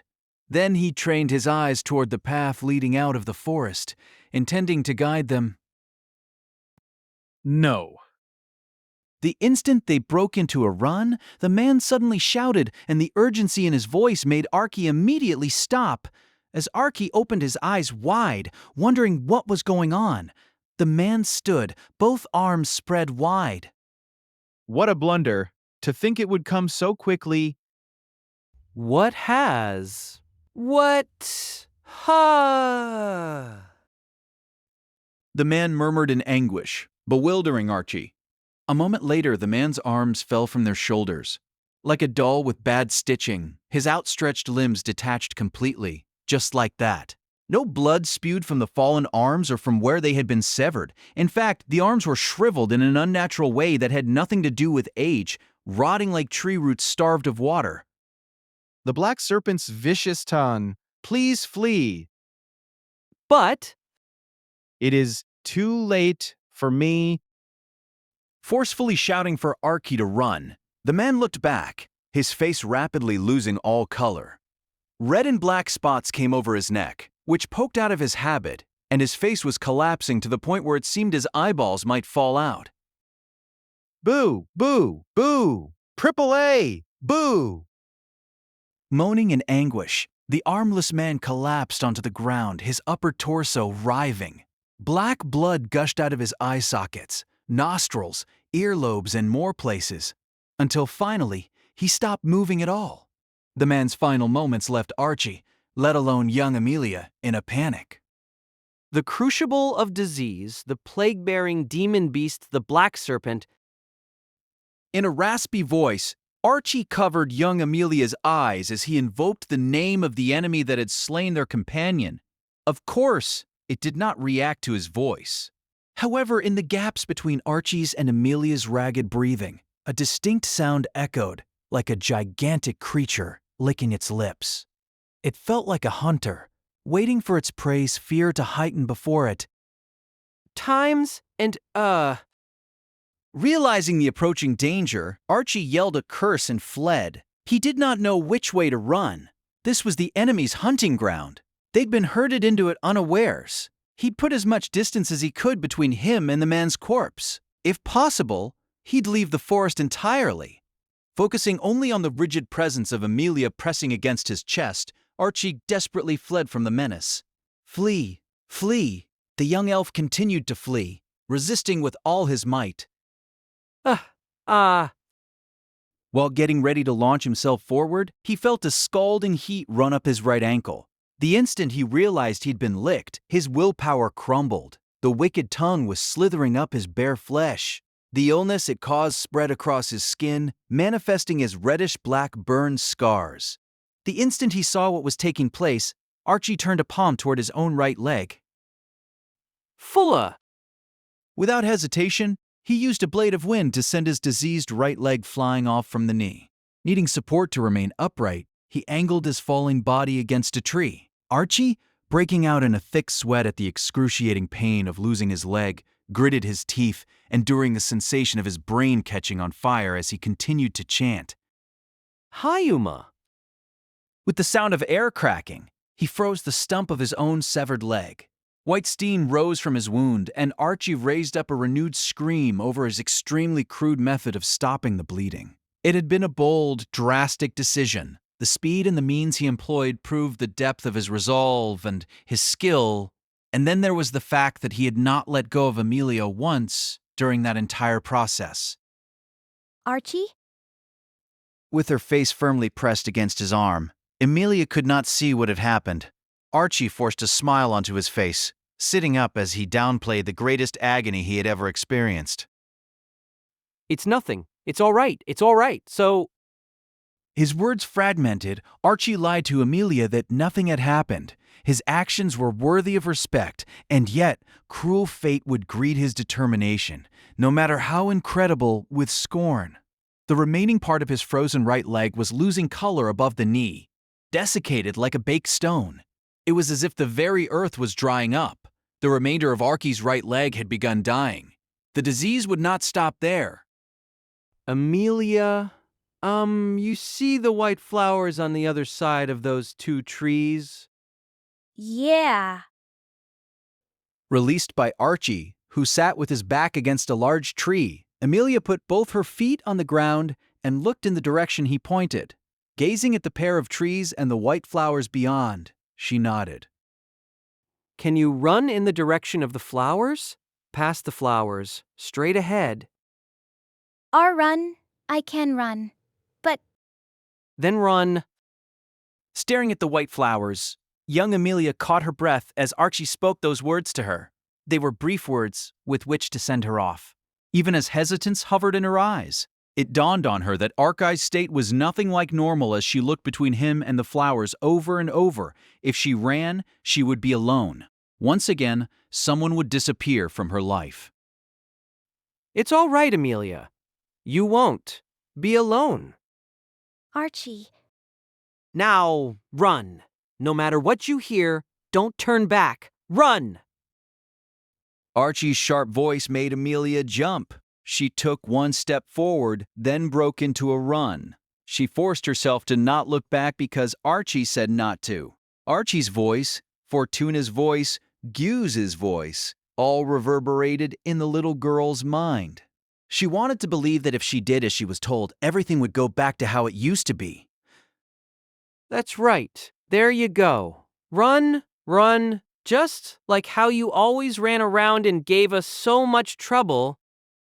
Archie spoke those words through a thin smile, staring at the back of the girl who was already hard to see in the distance as he stripped off the sleeves of his tunic. The shriveling corruption had already reached his lower chest. He no longer felt like he could move either leg. His flesh had lost its color, its texture becoming like stone, thoroughly reminiscent of some kind of repulsive demon beast. He heard a sound. Sa, sa. It was the sound of a demon beast licking its lips after spotting its prey right before it. It came as if to steal away the escaping girl, the forest's hope, and to rob all meaning from the tiny remaining flicker of Archie's ending life. As if anyone would let you pass? Eyes burning with the will to fight on, Archie ignored his immobile legs, using the strength of his arms alone to sit himself up. The ominous sound stopped, as if the beast was taking renewed interest, captivated by the prey it had presumed stricken down. It was because he sensed his own impending death that he'd sent the girl as far as possible away from her own. Lady Fortuna, that girl will probably be all right. Sis sass was the sound that heralded the approach of the end. Hearing this sound, knowing that it represented nothing less than the greatest peril to his life, Archie proudly smiled. Exhausted as that smile might have been, it never faded. The forest had already changed so dramatically that it seemed to have forgotten its original form. It was a land in a mournful state, as if some angry, rampaging, giant serpent had violated the earth in its passing. Numerous trees had been mowed down. Many rested upon their sides, snapped at the roots. A number of great holes with no visible bottom pockmarked the surface of the ground. If someone claimed that this was the aftermath of some unnatural being purging the surface world, the overwhelming destruction would have convinced many of the preposterous explanation. A single man, the one who had wrought the shocking spectacle, stood at the center of the destruction. His face marred by fresh blood, out of breath but his spirit undiminished, he was the great sinner who had embraced inside him a deadly sin that suited his body not, gaining power at the cost of whittling away his own life. Betelgeuse Romane Conti. With sheer force of will, the man named Gyus forced down that unnatural power as he stood. The authority one perhaps ought to call invisible arms had given Gyus the means to defy an archbishop of the 7 deadly sins. You know, it really is time for you to acknowledge this is useless. Even having obtained power at such great cost, his target Regulus was completely unharmed and even scornfully laughing at him. Standing amid a hovering cloud of dust and unnatural destruction, Regulus seemed bored. The sight of him unaffected by any of it was so warped that it was as if someone had put a sticker onto a finished painting. Even after doing this much! It's time to face up and realize it already, yeah? We're different. You and I are actors, meant for different stages. It's not an issue of whether you can beat me. No one can beat me. No one can hurt me. Sword Saint or Dragon, it's all useless. All of it, every last bit, useless. Speaking bluntly to Gyus, who was coughing up blood, Regulus nonchalantly waved an arm. The gesture, as if shooing a fly, instantly put Gyus on guard, offering his flesh to the black power wriggling inside him. He prepared to deal with it, come what may. Then his right arm was sent flying. Wah! I'm bored stiff of seeing that reaction too. I went through the trouble of giving you time to spend with your wife and all. I wanted at least some kind of reward for that, but it looks like I got my hopes up for nothing. Ni, what are? Gah, ah, wah! Pressing down on the remains of his severed arm, Gyus tumbled spectacularly. Upon closer inspection, he had also been wounded in both his legs, where ugly gouges marred his thighs as if beasts had hungrily torn the flesh off them. He endured the pain, blood frothing at his lips all the while. The pitiful sight made Regulus grimace. In the end, see? This is all your resolve and determination and all that stuff amounts to. But don't mind that too much. It's not you, it's everyone. No one can hold more than their own 2 hands can carry. You have to live within your means. That's normal. You understand, right? Gah, ah, ah!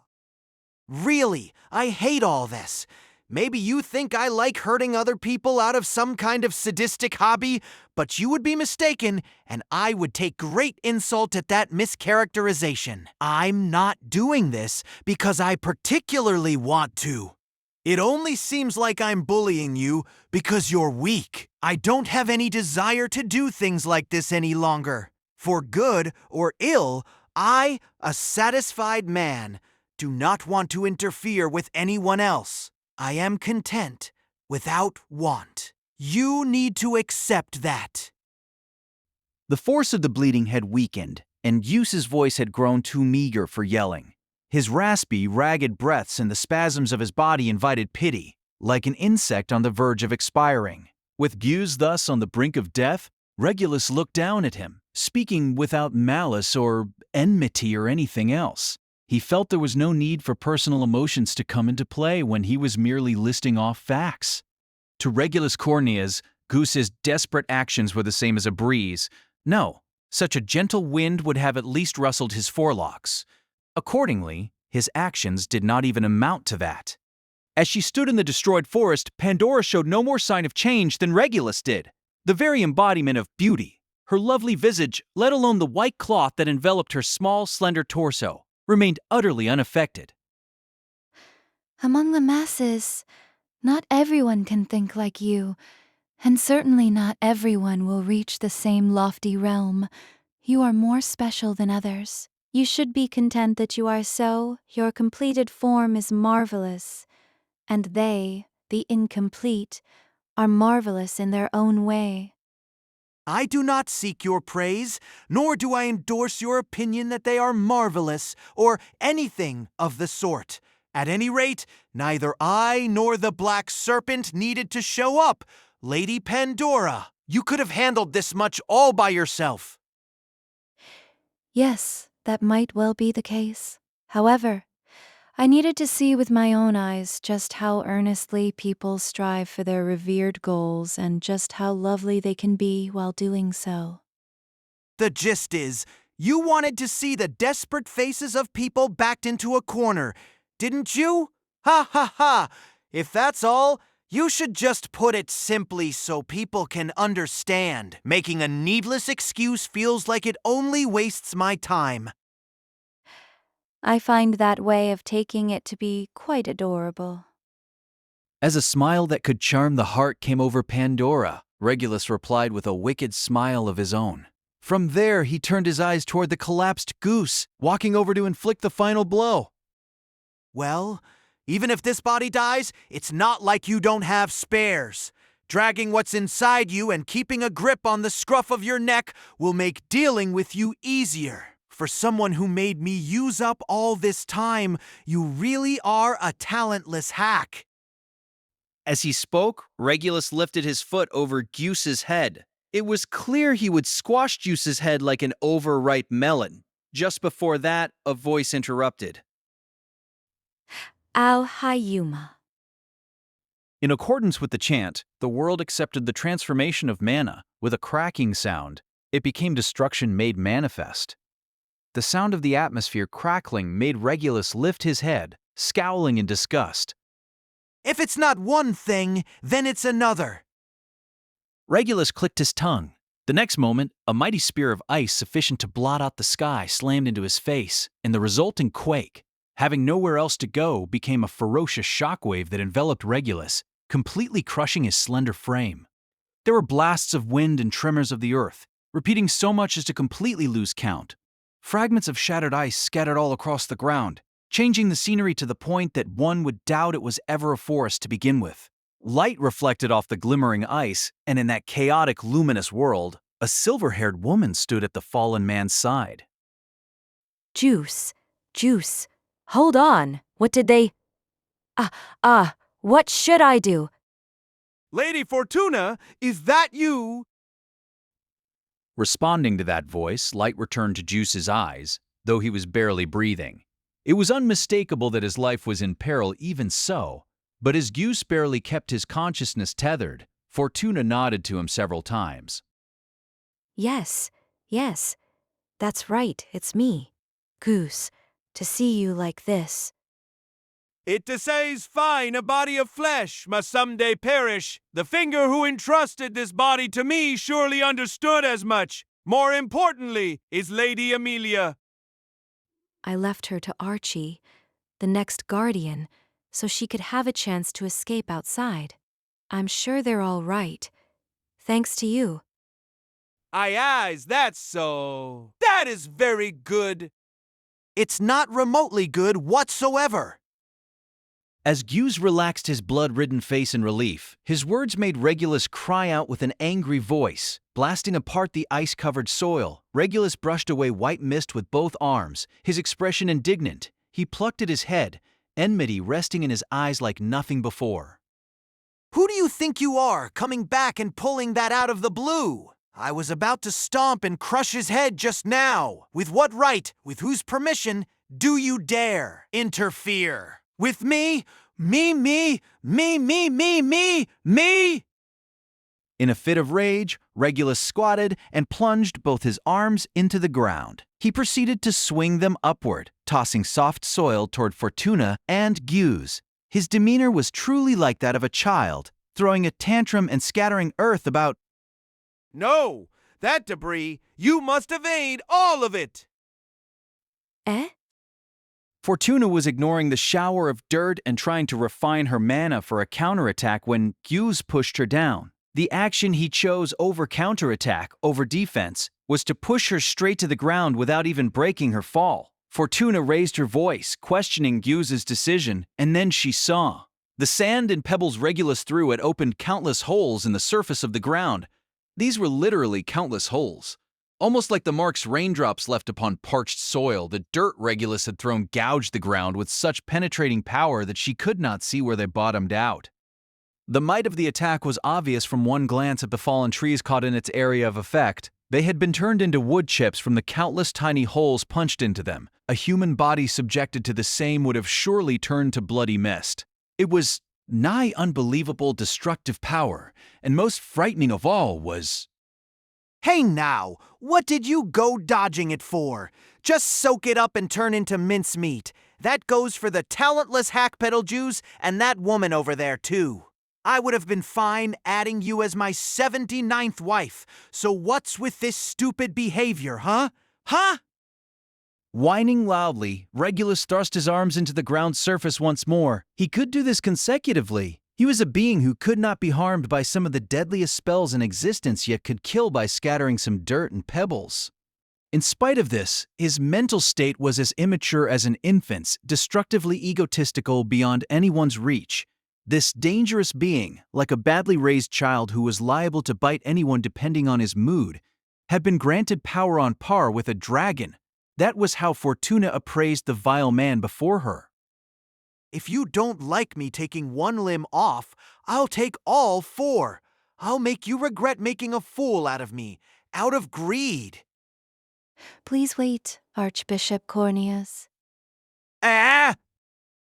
Just when Regulus was about to resume his attacks, the platinum-haired beauty urged him to wait. Still squatting, Regulus looked back at Pandora. His eyes were still thickly colored with anger, and it seemed even his ally Pandora was in danger of winding up on the receiving end. With that dangerous look still in his eyes, Regulus spoke to Pandora, his lips trembling. What is it, Lady Pandora? Right now, I am in the middle of punishing the louts infringing upon my rights. What do you want from me? Whatever you intend, watch your words and answer me right now.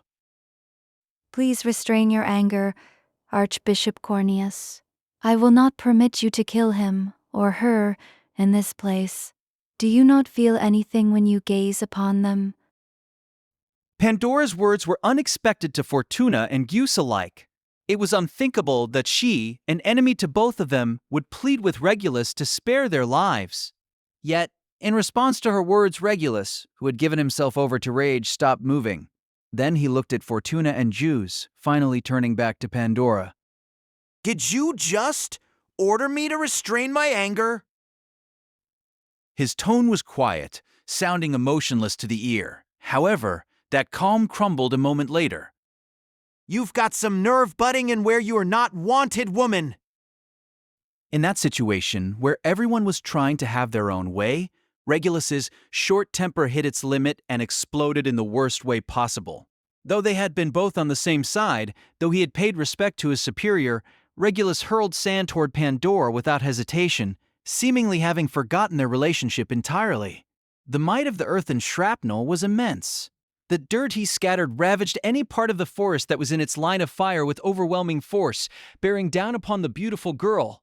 And this girl, A goddess of beauty, a living masterpiece, was cruelly transformed into a cloud of blood. You're kidding me. Defenseless and showered by the soil, Pandora was flayed apart, leaving Fortuna agape. It was a natural reaction. Her reviled opponent had died a dog's death at the hands of a former comrade. Her supernatural nature was rendered meaningless. The girl's dead flesh fated to be eaten amid a ravaged forest. This is what happens when someone gives me lip. Why can't people just treat me with the consideration anyone else is due? Don't get in my way. Don't interrupt when I'm talking. Don't object to what I do. Is that so hard to ask? Hey, you two over there, what do you think? Having murdered Pandora, though the madness residing in his eyes remained unexhausted, Regulus turned back toward the other two. There was no room to appreciate that the number of their enemies had been reduced by one. Even if they no longer faced two mighty foes, they could not overcome their predicament without some means of dealing with their seemingly impervious enemy. Twice, Regulus had endured Fortuna's surprise attacks unharmed. She hated to admit it, but she could not defeat him, nor could Hughes, and any further attempt to do so would put his life at risk. Let us buy time so that Emilia might escape. In that case, Lady Fortuna, leave this to me. Hughes had arrived at the same conclusion as Fortuna, yet continued onward to a different choice for bringing that outcome about. No matter how much blood I must shed until this flesh of mine yields, I will buy time. So please, Lady Fortuna, escape. Don't say stupid things.